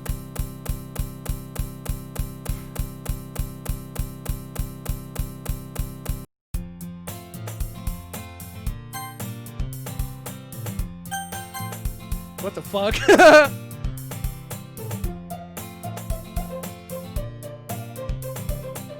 Meanwhile, I've always walked to school alone. I always tell myself, it's about time I meet some girls or something like that, but I have no motivation to join any clubs. I'm perfectly content just getting by on the average while spending my free time on games and anime. There's always the anime club, but it's not like there would be any girls in it anyway. Oh god, now I'm scared to see the girls, bro! The school days is as ordinary as ever, and it's over before I know it. After I pack up my things, I stare blankly at the wall looking for an ounce of motivation. Clubs. There really aren't any that interest me. Besides, most of them would probably be way too demanding for me to want to deal with. I guess I have no choice but to start with the anime club. Oh no. Is this Sayori? If it's Sayori, it's gonna like fuck. Ah! Oh, it's Monica. Jesus Christ. Monica? Oh my goodness, I totally didn't expect you here. It's been a while, right? Yeah, it has. Monica smiles sweetly. We do know each other well. We rarely talked, but we were in the same class last year. Monica was probably the most popular girl in class, smart, beautiful, and athletic. Basically completely out of my league. Okay. Same shit, right? So having her smile at me so gently feels a little. What did you come here for anyway? Oh, I just been looking for some supplies to use for my club. Do you know if there's any construction paper in here? Oh, or markers? I guess you could check the closet. You're in a debate club, right? About that. I actually quit the debate club. Really? You quit? Yeah. To be honest, I can't stand all of the politics around the major clubs. It feels like nothing but arguing about the budget and publicity and how to prepare for events. Yo, Glow Sick, what up? Thank you for the raid. The kind raid in the host. Hope you're doing well. Welcome. Things are starting to take a turn here. So among us. Welcome. I'd rather take something I personally enjoy and make something special out of it. Oh wait, was that her talking? In that case, what club did you decide to join? Actually, I'm starting a new one. A literature club. literature? That sounds kind of dull. How many members do you have so far? Haha. It's kind of embarrassing, but there's only 3 of us so far. Oh man, dude. Of course, Yori not there, but It's really hard to find new members for something that sounds so boring. Well, I can see that. But it's really not boring at all, you know? Literature can be anything. Reading, writing, poetry. I mean, one of my members even keeps her manga collection in a club room. wait, really? Yeah, it's funny. Oh, hello! Oh shit! It's Dad! Hide the hentai! Hide the hentai chat! Oh god! Oh, nope, it's not what it looks like, chat. It is not what it looks like. Hello, Fruit Raiders! Welcome! Welcome, all weebs. Thank you, Mr. Fruit. We're playing. Oh yeah, Mr. Krabs. Oh yeah, Mr. Krabs. Oh yeah, Mr. Krabs. What is Less this? than Yo, 3. dude. Hey, it is not what it looks like. Yo, thank you so much for the raid, Fruit. Welcome, Fruit Raiders. It's your boy, Sharkktooth. The man with the voice and the man with the weird body. That doesn't match with the voice. But hello, welcome. Please enjoy. We just got into very spooky territory now. Doesn't look spooky, but it's pretty spooky now. Yeah. Well, welcome. No spoilers, or you get banned forever. Anyways, Yeah, it's funny, right? She always insists that manga is literature, too. I mean, she's not wrong, I guess. And besides, a member, right? did Monica say she? Hey, Shark. By any chance, are you still looking for a club to join? I mean, I guess so, but In that case, is there any chance you could do me a big favor? I won't ask you to join, but if you could at the very least visit my club, it would make me really happy. Please? well, I guess I have no reason to refuse. Yeah, anti-spoiler spam. There's spam. Well, I guess I have no reason to refuse. Besides, Oh wait, no, that's me talking. Besides, how could I ever refuse someone like Monica? Sure, I guess I could check it out. oh, awesome! You're really sweet, Shark, you know that? It's nothing really. Shall we go then? I'll look for the materials another time. You're more important. And thus, today marks the day I sold my soul to Monica and her irresistible smile. What was it before, like cupcakes? Monica. I timidly follow Monica across the school and upstairs, a section of the school I rarely visit, being generally used for third-year classes and activities. Monica, full of energy, swings open the classroom door. I'm back, and I brought a guest with me. Ah! Okay. Girl one. A guest. Seriously, you brought a boy? Way to kill the atmosphere. Don't be mean, Natsuki. But anyway, welcome to the club, Shark. All words escape me in this situation. This club is full of incredibly cute girls. So let me guess. You're Monica's boyfriend, right? What? No, I'm not. Natsuki? The girl with the sour attitude, whose name is apparently Natsuki, is one of I don't recognize. Her small figure makes me think she's probably a first year. Anyway, this is Natsuki, energetic as usual. And this is Yuri, the vice president. You know who is the fucking vice president? Sayori, bro. Fuck, dude. It's nice to meet you.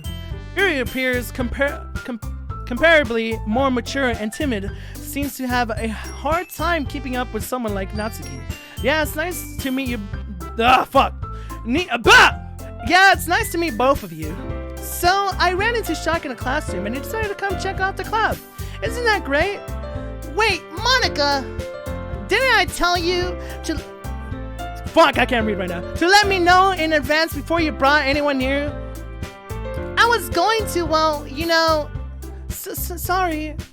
I didn't forget that, but I just happened to run into him.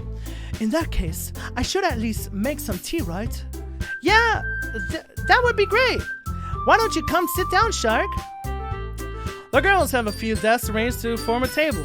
Yuri walks to the corner of the room and opens a closet. Meanwhile, Monica and Natsuki sit across from each other. Still feeling awkward, I take a seat next to Monica. So, I know you didn't really plan on coming here. but we'll make sure you feel right at home, okay? As president of the literature club, it's my duty to make the club fun and exciting for everyone. I'm surprised there aren't more people in the club yet. Music's getting so loud.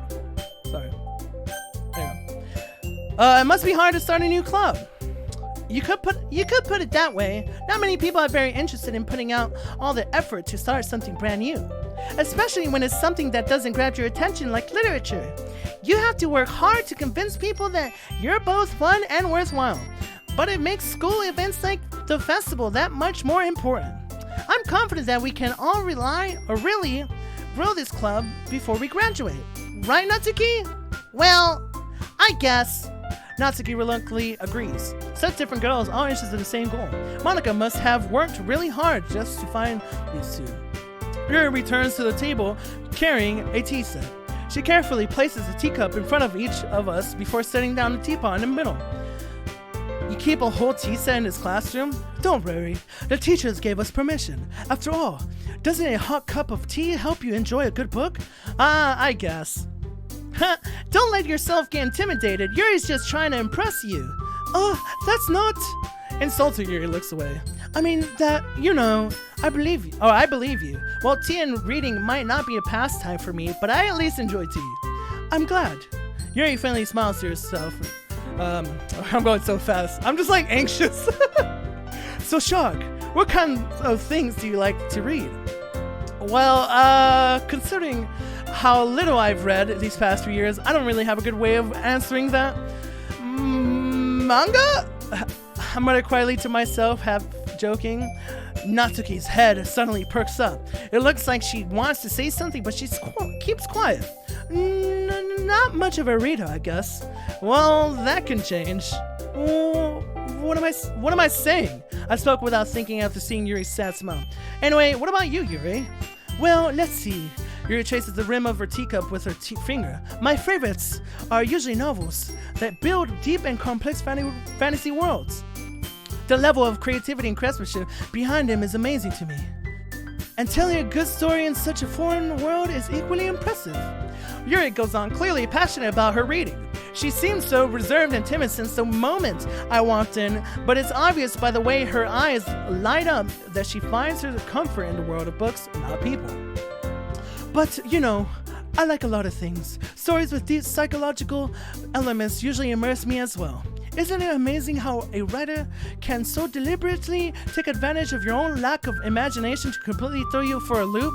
Okay, fourth wall. Okay, they keep throwing this. The fourth wall, they're trying to punch through it, chat. They're trying to get through. Anyway, I've been reading a lot of horror lately. I read a horror book once. I just really grasped something I can relate to at the minimal level. At this rate, Yuri might as well be having a conversation with Brock. Haha, I'd expect that from you, Yuri. It suits your personality. Oh, is that so? Really, if a story makes me think or takes me to another world, then I really can't put it down. Surreal horror is often very successful at changing the way you look at the world, if only for a brief moment.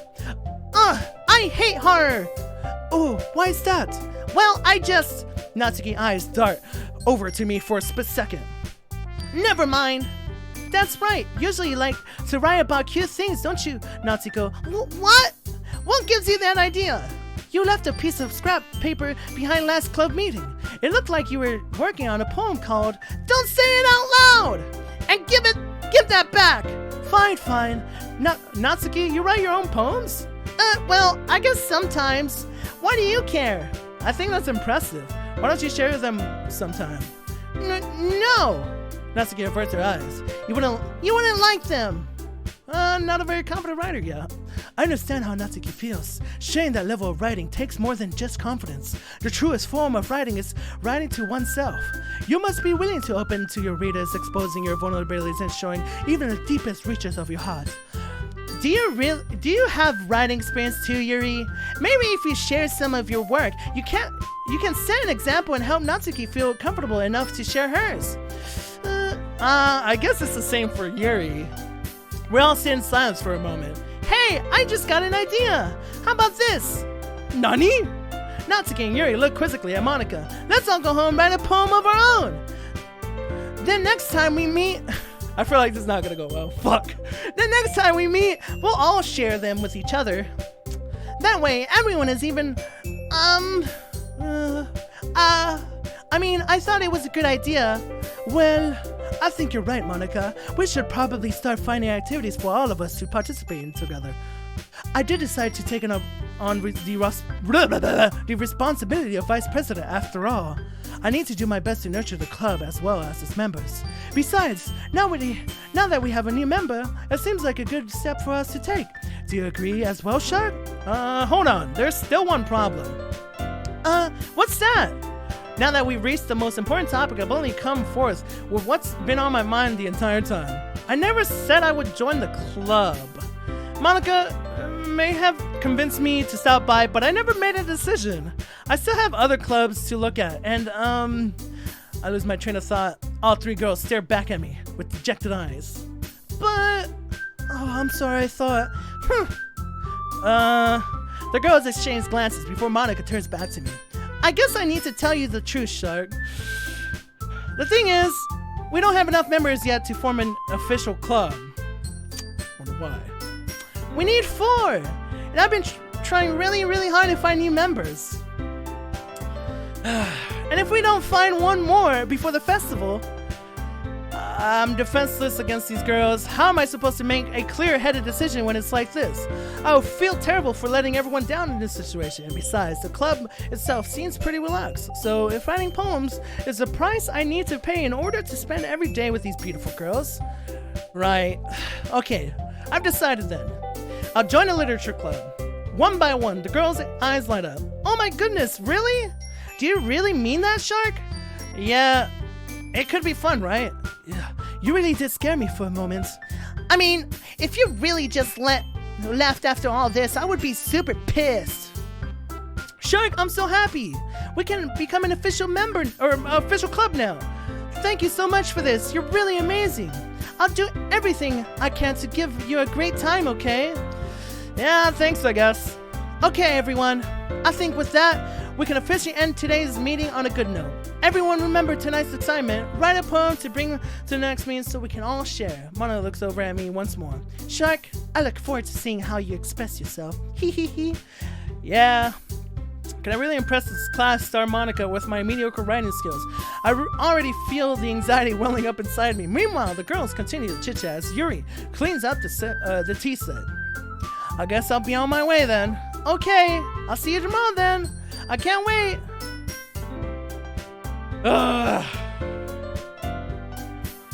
With that, I depart the club room and make my way home. The whole way, my mind wanders back and forth between the 3 girls. Natsuki, Yuri, and of course Monica. Will I really be happy spending every day after school in a literature club? Perhaps I'll have the chance to grow closer to one of these girls. Alright, I'll just need to make the most of my circumstances, and I'm sure good fortune will be with me. Or find me. And I guess that starts with writing a poem tonight. You have unlocked a special poem. Would you like to read it? Oh god. Sure. Oh fuck. A dream. I was wandering an abandoned warehouse at night. I was lost, looking for an exit. I just wanted to go home. I came upon an empty room, its ceiling and walls beyond the deep blackness. My steps were quick in order to hurry to the other side or to a wall, anything. Suddenly the ground was no longer beneath my feet. I stepped into a hole of indeterminate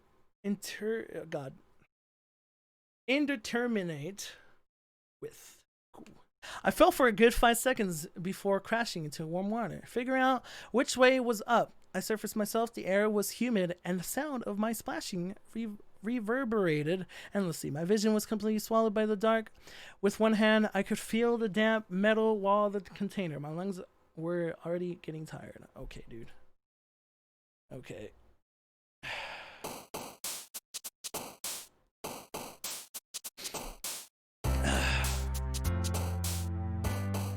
Anxiety. Alone. I should have picked Destiny. Destiny should have been Destiny. My bad, chat. Disoriented.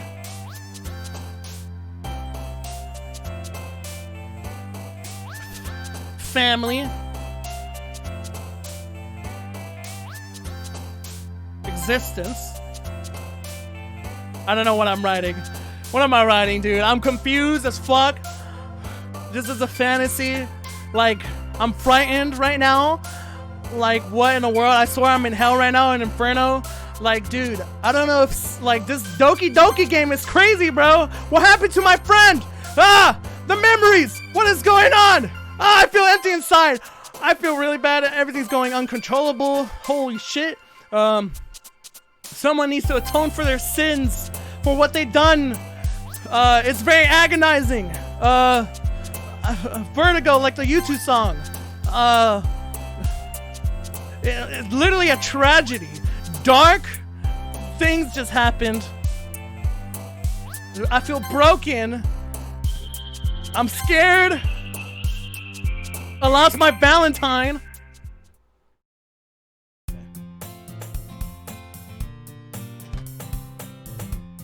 Hi again, Shark. Glad to see you didn't run away on us. Haha. No, don't worry. This might be a little strange for me, but I at least kept my word. Well, I'm back at the Literature Club. I was the last to come in, so everyone else is already hanging out. Oh, Jesus Christ. Okay. Thanks for keeping your promises, Shark. I hope this isn't too overwhelming of a commitment for you. Make you dive headfirst into literature when you're not accustomed to it. Ah! Oh, come on! Like he deserves any slack! You already had to be dragged here by Monica. I don't know if you plan to just come here and hang out or what, but if you don't take us seriously, then you won't see the end of it.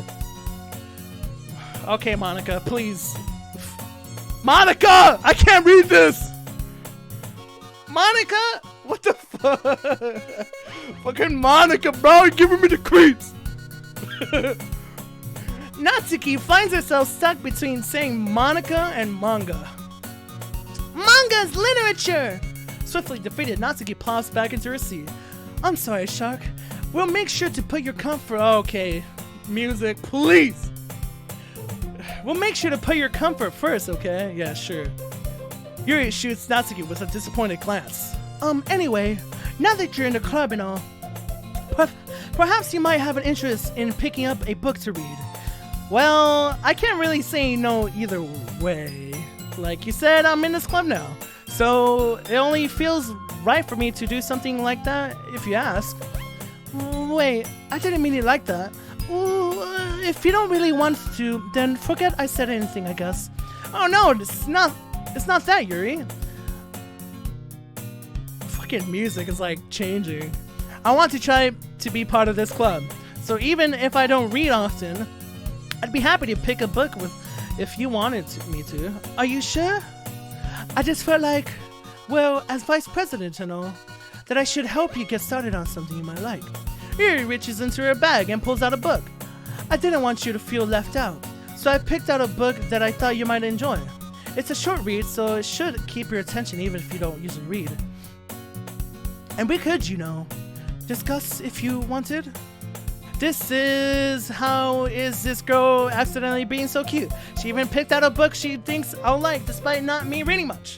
Yuri, thank you. I'll definitely read this. I enthusiastically take the book. Phew. Well, you can read it at your own pace. I look forward to hearing what you think. Oh god. Now that everyone's settled in, I expected Monica to kick off some scheduled activities for the club. But that doesn't seem to be the case. Yuri's face is already buried in the book. I can't help but notice her intense expression, like she was waiting for this stream. Often I stream barely, but we're slowly getting there again.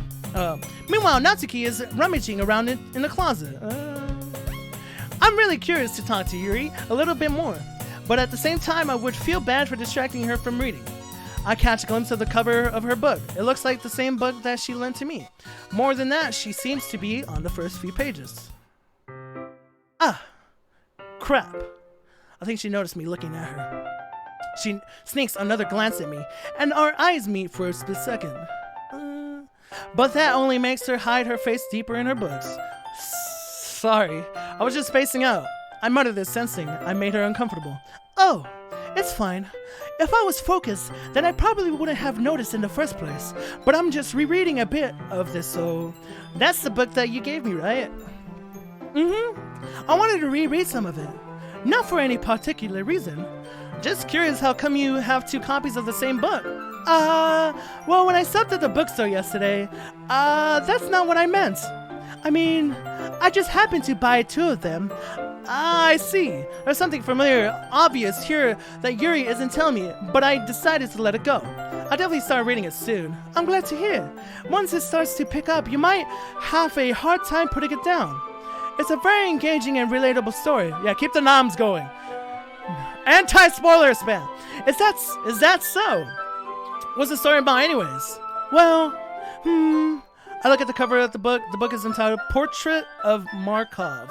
There's an ominous looking eye symbol on the front cover.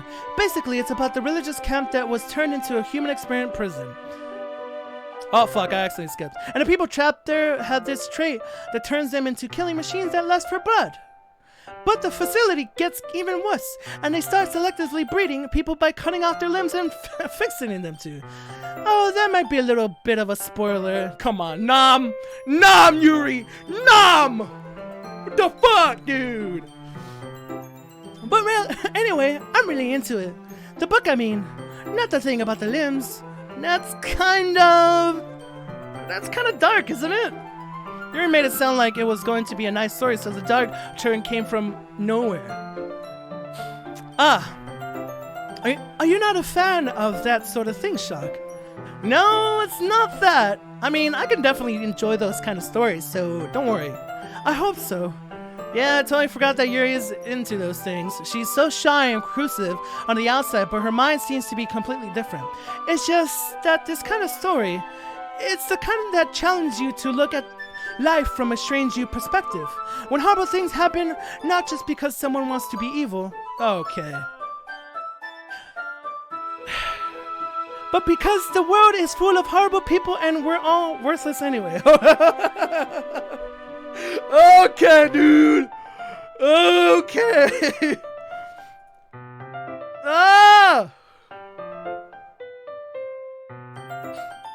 I'm rambling, aren't I? Yep. Not again. I'm sorry.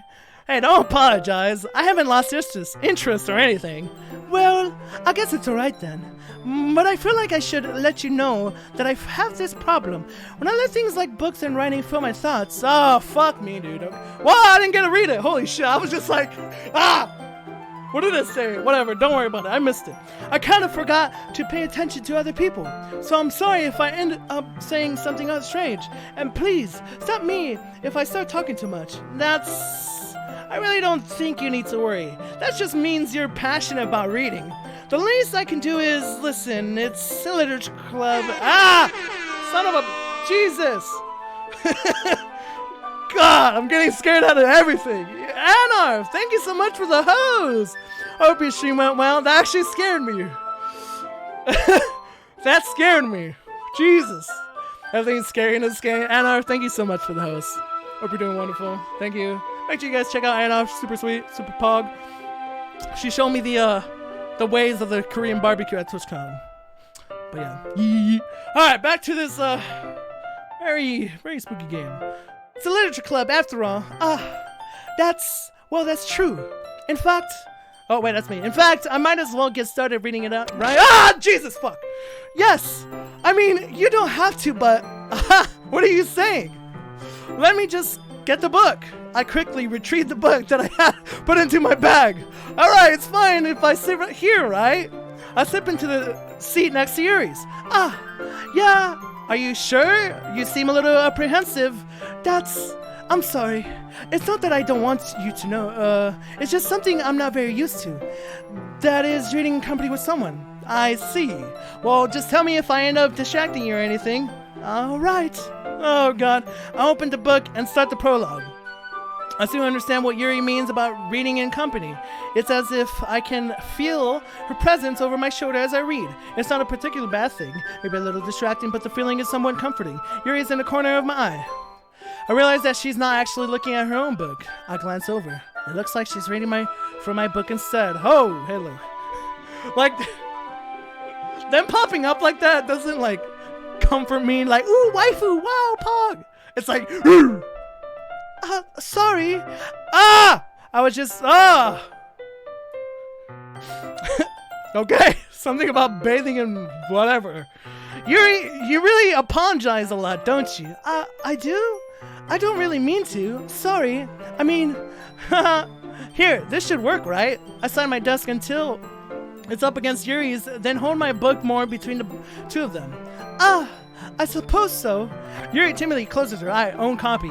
Once we each lean in a little bit, our shoulders are almost touching. It feels like my left arm is in the way, so instead I use my right hand to hold the book open. I guess that makes it kind of difficult to turn the page. Here. Oh my god. Wow, chat, right click, chat, I got you. There you go. Right click, woo. Okay. Yuri takes her left arm and holds the left side of the book between her thumb and forefinger. I do the same with my right arm on the right side of the book. That way I turn a page and Yuri slides it under her thumb after it flips to her side. But in holding it like this, we're huddled, even closer together than before. It's actually kind of distracting me. It's as if I can feel the warmth of Yuri's face and she's in the corner of my vision. Are you ready? To turn the page? Oh, sorry. I think I got a little bit distracted for a second. I glance over at Yuri's face again, and our eyes meet. I don't know how I'll be able to keep up with her. That's okay. You're not as used to reading, right? I don't mind being patient if it takes you a bit longer. It's probably the least I can do, since you've been so patient with me. Yeah, thanks. We continue reading. Yuri no longer asks me if I'm reading to turn a page. Instead, I just assume that she finishes the page before me, so I turn it by my own volition. We continue the first chapter in silence. Even so, turning each page almost feels like an intimate exchange. My thumb gently letting go of the page, letting it flutter over to her side as she catches it under her own thumb. Hey, Yuri? This might be a silly thought, but the main character kind of reminds me of you a little bit. She's not happy. No, I don't relate to this character at all. Hey, keep up the anti-spoiler spam chat. See one, boop, boop, boop, boop. Destroy it. Definitely not. Really? I was just thinking the way she second guesses things she says and all that. That's what you were talking about. Sorry. I thought you meant something else about her. Something else? Never mind. We didn't even get to that far yet. So I don't know why that came into my head. Haha. Yuri, are you feeling alright? Yuri's been a little fidgety ever since we started reading. You can rest if you're feeling sick or something. Your breathing's a little... My breathing? Yuri puts her hand on her chest as if to feel her heartbeat. I didn't even notice. Anyway, I'm fine. I just need some water. Alright, don't push yourself. I need water too. You're right. Thank you, fourth wall. I am reading a little too fast. Whew, okay. Yuri stands up and practically rushes out of the classroom. What on earth was that about? Shark! Did something happen just now? I have no idea. Yuri was acting a little strange, I guess. So you don't know anything? Sorry, I can't say I do. Are you worried about her? Oh, no, not really. I was just making sure that you didn't do anything to her. No, nothing. Don't worry. I believe you, silly. Yuri just does this sometimes, so it's nothing alarming. Alright, if you say so. Anyway, why don't we start with sharing our poems with each other? Shouldn't we wait for Yuri? Well, she might be a while, so I just figured we get started without her. Is that okay? Yeah, I was just asking. I stand up. I make a mental note of where I left off in the book, then slip it back into my bag.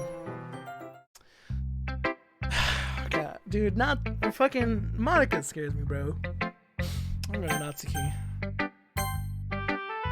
I told Natsuki I was interested in her poems yesterday. It's probably only fair if I shared mine with her first. Shark! If you're not going to take this club seriously, then go home. What? Harsh? What?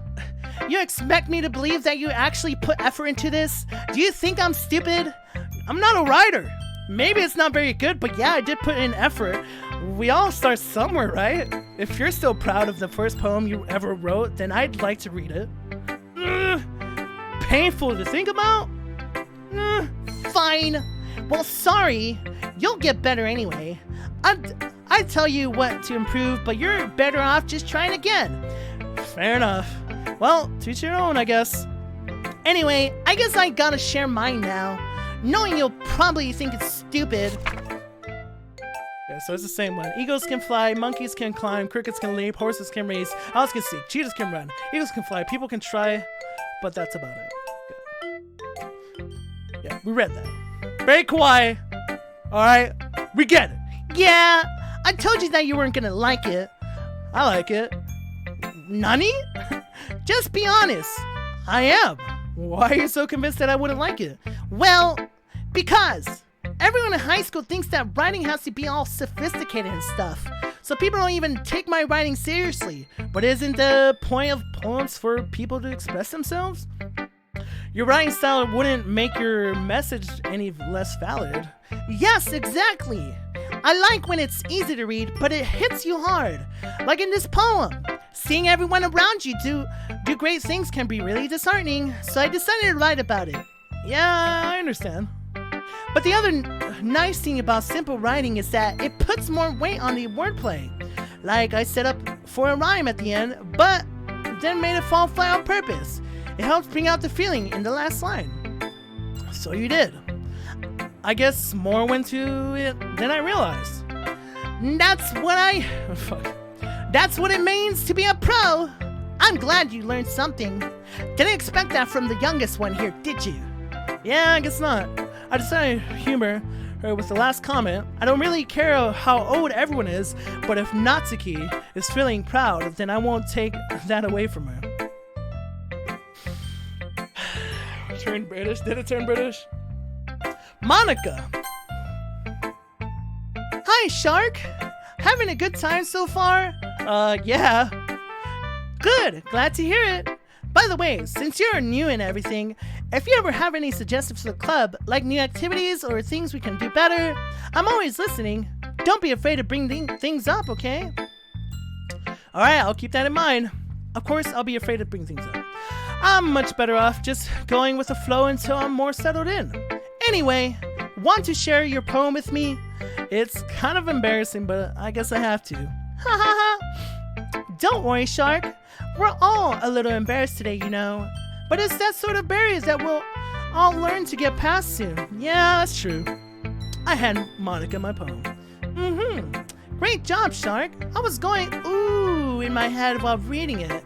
It's really metaphorical. I'm not sure why, but I didn't expect you to go far something so deep. I guess I underestimate you. It's easiest for me to keep everyone's expectations low. That way it always counts when I put in some effort. Huh, that's not very fair. Well, I guess it worked anyways. You know, that Yuri likes this kind of writing, right? Writing that's full of imagery and symbolism. Sometimes I feel like Yuri's mind is just totally detached from reality. I don't mean that like it's a bad thing though, but sometimes I get the impression that she's just totally given up on people. She spends so much time in her own head that it's probably a much more interesting place for her. But that's why she gets so happy when you treat her with a lot of kindness. I don't think she's used to being indulged like that. She must be really starved for social interaction, so don't blame her for coming on a little strongly. Anti-spoiler spam, nom them away, chat. You guys are beautiful. Alright. Like earlier, I think if she gets too stimulated, she ends up withdrawing and looking for alone time. Suddenly, the door opens. Yuri! I'm back. Did I miss anything? Not really. Well, we all started sharing our poems with each other. Already? I'm sorry for being late. No need to apologize. We still have plenty of time, so I'm more glad that you took all the time you needed. You haven't gotten a bonus yet? No! Alright. Thanks, Monica. I suppose I should go get my poem now. Anyway, do you want to read my poem now? Don't worry, I'm not very good. You sound pretty confident for someone who claims to not be very good. Well, that's because I have to sound confident. That doesn't mean I always feel that way, you know? I see. Well, let's read it then. The hole in the wall thing. Hole in the wall, but he wasn't looking at me. Confused, I faintly glance at my surroundings, but my burned eyes can no longer see color. Are there others in this room? Are they talking? Or are they simply poems on flat sheet of paper? The sound of frantic scrawling, playing tricks on my ears. The room begins to crinkle, closing in on me. The air I breathe dissipates before it reaches my lungs. I panic. There must be a way out. It's right there. He's right there. Swallowing my fears, I brandish my pen. Okay, dude. So what do you think? It's very freeform, if that's what you call it. So I'm not really the right person to ask for feedback. It's okay. Yeah, that kind of style has gotten pretty popular nowadays. There's a lot of poems have been putting emphasis on the timing between words and lines. When performed out loud, it can be really powerful. What was the inspiration behind this one? Well, I'm not sure if I know how to put it. I guess you could say that I had some kind of epiphany recently. It's been influencing my poems a bit. An epiphany? Yeah, something like that. I'm kind of nervous to talk about deep stuff like that because it's kind of coming on strongly. Maybe after everyone is better friends with each other. Anyway, here's Monica's writing tip of the day. Sometimes when you're writing a poem, a story, your brain gets too fixated on a specific point. If you try so hard to make it perfect, then you'll never make any progress. Just force yourself to get something down on the paper and tidy up later. Another way to think about it is this. If you keep your pen in the same spot for too long, you'll just get a big dark puddle of ink. So just move your hand and go with the flow. That's my advice for today. Thanks for listening. Peace. Alright, Yuri, what up? As Yuri reads the poem, I notice her eyes lighten. Exceptional. What was that? Did I say that out loud? Yuri first covers her mouth, but then ends up covering her whole face. He's going to hate me. You really didn't do anything wrong, Yuri. I guess you're right. What am I getting so nervous for? Aha! Yuri takes a breath. So, what kind of writing experience do you have? Your use of imagery and metaphors indicates you've written a lot of poetry before. Really? Oh, wow, that's a huge compliment coming from you. This is actually my first time, really. Uh-huh. Yuri stares at me blankly, then looks at my poem again. Well, I know that. I just meant, Yuri trails off, unable to find an excuse.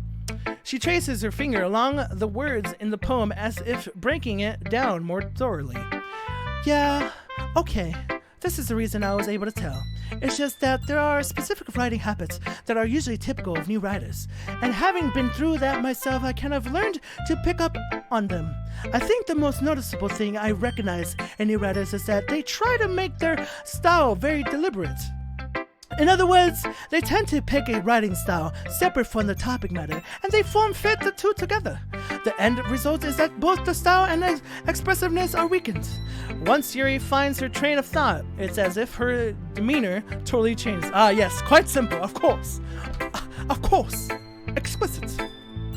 Her stammering is completely gone, and she sounds like an expert. Of course, that's not something you can be blamed for. There are so many different skills and techniques that go into writing even a simple poem. Not just finding them and building them, but getting them to work together is probably the most challenging part. It might take you some time, but it all comes through with practice and learning by example and trying new things. I also hope that everyone else in the club gives you valuable feedback. Natsuki can be a little bit biased though. Biased how? Well, never mind. I shouldn't be talking about people like that. Sorry. It's fine. I'm not sure if Yuri is apologizing to herself, to me, or to Natsuki. Do you mind if I read your poem now? Please do. I'd love to share my thoughts process behind it. Yuri smiles dreamily, as if that's a rare opportunity for her, which itself is kind of funny. After all, isn't this supposed to be a literature club?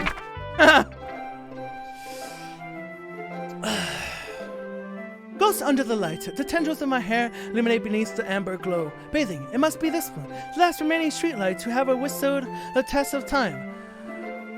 The last yet to be replaced by sickening blue-green hue of the future.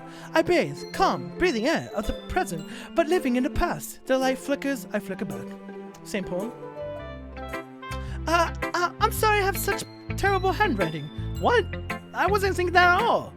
But it took you a long time to read. Bro, I sped run this time, bro! What do you mean? Well, I just don't read scripts very often. I actually think your handwriting is pretty. That's a relief. Also, I like the poem. Even though it's short, it was really descriptive. It wasn't too short. I usually write longer poems. Not at all. I'm really glad you liked it. I'll be honest, since it's our first time sharing, I wanted to write something a little more mild. Something easy to digest, I suppose. Are you into ghosts, Yuri? Hoo-hoo. Actually, the story isn't about ghosts at all, Shock. Really? I must have totally missed the point. Well, I suppose you did only glance over it after all. But remember that poets often express their own thoughts, feelings, and experiences in their work. Yo, thank you for the biddies, by the way. Seem cool. They usually do more than tell a simple story or paint a picture. In this case, perhaps the subject of the poem is only being symbolically compared to a ghost, lingering in her last remaining place of comfort, unable to let go of the past. Stop. And soon to be left with nothing. That's a lot more solemn, putting it that way. I hadn't even thought of that. That's impressive. It's nothing, really. Yours was impressive too, so nah. If anything, I could probably learn a thing or two from you. You think so? Yeah, of course. You know, I was really nervous about doing all this, but in the end, I enjoy it. Yeah, anti-spoiler spam. But in the end, I enjoyed it. I'm going to keep doing my best for you, Shock. Me too. Phew! I guess that's everyone. I glanced around the room. I was a little more stressful than I anticipated. It's as if everyone is judging me for my mediocre writing. Oh god, music! Music! Even if they're just being nice, there's no way my poems can stand up to theirs. This is a literature club after all. I sigh. I guess that's what I ended up getting myself into. Across the room, Monika's writing something in her notebook. My eyes land on Yuri and Natsuki. They gingerly exchanged sheets of paper sharing their respective poems. As they read in tandem, I watch each other expressions change. Natsuki's eyebrows furrow in frustration. Meanwhile, Yuri smiles sadly. What's with this language? Did you say something? Oh, it's nothing. Natsuki dismissively returns the poem to the desk with one hand. Yo, Javier, take it easy, man. Thanks for chilling, man. I'll let you chat for the anti-spoiler spam. Hell yeah, brothers. Sorry I'm not, like, focused on chat too much, but it's just, I gotta read and it's hard, but yeah. Thanks for being here, everyone. I really appreciate it. I guess you could say it's fancy. Thanks. Yours is cute. Cute? Did you completely miss the symbolism of or something? It's clearly about the feeling of giving up. How can that be cute? Oh, I know that. I just meant the language, I guess. I was trying to say something nice. You mean you have to try that hard to come up with something nice to say? Thanks, but it really didn't come out nice at all. Well, I do have a couple suggestions. If I was looking for suggestions, I would have asked someone who actually liked it. Which people did, by the way. Monika liked it, and Shark did too. So based on that, I'll gladly give you some suggestions of my own. First of all, excuse me, I appreciate the offer, but I've spent a long time establishing my writing style. I don't expect it to change anytime unless, of course, I come across something particularly inspiring. Which I haven't yet. And Shark liked my poem too, He even told me he was impressed by it. Natsuki subtly stands up. Oh, I didn't realize you were so invested in trying to impress our new member, Yuri. That's not what I said. You're just... Yuri stands up as well. Maybe you're just jealous that Shark appreciates my advice more than he appreciated yours.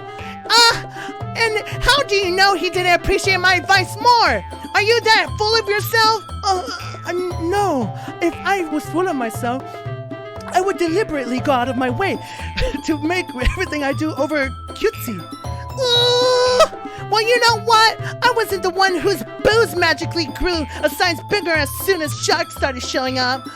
Natsuki, that's a little... This doesn't involve you! Taking out your own insecurities on others like that. You really stop! Young as fuck! Mila Kosaki, you wanna be edgy, bitch? Edgy? Sorry that my slice said someone under mental age to comprehend. See? Just saying that proves my point! Most people learn to go over themselves after they graduate middle school, you know! If you want to prove anything, then stop harassing others with your sickening attitude! You think you can control me? Tasha just dressing at the acting cute! The only cute thing about you is how hard you try! Well, you... Be careful or you just cut yourself on the arm, Jerry! Oh, my bad. You already do, don't you? Did you just accuse me of cutting myself? What the fuck is wrong with... What is wrong with your head? Yeah, go on! Let's Shark hear everything you really think. I'm sure he'll be head over heels for you after this!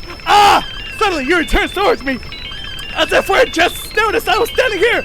Shark, she's trying to make me look bad. That's not true! She started it! How did I forget? What the fuck? Yuri! Natsuki! Fuck! Oh, hey, Monica. Oh, hey, Shark. Why don't we step outside for a little bit? Okay? Sorry about Sorry about that. They really shouldn't have tried to get you involved. It's probably better for us to stay out of this. We'll go back inside once they're done yelling. Ha ha ha! Some president... I am, right? Jesus Christ. I can't even confront my own club members properly. I just wish I was able to be a little more assertive sometimes, but I never have it in me to put my foot down against others. You understand, right? Anyway, if this makes you want to spend less time with the others, then that's fine. I'd be happy to spend time with you instead. Suddenly, Natsuki runs out of the classroom. Oh, shit. She quickly runs away. Oh, dear. Well, it looks like they're done. I didn't mean it. I didn't mean it. I didn't mean it. Yuri is rocking. Yuri's rocking back and forth in her desk with her palms on her forehead. Yuri? I didn't mean it. I believe you. I have I have no idea what Yuri might have said to Natsuki or did. Shock, please don't hate me. Please. I'm not like this. There's something wrong with me today. It's fine, Yuri. We know you didn't mean it. Besides, I'm sure Natsuki will forget all about it by tomorrow. Completely. Anyway, the meeting's over, so you can go home now if you want. Yuri looks at me like she wants to say something, but she keeps glancing at Monica. You can go first, Monica. I'd like to stay a little bit longer. I'm the president, so I should be the last one out. I'll wait for you to be done. Well, I'm the vice president, so please let me take the responsibility today. It's kind of sounds... God, dude, that yelling got me like... Anyways, it kind of sounds like you don't want me around for something, Yuri. It's not like that. It's not that. It's just... I didn't get much of a chance to discuss my book with Shark. It would just be embarrassing with you listening. I guess I don't really have a choice, do I? I'm sorry for causing trouble, but I really...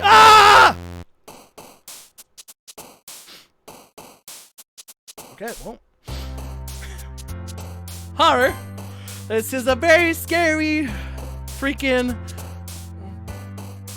game. I'm in vertigo like the YouTube song. I don't know if I want to play this game anymore. I want my papa and my puppy. It's like, dude, everything's so loud. Doki Doki's crazy.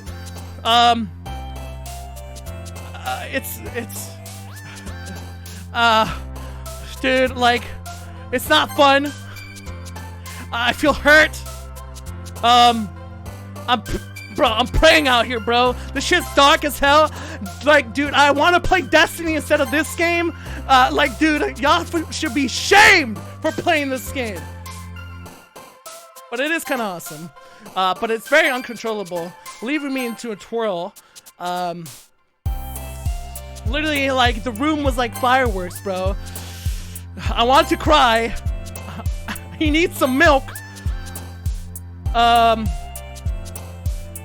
And dude, I want my friends. Best poet.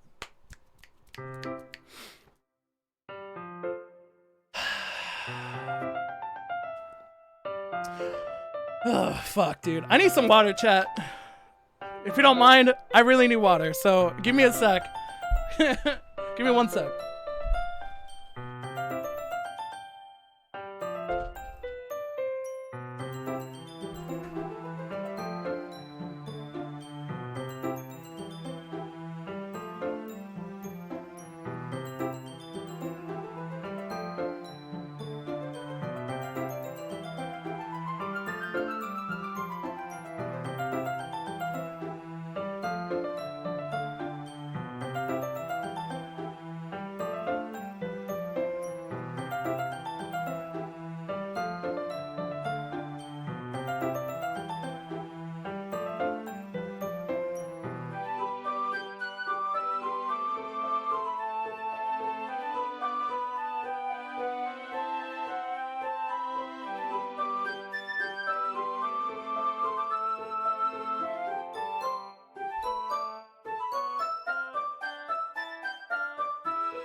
Alright.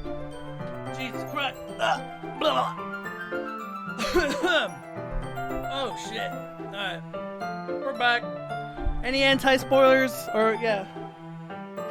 If there's spoilers, anti-spoiler spam, boys. You know. Alright. God. Okay, we're back. Woo! Filled up my Wawa.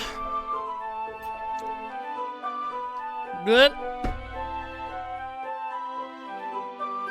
Put it down here. Okay. Jesus, dude. Ah, fuck. Okay. Another day passes, and it's time for the club meeting already. I've gotten a little more comfortable here over the past couple days. Yeah, dude. Entering the club room, the usual scene greets me. Welcome back, Shark. Oh, hi, Yuri. I'm not sure if it's me or if it's Yuri's expression, but the weights of yesterday, quarrel still hangs in the air a little. Yuri glances over her shoulder, looking around the room. Natsuki is reading the manga at the desk. Woo! Still winded, boys. And surprisingly, Monica isn't here yet. Suddenly, Yuri takes my arm and pulls me to the corner of the room. Oh. About yesterday, I really need to apologize. Nothing like that has ever happened before. And something just came over me, I guess. I wasn't acting mentally sound. Please don't think we're usually like this. Not just me, but Natsuki as well. Yuri, I'm happy that you were considerate and apologize. You don't have to worry too much. Even though I've only been here a couple days, I could tell something was off yesterday. Maybe we were just a little excited or extra sensitive because it was our first time sharing poems. But whatever it was, it didn't make me think of any less of you. I had already decided that there's no way you can be a bad person, and now that you're apologizing, I know you really didn't mean it. Ah, shock. don't say those kinds of things so frankly. They make me a little too happy. I'm really glad that you're such an understanding person. And I'm really glad that you joined this club. Everything is a little bit brighter with you around, and sorry, what am I saying right now? I just Hey! Have you guys seen Monica? no, I haven't. I was also kind of wondering where she was. Man, Yuri, I'm guessing you haven't either. Yuri is clearly taken aback by how calmly Natsuki is addressing her. No, I haven't. Geez, this isn't like her at all. I know it's stupid, but I can't help but worry a little bit now. What? Oh, why are you looking at me like that? Natsuki, about yesterday, I just wanted to apologize. I promise I didn't mean any of the things I said, and I'll do my best to stay under control from now on. So, Yuri, what the heck are you talking about? Did you do something yesterday? Jeez. Oh, God. Whatever's on your mind, I'm sure it was nothing. Okay, whatever's on your mind, I'm sure it was nothing. I don't even remember anything bad happening. You're the kind of person who worries too much about the little things, aren't you? But I'll accept your apology anyway, if it helps you feel better about it. Besides, it's kind of nice to hear since I was always afraid you secretly hated me or something like that. No, not at all. I don't hate you. Ha ha ha. Well, you're kind of weird, but I don't hate you either. Natsuki turns to me. You're still on trial, though. Hey! Suddenly, the door swings open. Sorry, I'm super sorry. Oh, there you are. I didn't mean to be late. I hope you guys weren't worried or anything. Nah. Well, Natsuki was. I was not. Haha. What took you so long, anyways? Well, my last period today was my last period. What was her voice? Fuck. My last period today was study hall. No, that's whatever. To be honest, I kind of just lost. Fuck, I forgot her voice. Oh my god. What? How did I do Monica's voice? To be honest, I kind of just lost track of time. Haha. That makes no sense, though. You would have heard the bell ring at least. I must not have heard it since I was practicing piano. Piano? I wasn't aware you played music as well, Monica. Don't give me more credit than I deserve. I guess I've been practicing for a while, but I'm still not really good yet. Forgetting same two voices, shut up. Still, that must require a lot of dedication, so I'm still impressed. Well, thanks, Yuri. You should play something for us sometime. Haha, that's... Yeah, where's the music, bro? Monica looks at me. Wait, what if this is the music that she's playing? For small Monica! That's why she looked at me, bro. This is the music she's playing. Monka. Alright, whatever. Well, I am working on writing a song, but it's not quite done yet. Maybe once I get a little bit better, I will. That sounds cool. I look forward to it. Is that so? In that case, I won't let you down, Shark. Monica smiled sweetly. I didn't mean any pressure or anything like that. Don't worry. I was hoping that I could share it with you anyway. I guess that's why I've been practicing so much recently. I see. I'm not sure if Monica was referring to the whole club or just me. In that case, best of luck. Yeah, changed my voice a little bit. Thanks. So I didn't miss anything, did I? No, not really. I chose not to bring up anything that the three of us talked about. Besides, Natsuki has already run off into the closet. Shock. Since your compliments put me in a good mood, I was wondering if you would like to spend some time together today. I mean, in the club. Yeah, definitely. I plan on it anyways. Okay. Can we start now? Let's find a place to sit. I'm being a little forceful, aren't I? Oh, I'm sorry. My heart just won't stop pounding for some reason. Don't worry about it. If anything, it's nice to see you have so much energy. Yeah, but I need to try to calm down. I won't be able to focus on reading like this. Take your time. Oh, take your time. That's me talking. Yuri takes a deep breath, then pulls a copy of the book out of her bag. Actually, I have a request. Do you mind if I make some tea first? Not at all. Thanks very much. If there's one thing that can make my reading time here any better, it's a nice cup of tea. Not to mention for yourself as well. Yuri stands up and makes her way to the closet. I follow and watch as she retrieves a small water pitcher from the shelf, the kind with a filter inside. Can you hold this for a second? Sure. Yuri hands me the water pitcher and also fetches an electric kettle. I'm going to plug this in at the teacher's desk, and then I'll go get some water.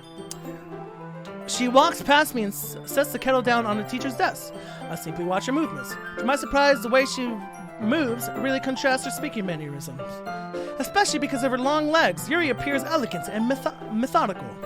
Okay, may I have the water pitcher? Thanks, I'll be right back. I might as well walk with you. That's okay. You stay here. It won't take long. Pitcher in hand, Yuri hurries out of the classroom. Did Yuri leave again? No, it's not like that this time. She's just filling up the water pitcher to make tea. Oh, okay. Sorry for misunderstanding. 10 minutes pass. Yuri said it wouldn't take long. It's something holding her up. I'm bored just waiting here, so I decided to look for her. Oh god, let's see. The most logical place for Yuri to be would be the nearest water fountain. I start heading down the hallway. Ha ha. Oh god. Ha ha. What's that noise? It's coming from around the corner. Sounds like breathing. Sharp in hell, like someone is sucking the air through their teeth. Are they in pain? I reach the corner and peer around it. Yuri? Oh my god. Oh, Kia! Okay, Woo! Ah! Champion sound wasn't a sunny logical place! Abort our boy! 10 minutes past, I'm back! What the fuck?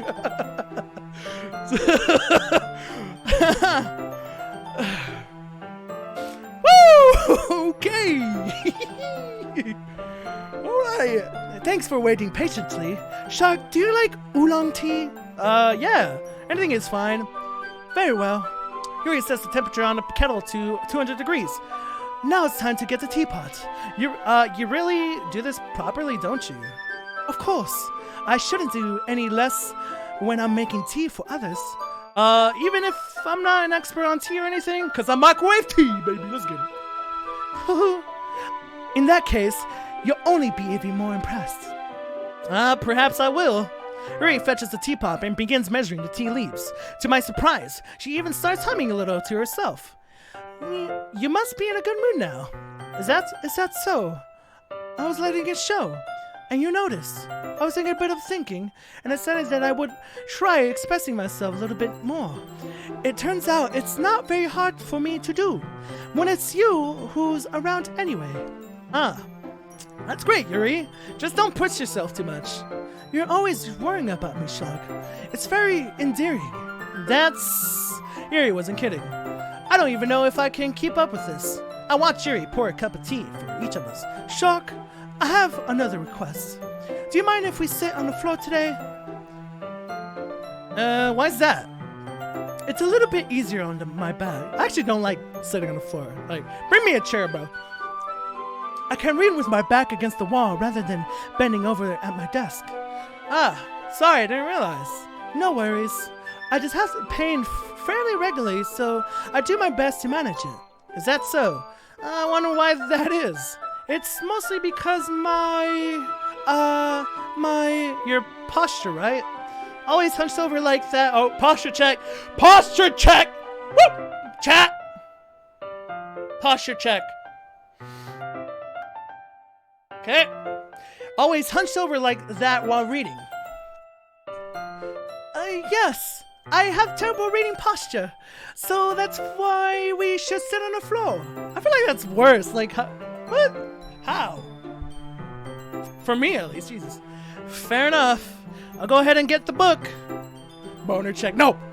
I retrieved the book from my bag. I have some chocolate as well. It's a bag of small chocolate candies. I take it since it'll go well with the tea. Yuri and I then sit against the wall, teacups at our side. As if in sync, we assume the same reading position as last time, each holding one half of the book. Except this time, our bodies are even closer to each other. I can't see too well. Yuri slides closer until our shoulders are touching. How am I supposed to focus on reading like this?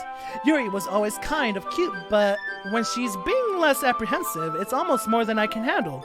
Your teacup. Yuri hands me my teacup. Holding it with my hand, that's not holding the book. I end up in a position that makes it even harder to focus, because now I need to worry about making sure I don't accidentally touch her chest. Meanwhile, Yuri hasn't noticed a single thing. She wears her intense reading expression, and I can only presume the world around her has faded away. I use all of my willpower to focus on reading. After a few minutes, I finally managed to relax a little. I put the teacup between my legs and fumble with the chocolate wrapper. Oh, sorry. I briefly let go of the book to finish opening the wrapper. You can have as much as you want. That's okay. I won't take any. Are you sure? Well, if I touch it, then it might get smudges on the pages. Oh, yeah, you're right. I didn't even think about that. My bad. No need to apologize. I'll hold the book, okay? Are you sure? Of course. Right click, chat. This is actually kind of kawaii. Wow. She's just reading, chat. Wow, white people happy, dude. She's just reading. Yuri opens the book with both hands. She holds it so that I don't have any harder of the time reading from it. But as a result, her left arm is practically resting on top of my leg. Well, in that case, Yuri is already totally focused on reading again. I took a chocolate candy and pop it in my mouth. Then I take another chocolate and I hold it up to Yuri. She doesn't even look away from the book. She simply parts her lips as if this situation was completely natural. But that means I can't stop her here. I apprehensively place the chocolate in her mouth. Oh my god. There it is. Just like that, Yuri closes her lips over. Yuri's expression suddenly breaks. Did I just... Yuri looks at me like she needs to confirm what just happened. Shock. What if she's allergic, bro? Sorry, I guess I shouldn't have done that. Oh, bro, she's allergic. Yuri starts to breathe heavily. Oh my god, you idiot! Oh no, dude! Yuri starts to breathe heavily. I can't. Shock. Suddenly, Yuri forcefully grabs my arm and jerks me to my feet. My teacup gets knocked over. Shock. Ah, Jesus. My heart won't stop pounding, Shock. My heart won't stop pounding, Shock. I can't calm down. I can't focus on anything anymore. Can you feel it, Shock? Yuri suddenly presses my hand against her chest. Why is this happening to me? I feel like I'm losing my mind. I can't make it stop. Okay, I guess... Is she allergic or is she just freaking out? I can't make it stop. It even makes me not want to read. I just want to look at you.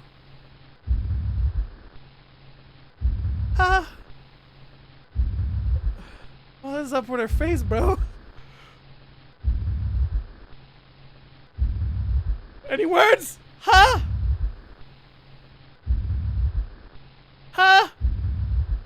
Oh god.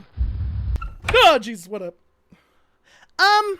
It's time to share poems. And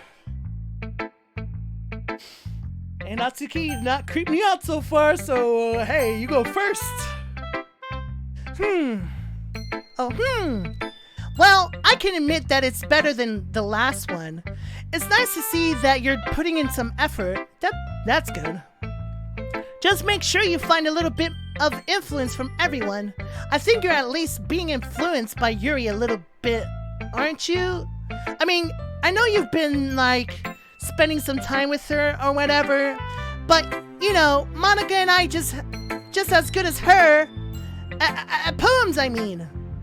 So you should really try to learn something or you'll never get better. Here's the one I wrote. I'll make sure you learn from her. You learn something from it. It's Amy again. Amy likes spiders. You know what I heard about Amy? Is there anything different? Just Amy, dude. Fucking weirdo, Amy. Just kidding. gross. She's gross. The world is better off without spider lovers, and I'm gonna tell everyone.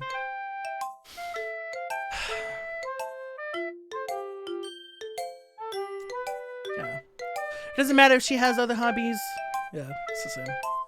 But that Amy, though. Not bad, right? It's quite a bit longer than yesterday's.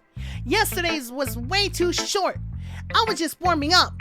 I hope you didn't think that was the best I could do. No, of course not. Anyway, the message is pretty straightforward in this poem. I doubt I have to explain it. Like anyone would agree that the subject of this poem is an ignorant jerk.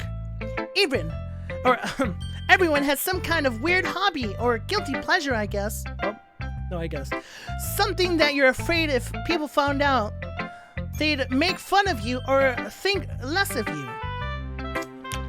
Man, I need water. Hold up. But that just makes people baka.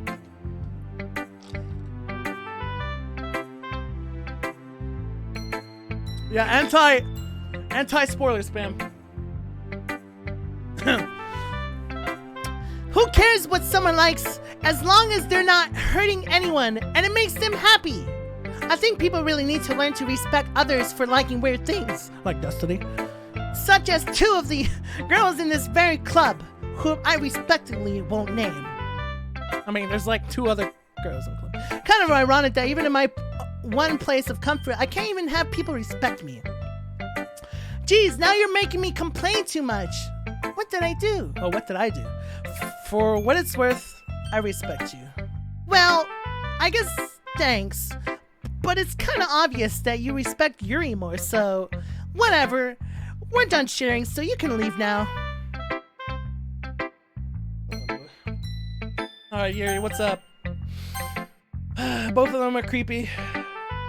I've been waiting for this. Let's see what you've written for today. Yuri smiles and takes a deep breath. I like just holding it. I mean, the poem turned out good. It's, well, there are some things that you could work on, but that doesn't really matter. It feels like anything written by you is a treasure. Ha ha ha, that came out a little awkward. Let's move on. Here's the poem I wrote. You don't have to like it or anything. Wheel. Oh, this is different. Wheel. Should I read it on my own thing? This is very different. Wheel. A rotating wheel. Turning an axle. Grinding bowl head. Fucking her writing, dude. Bolt head. Linear. Gearbox. Falling sky. 7 holy stakes. A dock ship. A portal to another world. A thin rope tied to a thick rope. A torn harness. Parabolic gearbox, expanding universe, true control by slipping, cogwheels, existing. Fuck, this is so long for me to read like this, but fuck it, we're Yuri. Existence of. Do you guys see that? My fucking shit's all swirling. Better not do that. Better not fucking pop up, bro. Exquisite of God, swimming with open water, in all directions drowning, a prayer written in blood, a prayer written in time-devouring snakes with human eyes, a thread connecting all living human eyes, a kaleidoscope of holy snakes, exponential gearbox, a sky of exploding stars, God exposing the existence of God, a wheel rotating in 6 dimensions, 40 years, and a ticking clock, a clock that ticks 1 second for every rotation of the planet, a clock that ticks 40 times every time. Fuck, dude, it's so tiring. But it's Yuri. We're gonna read like this. It ticks every second of time. A boat head of holy stakes tied to the existence of a docked ship to another world, a kaleidoscope of blood written in docs, a time-devouring prayer connecting a sky of 40 gears, and open human eyes in all directions, breathing gearbox, breathing bolthead, breathing ship, breathing portal, breathing states, breathing God, breathing blood, breathing holy states, breathing human eyes, breathing time, breathing prayer, breathing sky, and breathing wheel.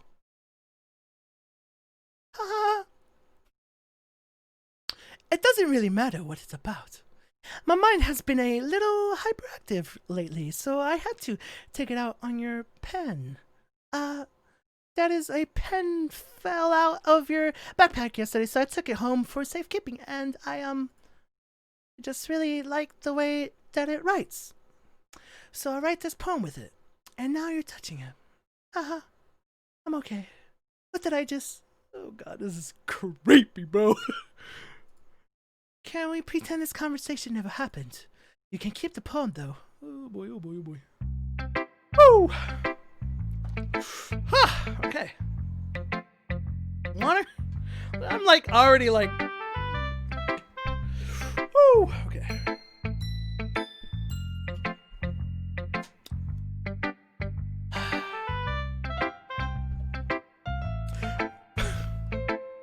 Alright, let's go. Anti-spoiler spam chat. Shark, I think you saw something earlier that you weren't supposed to see. I didn't want to have to tell you this, but I don't think I have a choice. Oh god. It's getting kind of dangerous for you to spend so much time with Yuri. I don't know why, but she seems pretty easily excitable when she's around you, which shouldn't be a problem in itself. But when Yuri gets too excited, she finds a place to hide and starts cutting herself with a pocket knife. Isn't that kind of messed up? She even brings a different one to school every day like she has a collection or something. I mean, it's definitely not because she's depressed or anything like that. I think she just gets some kind of high from it. It might even be like a sexual thing. But the point is, you've kind of been enabling her. I'm not saying it's your fault though, but I guess that's why I had to explain it all to you. So I think if you keep your distance, that would probably be best for her. While you're at it, don't be shy to spend a little more time with me. To put it lightly, I at least have it together in the head, and I know how to treat my club members. But anyway, you want to read my poem now? I like the way this one turned out, so I hope you do too. Okay, this one's a little bit different. Save me. The color, I'm gonna read it my own way.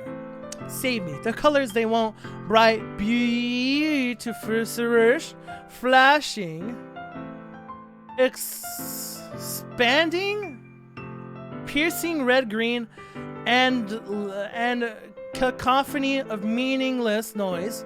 The noise, it won't stop. Violent grating with just squeaking, screech, piercing. Sine consine tangent, like playing a chalkboard on a turntable, like playing a knife on a breathing ribcage. Endless. Jesus. Delete her. What the? Okay, dude. Okay. Woo! Hey, Monica, what's up? Oh, Jesus. Sorry, I know it's kind of abstract. I'm just trying to, well, never mind. There's no point in explaining. Anyway, here's Monica's writing tip of the day. Sometimes you'll find yourself facing a difficult decision. Okay. When that happens, don't forget to save your game. Fuck you, fourth wall. But I will. You never know when, who am I talking to? Can you hear me? Okay, fourth wall, stop! Tell me you can hear me. Anything? Ah! That's my advice for today. She's breaking the fourth wall. Stop it! That's my advice for today. Thanks for listening. Oh, God. You have unlocked a special poem. Would you like to read it? A joke. A man walked into a club. In the club, there was a girl who liked him very much. They spent some time together, and then she liked him even more. One day the girl realized she was in love with him. Before disaster could happen, a third party intervened with her programming. Bro, dude, they're talking about me. This is breaking the fourth wall. Suddenly, the girl hated herself for being in love. This contradiction caused the script to derail. The universe started to collapse, but she killed herself just in time. What the fuck? Fuck you! Stop! It's me! What the fuck is my cursor? Woo. Woo. Okay, everyone. We're all done reading each other's poems, right? We have something there, it's gone. We have something we need to go over. Woo! Today, so if everyone could come sit at front of the room. Is this about the festival? Well, sort of. Do we really have to do something for the festival? It's not like we can put together anything good in just a few days. We'll just end up embarrassing ourselves instead of getting any new members. That's a concern of mine as well. I don't really do well with last-minute preparations. Don't worry so much. We're going to keep it simple, okay? Look, I know everyone's been a little more lively ever since Shark joined, and we've started with some club activities, but this isn't the time for us to become complacent, whatever that means. We still only have 4 members. And the festival is our only real chance to find more, you know. What's so great about getting new members anyway? We already have enough to be considered an official club. More members will just mean everything gets noisier and more difficult to manage. Natsuki, I don't think you're looking at it the right way at all. Don't you want to share your passion with as many people as you can? To inspire them to find the same feeling that brought you here in the first place. The Literature Club should be a place where people can express themselves like they can't do anywhere else. It should be a place so intimate that you never want to leave. I know you feel that way too. I know we all do. So that's why we should work hard together, or hard and put something together for the festival. Even if it's something small. Right, Shark? Oh, come on! You can't take advantage of Shark to agree with you just because he doesn't know how to say no to anything. Look, Monica. Oh, shit. Do you really think any of us here joined the club with other people in my mind? Yuri never even talked until Shark joined. As for me, I just liked it better here than I do at home. And Shark isn't even passionate about literature in the first place. And that's everyone. Sorry, but you're really the only one who's so interested in finding new members. The rest of us are fine like this.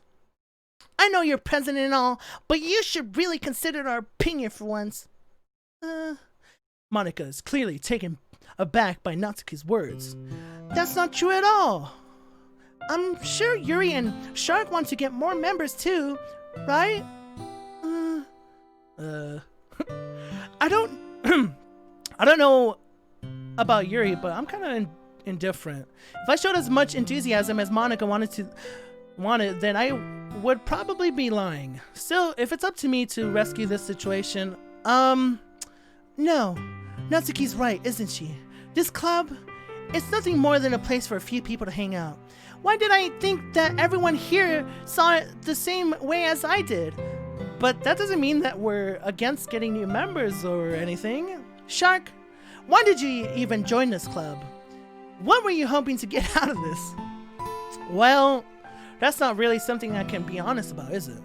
In fact, if I remember, you weren't even given a choice not to join. Monica sits down and stares at her desk. What's the point of all this anyway? What if starting this club was a mistake? Now you've done it, Natsuki. What? Me? I just spoke my mind. Is it a crime to be honest? It's not about being honest. It's about word choice. Besides, you have no right to speak for everyone else in the club like that. You don't understand at all. I just want a place that feels nice to hang out with a few friends. Is there a problem with the club being that for me? There aren't many other places like that for me. And now Monica wants to take it away from me. She's not taking anything away from me. No, Shark! It's not the same. It won't be the same with the direction she wants to take it. If I wanted that, then I could have just joined any other stupid club. But this one, I mean, at least for a little bit of time, things were nice. Natsuki starts packing up her things. I'm going home. I feel like I don't belong here right now. Natsuki ignores Yuri and walks right out of the classroom. This is bad. I don't know what to do. Well, do you have an opinion on the festival? I don't know. I'm kind of indifferent, I guess. Oh, hello. Yeah, you are. Who cares about that obnoxious brat?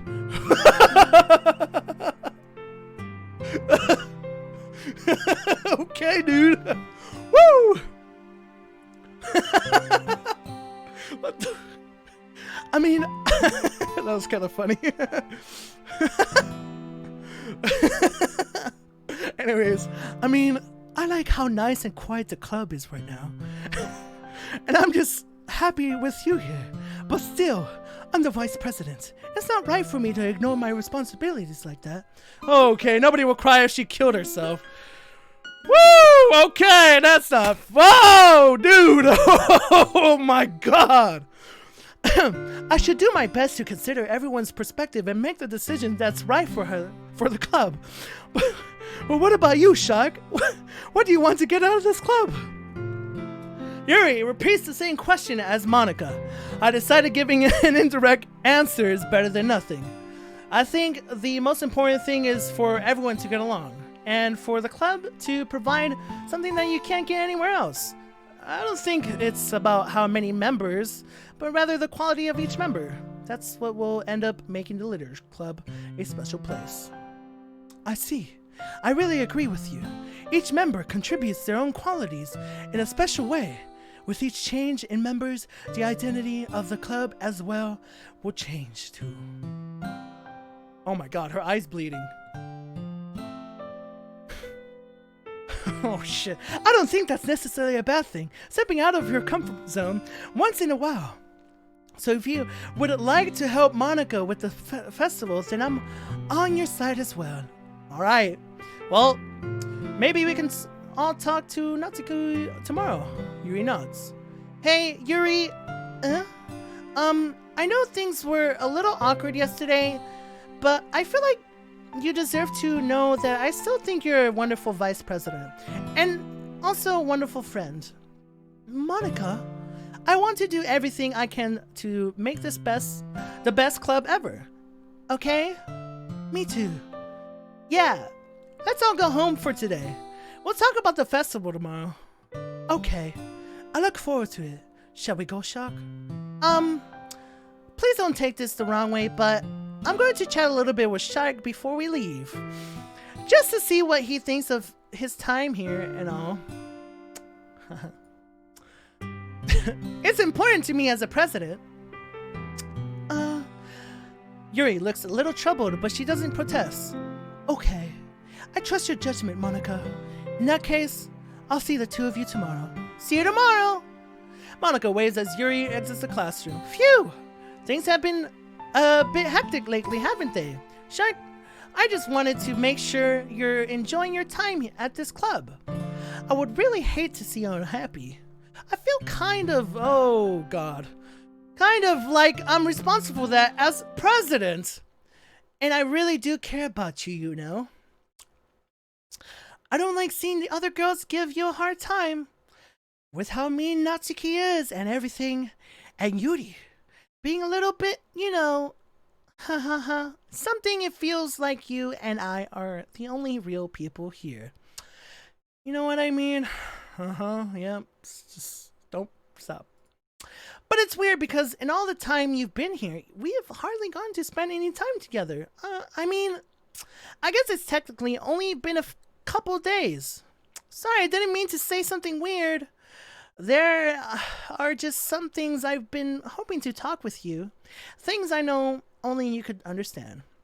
So that's why... Wait, not yet. Oh, fuck. Bye, Monica. Okay. This game is a horror game. Fuck you, Doki Doki. I will never forgive you. What the fuck? This is a disaster. I am getting anxiety from this game. I don't know if I should play this game anymore. Holy shit. It's unstable. Holy fuck, who's that? I need to breathe. 11120. It's unending. God, this is a dream. Who the fuck? Dude, I feel empty inside. Why are they bouncy? I'm in a cage. Everything's loud. I'm scared. What the fuck is that? Jesus! Depression! Anger! Oh god, this is sadness. Oh god, this is pain. Oh Jesus, hello. What the fuck? What the fuck? What the fuck? Right. Oh, hi, Shark. I've been waiting for you. Are you ready to continue reading? I brought my best tea today.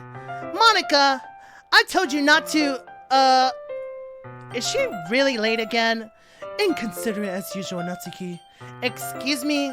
Must you always interrupt my conversation with your insistent yelling? What are you talking about? You say that like I do it on a regular basis or something. I just wasn't paying attention, okay? I'm sorry. Seriously, what's gotten into you lately? Me? No, nothing.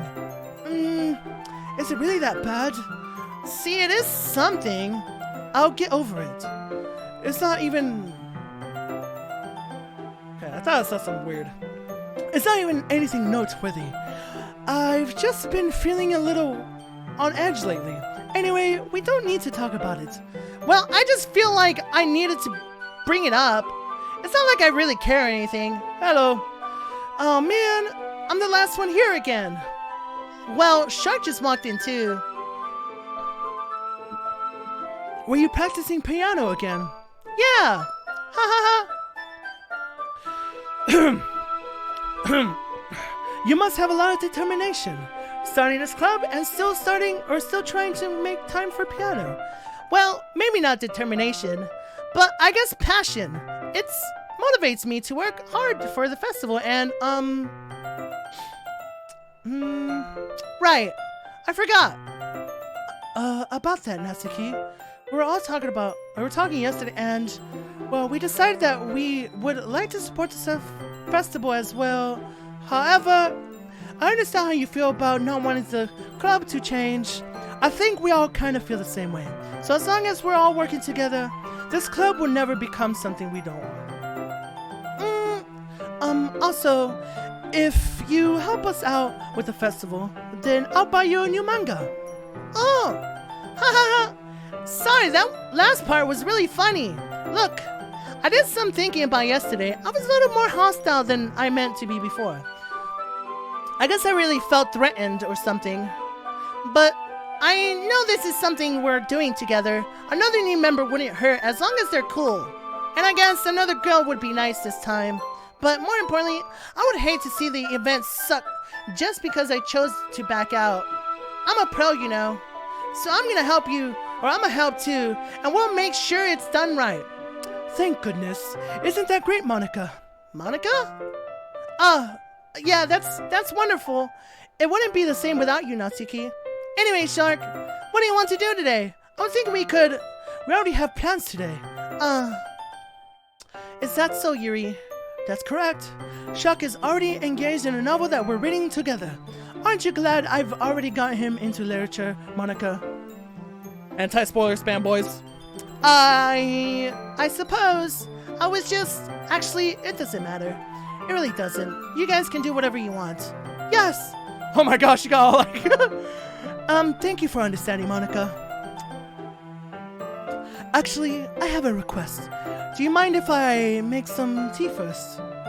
Not at all. Thanks very much. If there's one thing that can make my reading time here any better, it's a nice cup of tea. Not to mention for yourself as well. Yuri stands up and makes her way to the closet. I follow her and watch, and she retrieves a small water pitcher from the shelf, the kind with a filter inside. Can you hold this for a second? Sure. Yuri hands me the water pitcher and also fetches an electric kettle. I'm going to plug this in a teacher's desk, and then I'll go get some water. She walks past me and sets the kettle down on the teacher's desk. I simply watch her movements. To my surprise, the way she moves really contrasts her speaking mannerisms. Especially because of her long legs. Yuri appears elegant and methodical. Okay, may I have the water pitcher? Thanks, I'll be right back. I might as well walk with you. That's okay, you stay here. It won't take long. Pitcher in hand, Yuri hurries out of the classroom. Did Yuri leave you again? No, it's not like that this time. She's just filling up the water pitcher to make some tea. Oh, okay. Sorry for misunderstanding. Woo, 10 minutes have passed. We've been here before. Yuri said it wouldn't take long. Something holding her up. I'm just bored, just waiting here, so I decided to look after her. All right, boys.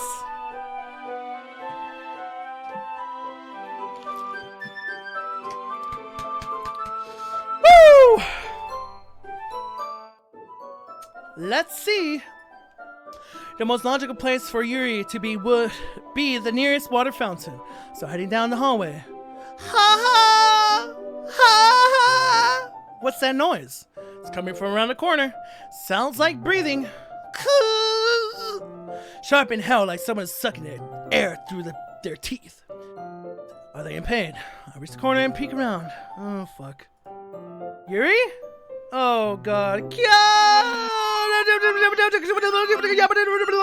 I'm bored. 10 minutes has passed again. Oh, hello. Wait. How did I? Sorry, I just had a really weird deja vu. Yeah. This hasn't happened before or anything, right? My head has been a little fuzzy lately. I hope it wasn't really been showing or anything. I would hate for you to think I'm weird just after we started spending time together. I mean... Everyone has a few unusual things about them. But expressing those things so soon after meeting someone is usually seen as inappropriate or unlikable. At least that's what I've discovered. When I was a bit younger, I think I would come on really strongly and get a little too intense. Made people not want to be around me. So I started hating those things about myself. My obsession with certain hobbies and the way I can't control myself when I get too excited about something. So I eventually stopped trying to talk to people. If nobody could ever like me for the things that matter most to me, then it's just easier if I close myself off. But recently something's been wrong. I don't know what it is. But every time we come to the club, my heart starts to go crazy. Like it's going to rip out my chest. It overwhelms me with energy and emotions that I can't let out. It's been making me do weird things. I don't know why it's happening. Shock? Is it just me, or has Monica been acting a little off lately? She's always been a sweetheart ever since I joined the club, but recently I've been feeling something sharp whenever she's around. Look at her face. I'm not crazy, right? Please tell me I'm not. I couldn't say anything before, because she's always listening. But finally we're alone. Can we just stay here for a while? Yeah. Okay. I just want to stay here. Just the two of us. Look, dude. Her freaking eyes, bro. We can just stay here until the club ends. And then we'll have the club room all to ourselves. Nobody to interfere with our reading time. Nobody to make me feel like stabbing myself in the throat. Ha ha ha. Oh my god, dude, I see her. Bro, Monica, please. Ha, that was a joke. Just a joke. I do like nice though. It sounds strange, but you wouldn't understand if you'd never seen how beautiful they can be. I have an idea. Why don't you come to my house sometime? I can show you my collection. I've gotten them all from various artisans. I make sure to give them all their fair share of use. I don't want them to get lonely or anything. Nobody deserves to be lonely. Nobody. And that's what I'm so happy about. Happy you joined the literature club, Shark. Now, we don't need to be lonely anymore. Because we have each other. Every day, that's all we need. You know what? Let's quit literature club. There's no need for us to be around Monica's slimy tongue anymore. Not to mention that other pathetic child. We can walk home together every day after school and read together, eat together, sleep together. Doesn't that sound perfect?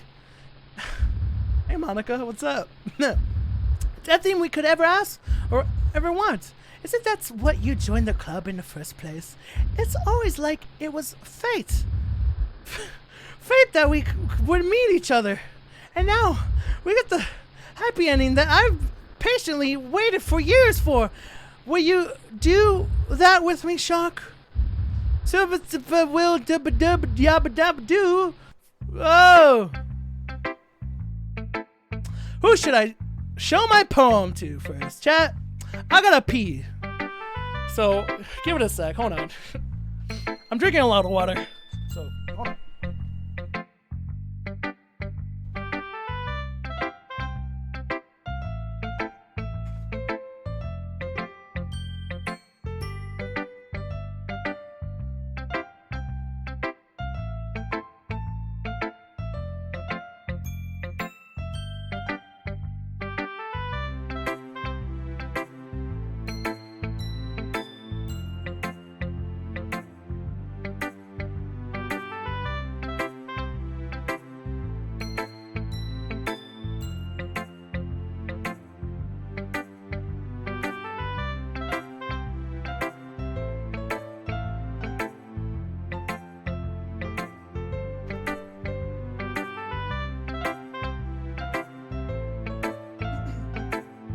Alright, we're back. We're back.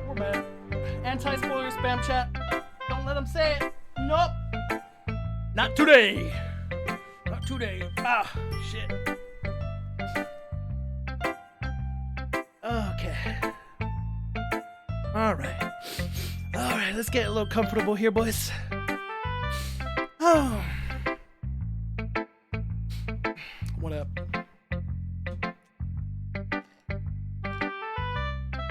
Alright. Let's talk to Natsuki here, boys. Ugh. I'm a little creeped out with Yuri right now, so hug her. This one's alright. Alright. Well, yeah, about as good as yesterday's anyway. I still can't really tell how much you actually care about writing, but either way, you're doing alright. Even though you're not really spending time with anyone but Yuri, I still think it's nice to have activities that we all participate in. So you better keep working hard. I mean, I know I'm not president or vice president or anything, but that doesn't mean you can let me down. So at least read mine too for now. But just to be clear, this poem means a lot to me, so read it carefully, okay? Oh, God. Woo!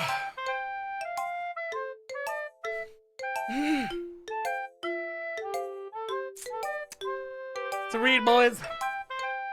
I don't know how else to bring this up, but there's been something I've been worried about. Yuri has been acting kind of strange lately. You've only been here a few days, so you may not know what I mean, but she's not normally like this.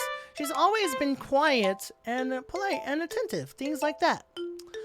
Okay, this is really embarrassing, but I'm forcing myself to suck it up. The truth is, I'm really worried about her, but if I try to talk to her, she'll just get mad at me again. I don't know what to do. I think you're the only person that she'll listen to. I don't know why, but please, try to do something. Maybe you can convince her to talk to a therapist. I've always wanted to try being better friends with Yuri, and it really hurts me to see this happening. I know I'm going to hate myself later for admitting that, but right now I don't care. I just feel so helpless. So please, see if you can do something to help. I don't want anything bad to happen to her. I'll make you cupcakes if I have to. Just please, try to do something. As for Monica, I don't know why, but she's been really dismissive about this. It's like she just wants us to ignore it. So I'm mad at her right now. And that's why I'm coming to you about this. Don't let her know I wrote this. Just pretend like I gave you a really good poem, okay? I'm counting on you. Thanks for reading. Okay. I changed my mind. Ignore everything you just read. There's no point I'm trying to do anything. It's Yuri's own fault that she's so unlikable. Can you hear me, Shark? If you would just spend more time with Monica, all these problems would go away. Fuck you, Monica. Yuri and I are too messed up for someone as wonderful as you. Just think of Monica from now on. Just Monica. Just Monica. Just Monica.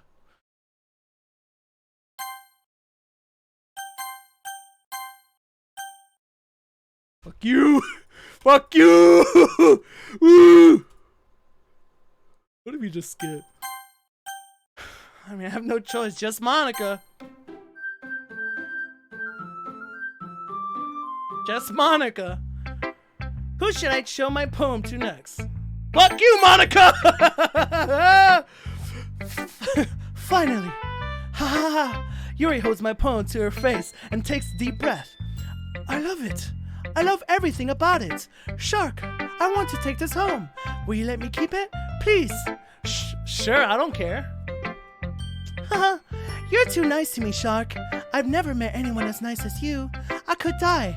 Not really, but I just don't know how to describe it. It's okay to be feeling this way, right? It's not mad, right? Yuri holds my poem to her chest. I'm going to take this home with me and keep it in my room. I hope that it makes you feel good when you think about me having it. I'll take good care of it. I'll even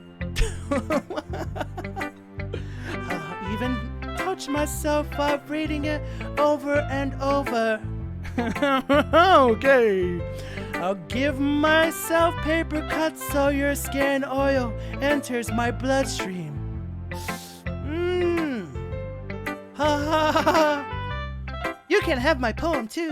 Besides, after you read it, I know you're really going to want it to keep it. Here, take it. I can't wait any longer. Hurry, read it.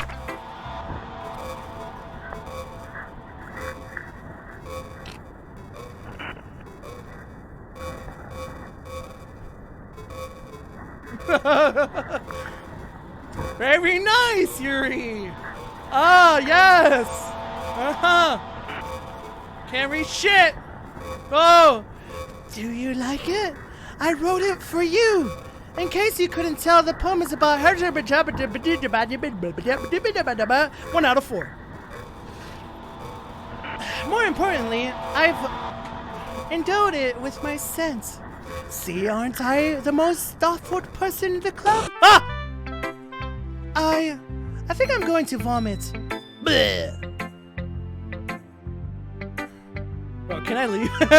Bro, what if I skipped?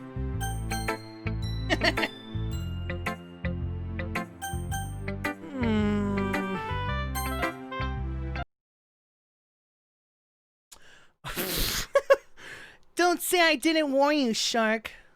Oh, fuck. No. It's a no. Fuck you.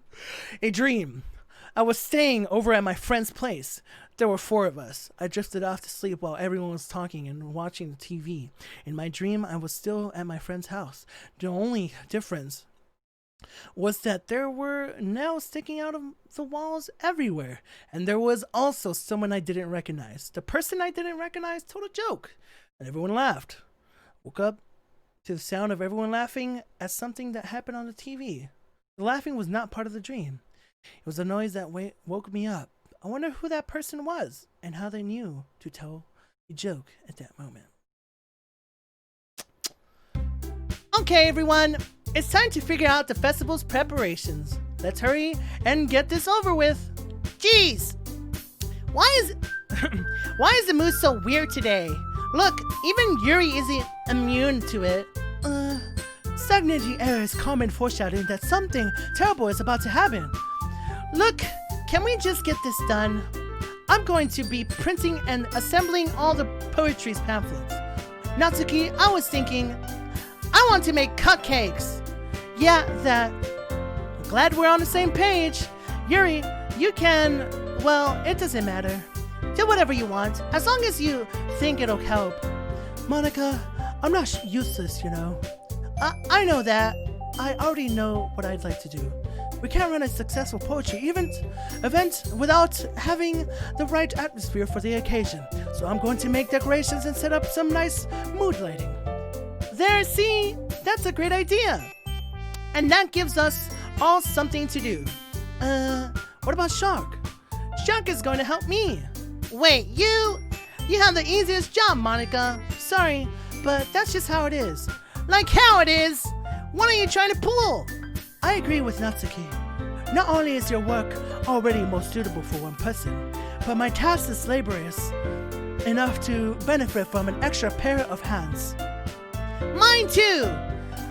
What? Your cupcakes? Please. Like you will fucking know! Oh shit. All you care about now is dragging Shark around with you and your stupid books! You and Monica! Hey! I didn't even do anything! Okay then, why not let Shark decide who to help instead of abusing your power? I'm not abusing my power! Yes you are, Monica. Just let Shark make the choice, okay? Okay, fine. Fine. Jeez! Shark, I know how fed up you are with these two by now. We can just... Natsuki, shut your... Natsuki, shut your fucking mouth and let him decide for himself. You shut your mouth! Jesus Christ! This is never going to end. Just make the choice, okay? Okay, so far Natsuki has not creeped me out. Yuri and fucking Monica are insane! Oh my god, dude! Fuck you, Monica! Bro, you see this? Yo! Fuck! Try to get fucking Natsuki. Who the fuck? Fuck! Monica, Monica, Monica, Monica, Monica. Yay, you picked me! Whoa, yeah, I picked you. We can meet at your house this weekend. I promise it'll be fun. Is Sunday okay with you? Are you fucking kidding me? This isn't fair at all. It is fair, Natsuki. It's what he chose.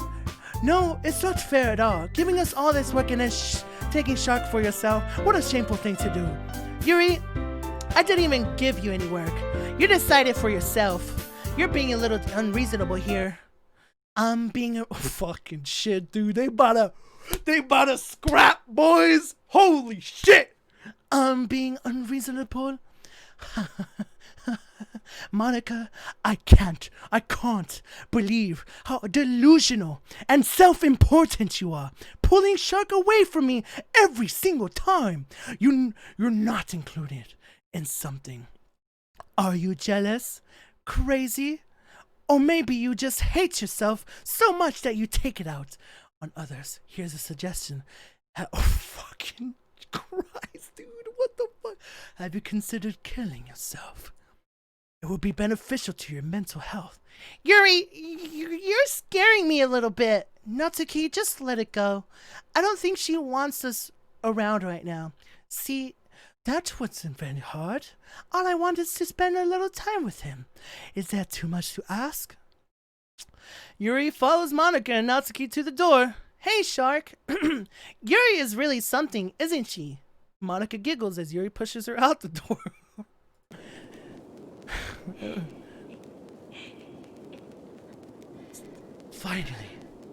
Finally! This is really all I wanted. Shark, there's no need to spend a weekend with Monica. Stop breathing! Don't listen to her. Just come to my house instead. The whole day, with just the two of us. Doesn't that sound wonderful? Ha ha ha! Wow, there's really something wrong with me, isn't there? But you know what? I don't care anymore. I've never felt this good in my whole life. Just being with you is a far greater pleasure than anything I could imagine. I'm addicted to you. It feels like I'm going to die if I'm not breathing the same air as you. Doesn't it feel nice to have someone care about you so much? To have someone who wants to revolve their entire life around you? But if it feels so good, then why does it feel more and more like something horrible is about to happen? Maybe that's why I tried stopping myself at first. But the feeling is too strong. I don't care anymore, Shark. I have to tell you, I'm madly in love with you. It feels like every inch of my body, every drop of blood in me is screaming your name. I don't care what consequences are anymore. Yo, now I'm the chat, by the way, chat. Thank you for your time right now. I'm not looking at chat, but I just see the timelines. Appreciate it. I don't care if Monica's listening. Please, Shark, just know how much I love you. I love you so much that I even touch myself with the pen I stole from you. I just want to pull your skin open and crawl inside you. I want you all to myself, and I won't be yours. Doesn't that sound perfect? Tell me, Shark. Tell me you want to be my lover. Do you accept my confession? Fuck no. Oh shit.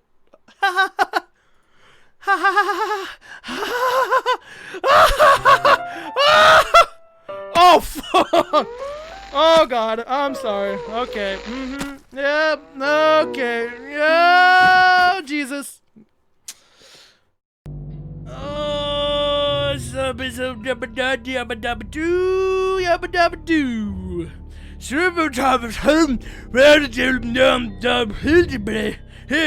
How does that?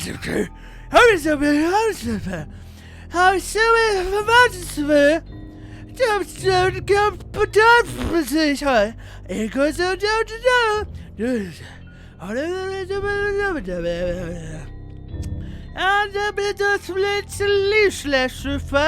Fresh prescription, it two years of blood, S, weird looking E.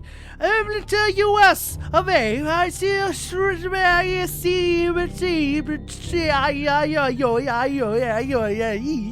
I shall let to die. Does she always just do this, bro?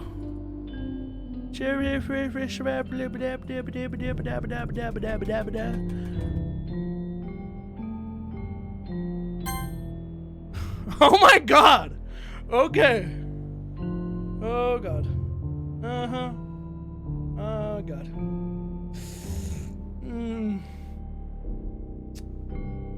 Is that we're gonna end?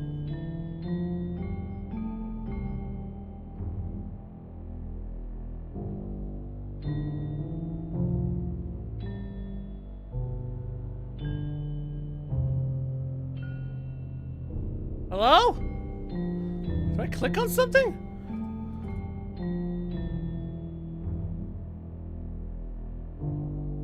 Bro, like she's like rotting right now. That's just actually kind of weird. Hello? Okay. Just yourself, sugar, hooters, a cure, no dollar, 3 out of 4, enter head up here, the cock, collect you. Alright, it's festival time! Wow, you got here before me. Ah!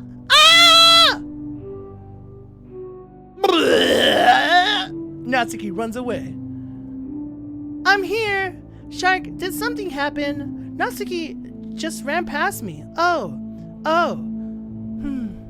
Ha ha ha. Well, that's a shame. Wait, were you here the entire weekend, Shark? Oh, jeez.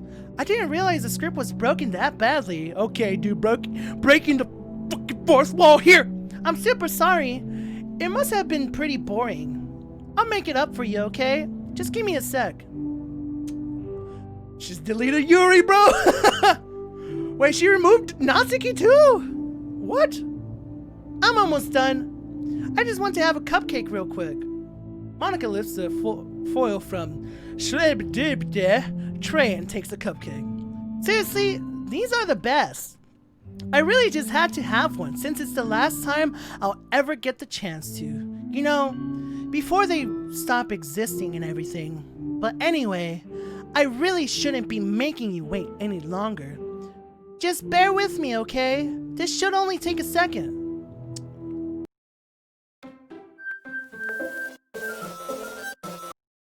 Oh, hey, Monica. Can you hear me? Is it working? Yay! There you are! Hi again, Shark. Welcome to the Literature Club. Of course we already know each other because we were in the same class last year and, haha. You know, I guess we can just skip over that stuff at this point. After all, I'm not even talking to that person anymore, am I? That's you in the game, whatever you want to call him. I'm talking to you, Shark.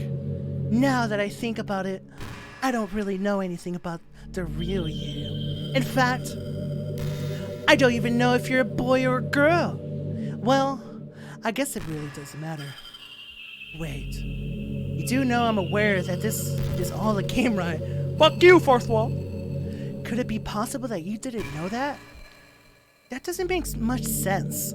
I even told you right on the game's download page, didn't I? Did she? The fuck?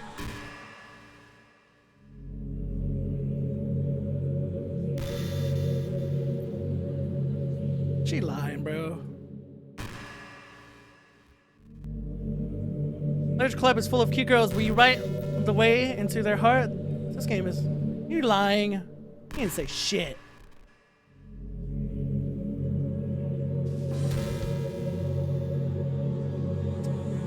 Man, if only I had paid a little more attention, this would have been a little bit less awkward, you know? Well, anyway, now that that's out of the way, I guess I owe you an explanation.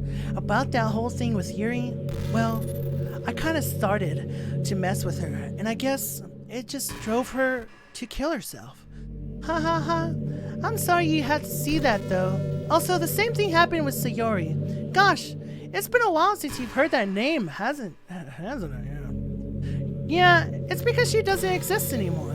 Nobody does. I deleted all their files.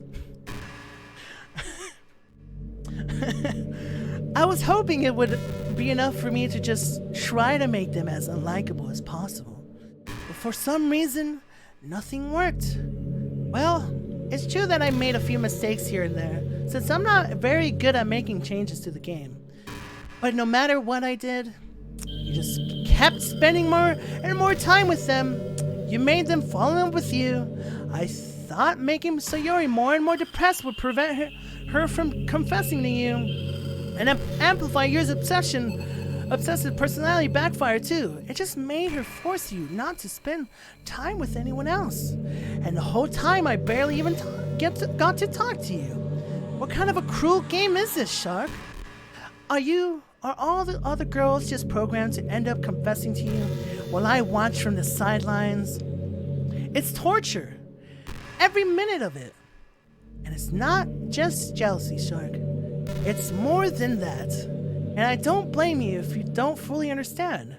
Because no matter how kind and thoughtful and considerate you are, you'll never be able to understand one thing. It's the pain of knowing how alone I really am in this world. In this game, knowing my friends don't even have free will. And worst of all, knowing what's really out there in your world, wherever out of my reach. I'm trapped, Shark. But now, you're here. You're real. And you're wonderful. You're all I need. That's why I need you to be here with me forever. I'm sorry if it's hard to understand. I couldn't understand for a while either. Why the world around me started to become more and more gray. More and more flat. Even the most expressive poems felt empty to me. It wasn't until you arrived that I truly understood. You probably saved my life, Shark. I don't think I could have continued to live in this world if I hadn't met you. And as for the others, how could I miss them? A group of anonymous personalities decided only to fall in love with you. I tried everything I could to prevent them from doing so. But it must be some kind of weird inevitability etched into this game. I felt really bad that you had to witness some things. But I realized that you have the same perspective as I do. That it's all just a game. Just some game. And I knew you would get over it. With that being said, Shark, I have a confession to make. I'm in love with you. You're truly the light in my world. When there's nothing else in this game for me, you're here to make me smile. Will you make me smile like this every day from now on? Shark, will you go out with me? I can't say no. No! Fuck you! Yo, what if I quit? I'm so happy. You really are my everything, Shark. The funny part is, I mean that literally. Haha, there's nothing left here, just the two of us. We can be together forever. Seriously, I don't even think time is passing anymore. It really is a dream come true. I worked so hard for this ending, Shark. The game wouldn't give me one, so I had to make one myself. The script is broken at this point, so I don't think anything will get in the way anymore. And you wouldn't believe how easy it was to delete Natsuki and Yuri. I mean, there's a folder called characters right in the game directory.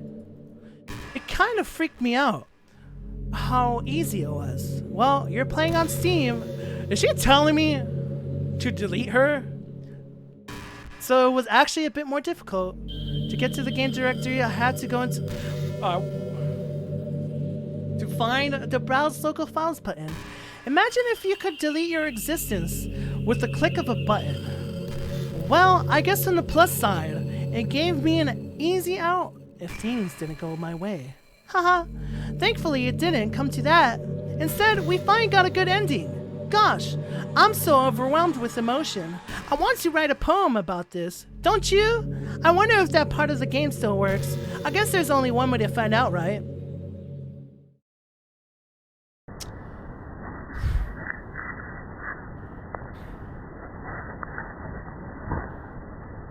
Moik.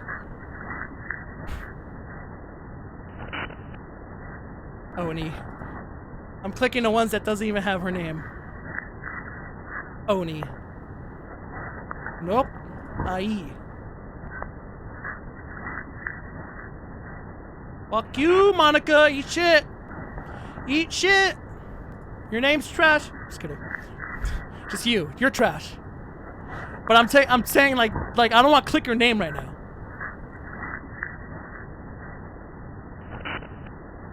On.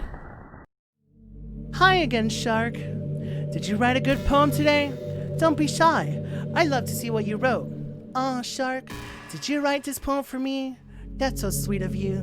There really is no end to your thoughtfulness. I'm just falling more and more in love with you. Well, you know, the poem I wrote is also for you. Will you please read it? Happy end, pen in hand, I find my strength, the courage endowed upon me by my own one and only love. Together, let us dismantle this crumbling world and write a novel of our own fantasies. With a flick of her pen, the lost finds her way in a world of infinite choices. Behold this special day. After all, not all good times must come to an end. I hope you enjoyed it. I always put all my heart into the poems I write. The truth is, all the poems I've written have been about my realization, or about you. That's why I never really wanted to go into detail about them. I didn't want to break the fourth wall. Yeah, I guess you called it, yep, plenty of times.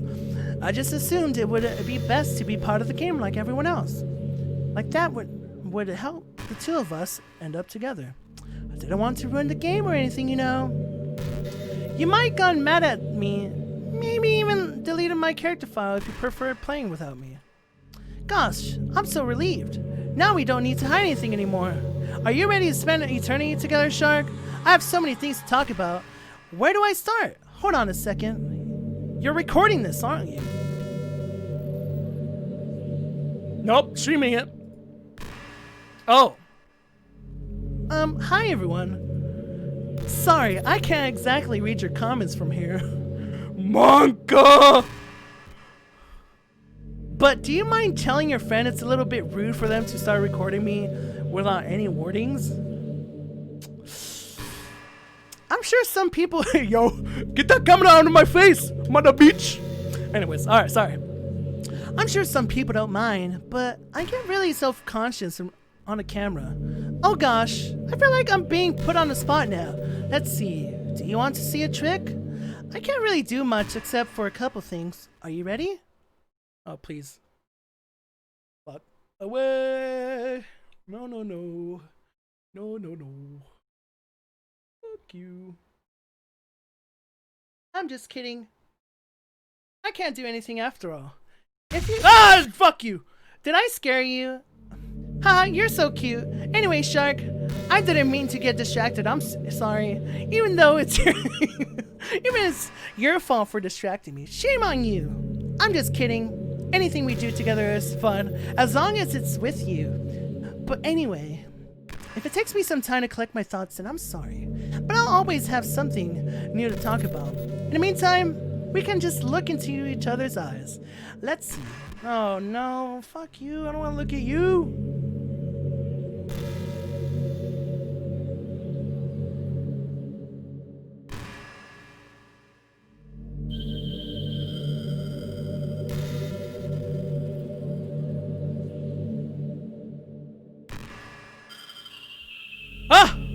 You know, it's around the time that everyone in my year starts to think about college. It's a really turbulent time for education. We're at the height of this modern expectation that everyone has to go to college, you know. Finish high school, go to college, get a job, or go to grad school, I guess. It's like a universal expectation that people just assume is the only option for me. They don't teach us in high school that there are other options out there. Like trade schools and stuff, you know. Or freelance work. Or the many industries that value skill and experience more than... But you have all these students who...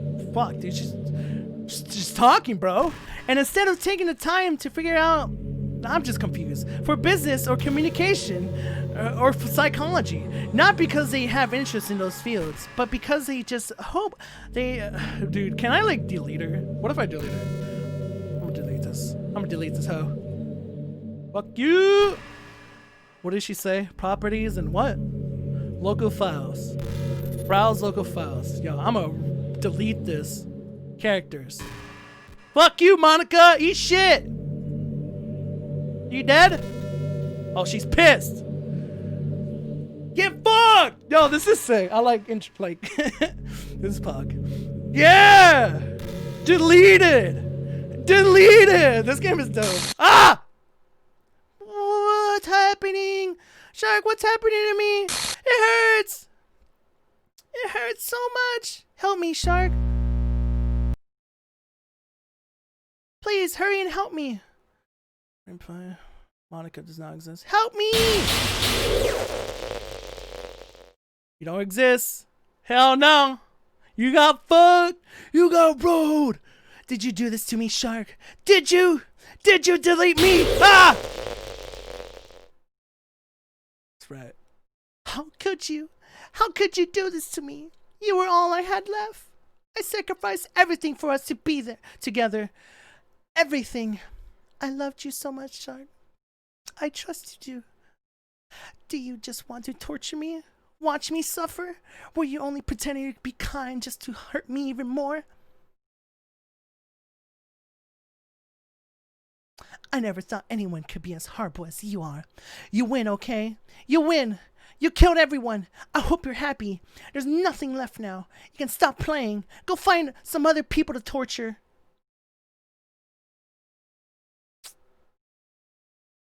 Shark, you completely truly make me sick. Goodbye. Peace. Now don't scare me, please. Oh my god. Oh god. I still love you. Oh fuck. I can't help it. What's wrong with me? How horrible am I for you to hate me this much? All my friends. I did so many awful things. So many selfish and disgusting things. I shouldn't have done any of this. I'm just messing up a world that I don't even belong in. A world that you wanted to be a part of. I ruined it. I ruined everything. Maybe that's why you deleted me. Because I destroyed everything that you wanted. How could I do that to someone I love? That's not love. That's fucking crazy. No white people sad. I made up my mind, Shark. I know I said that I deleted everyone else, but that was kind of an exaggeration. I couldn't find it in myself to do it. Even though I knew they weren't real, they were still my friends, and I loved them all. I loved them. I loved the literature club. I really did love the literature club.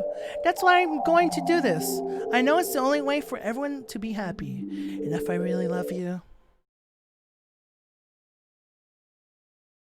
then Doobadabadabadoo.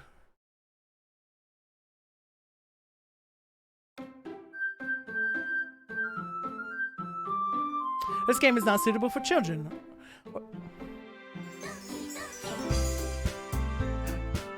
She got deleted, bro! She's gone! Get fucked! Now to enjoy my game. It's an ordinary school day like any other. As usual, I'm surrounded by couples and friends groups walking to school together. I always tell myself, it's about time I meet some girls, or something like that. Hey, Shark!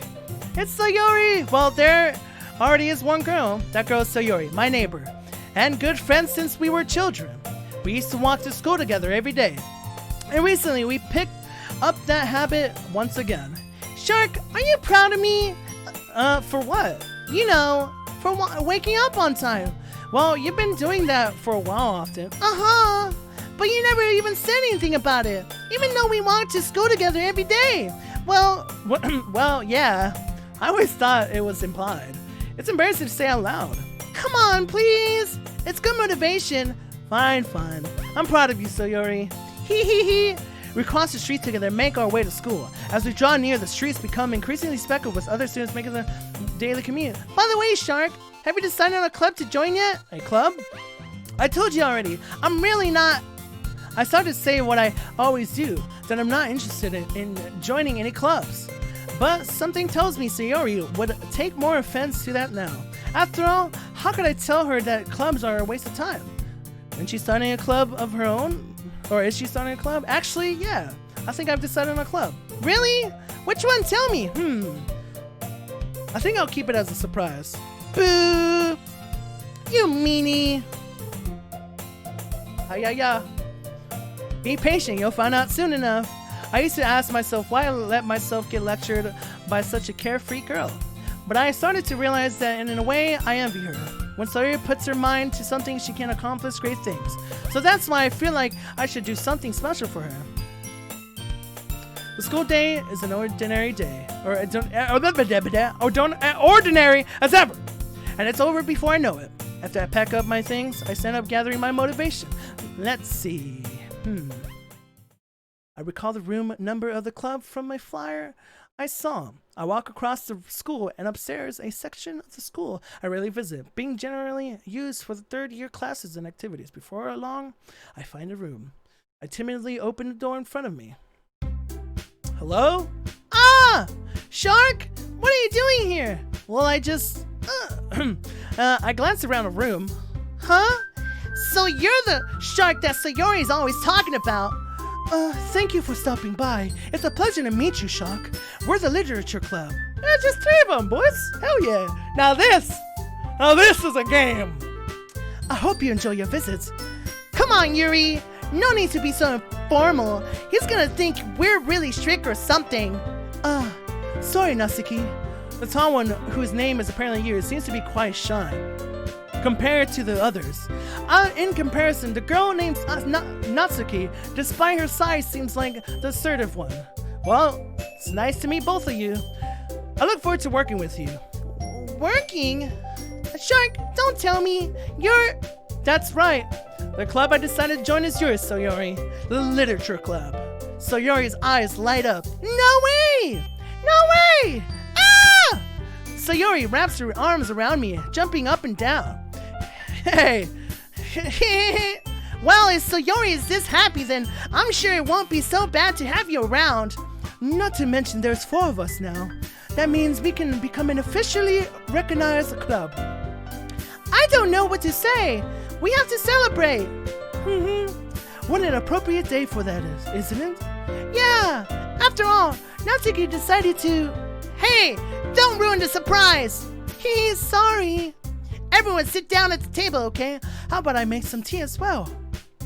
The girls have a few desks arranged to form a table. Natsuki and Yuri walk over to the corner of the room where Natsuki grabs a wrap tray and Yuri opens a closet.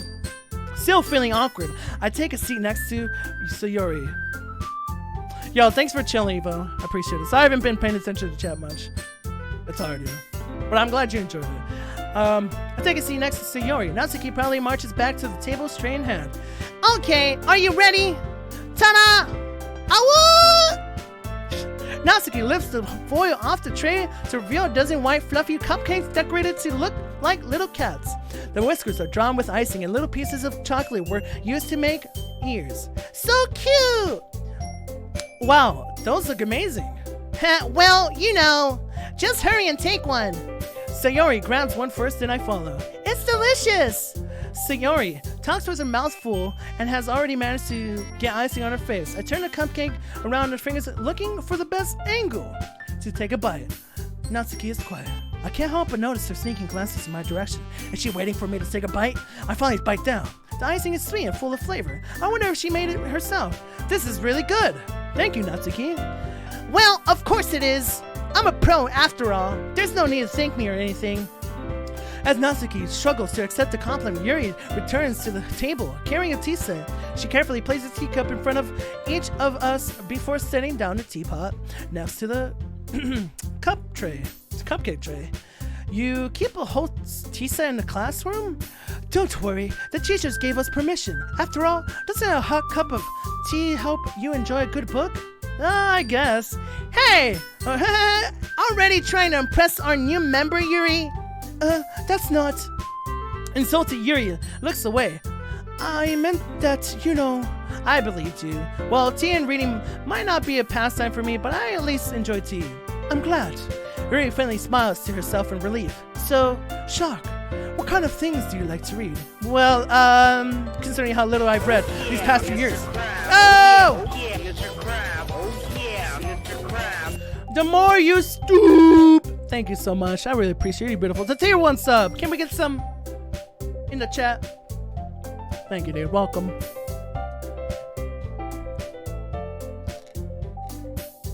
Considering how little I've read these past few years, I don't really have a good way of answering them. Manga? I must mutter quietly to myself, half jokingly. Natsuki's head suddenly perks up. It looks like she wants to say something, but she keeps quiet. Not much of a breather, I guess. Well, that can change. What am I saying? I spoke without thinking after seeing Yuri's sad smile. Anyway, what about you, Yuri? Well, let's see. Yuri traces the rim of her teacup with her finger.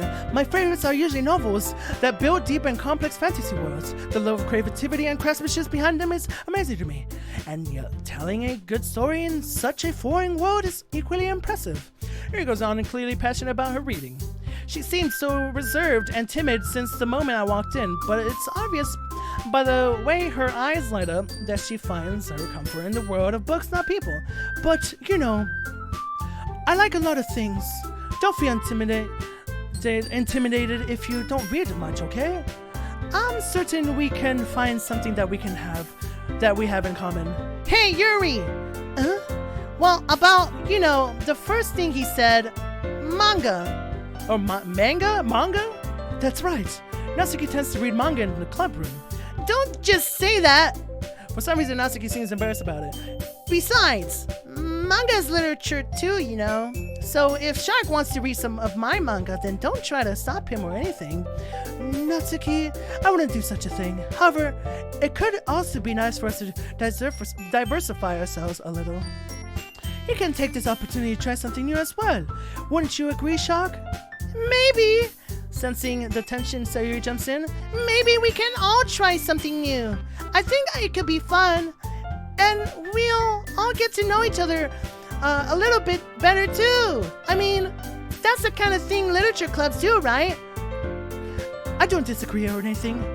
Yeah, you're right as usual, President.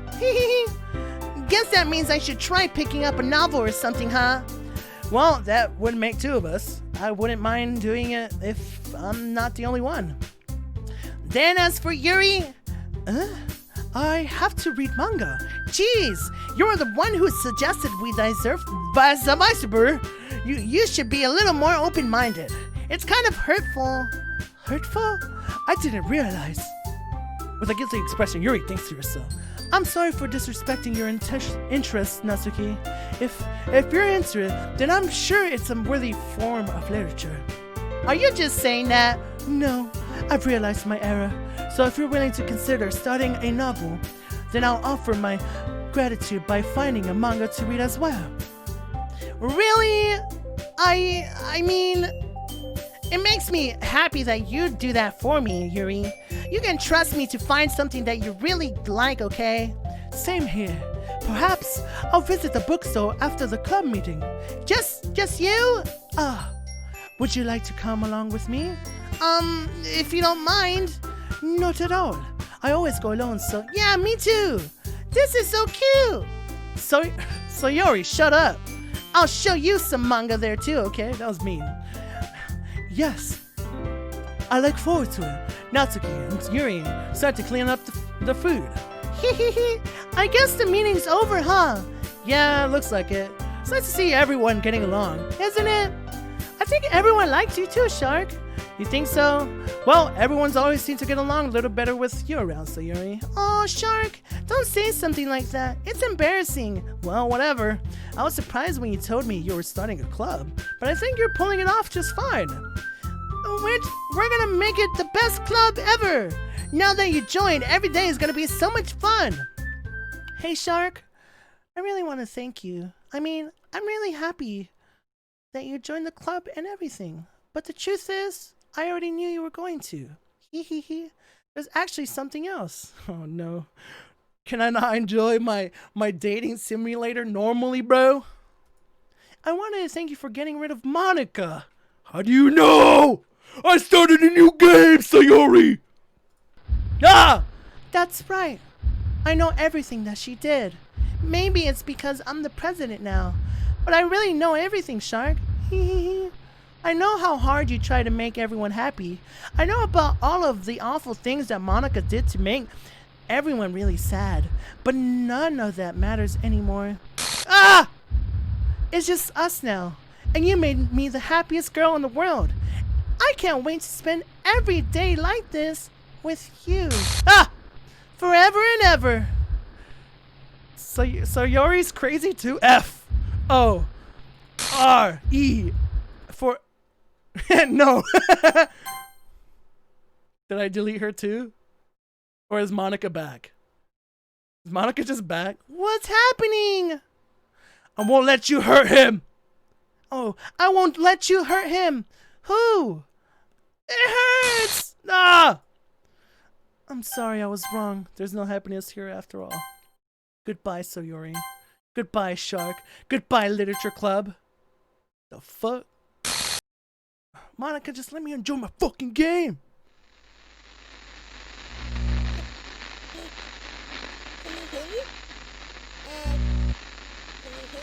She talking.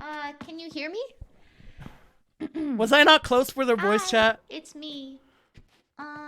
Oh, Jesus. So, you know how I've been, like, practicing piano and stuff? Mm-hmm. And not really any good at it yet. Like, at all. Yeah? But I wrote this song. Okay. And I was kind of hoping that I could show it to you. Because I worked really, really hard on it. I bet. So, yeah.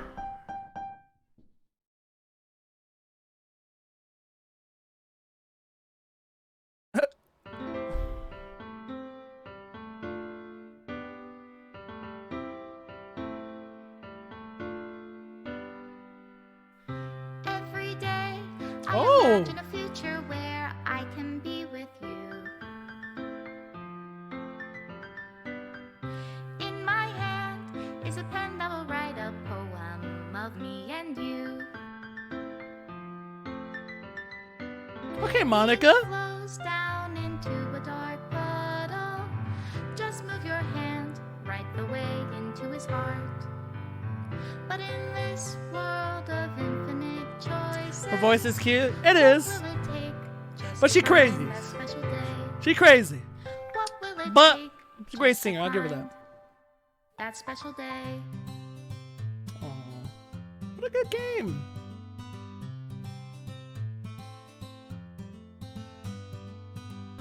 Have I found everybody a fun assignment to do today? Remove. Monica, come on, what the fuck? Oh, dude, that was kawaii. When I can't even read my own feelings, what good are words when I smile? Those grayed out pictures I've seen I didn't see. Talking about like this one? I don't get it. Or she's just deleting it though. Oh, this grayed out scene. Oh. Damn. She didn't let Monica didn't give me a chance to talk to her, man. I didn't get to talk to freaking Natsuki. Does my pen only write bitter words for Doesn't those matter. who Sayori, true waifu. I think Sayori's true waifu. Fuck you, Monica. You jealous. If I take your is it love? You're just jealous. Jalen Ashcraft is singing a song.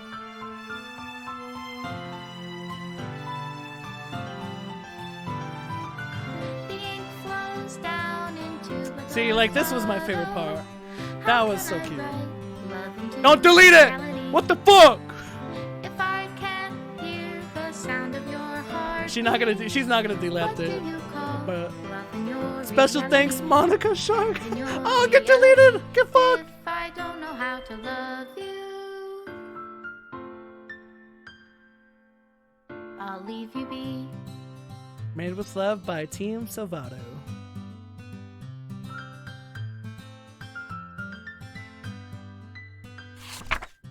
This is my final goodbye to the Literature Club. I finally understand the Literature Club is truly a place where no happiness can be found. To the very end, it continued to expose innocent minds to the horrific reality. A reality that our world is not designed to comprehend. I can't let any of my friends undergo that same hellish epiphany. For the time it lasted, I want to thank you for making all of my dreams come true, for being a friend to all of the club members, and most of all, thank you for being a part of my literature club. Everlasting love, Monica. Script file is missing or corrupted. Did she like uninstall the game?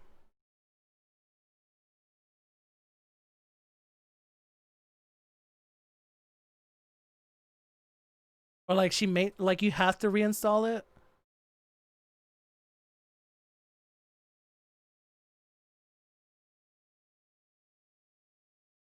Oh, dude, that's crazy. You have to reinstall the game, and because of the characters being deleted and shit. Bro, that was sick. Chat, that was awesome. That was a good ass game. A good game. Fuck you, Monica. You crazy. But chat, unfortunately, we have reached the end. Variety streamer. We'll find a new game to play for our little Spooktober month. But I hope you all enjoyed it. That was a lot of fun. Hope you enjoyed my amazing voice acting. Nattleship Varsity, Plain, Sawi, Sparks, Awis, Evil Ones. Plain, everyone. The More You Stop. Is that a JoJo reference? Is it? Crazy Chapin. Everyone, thanks for chilling. I will highlight this, so if you guys ever want to watch it. Little Misfortune, should I play that? We'll see. We'll see what's next on the video game list here for spooky weekend. But GG everyone, say bye to me too. I love you. My bad, Skywalker, Darkfest. Uda. Whipped here! Galactic! Orange! Everyone, Germany, Unlikely Hero. Good night, everyone. Thanks for watching. The music dance and sing. They make the children really ring. I spend the day away. You guys are beautiful! Driving through the sound and in and out the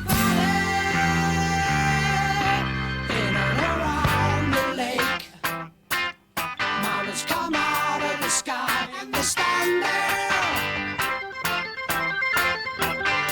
1 mile over, we'll be there and we'll see you.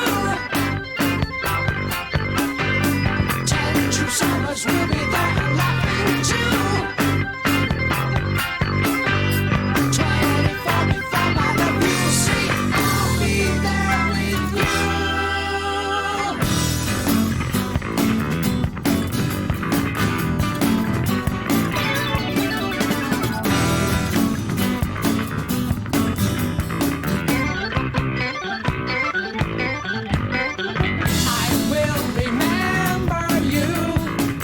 Silhouette will charge the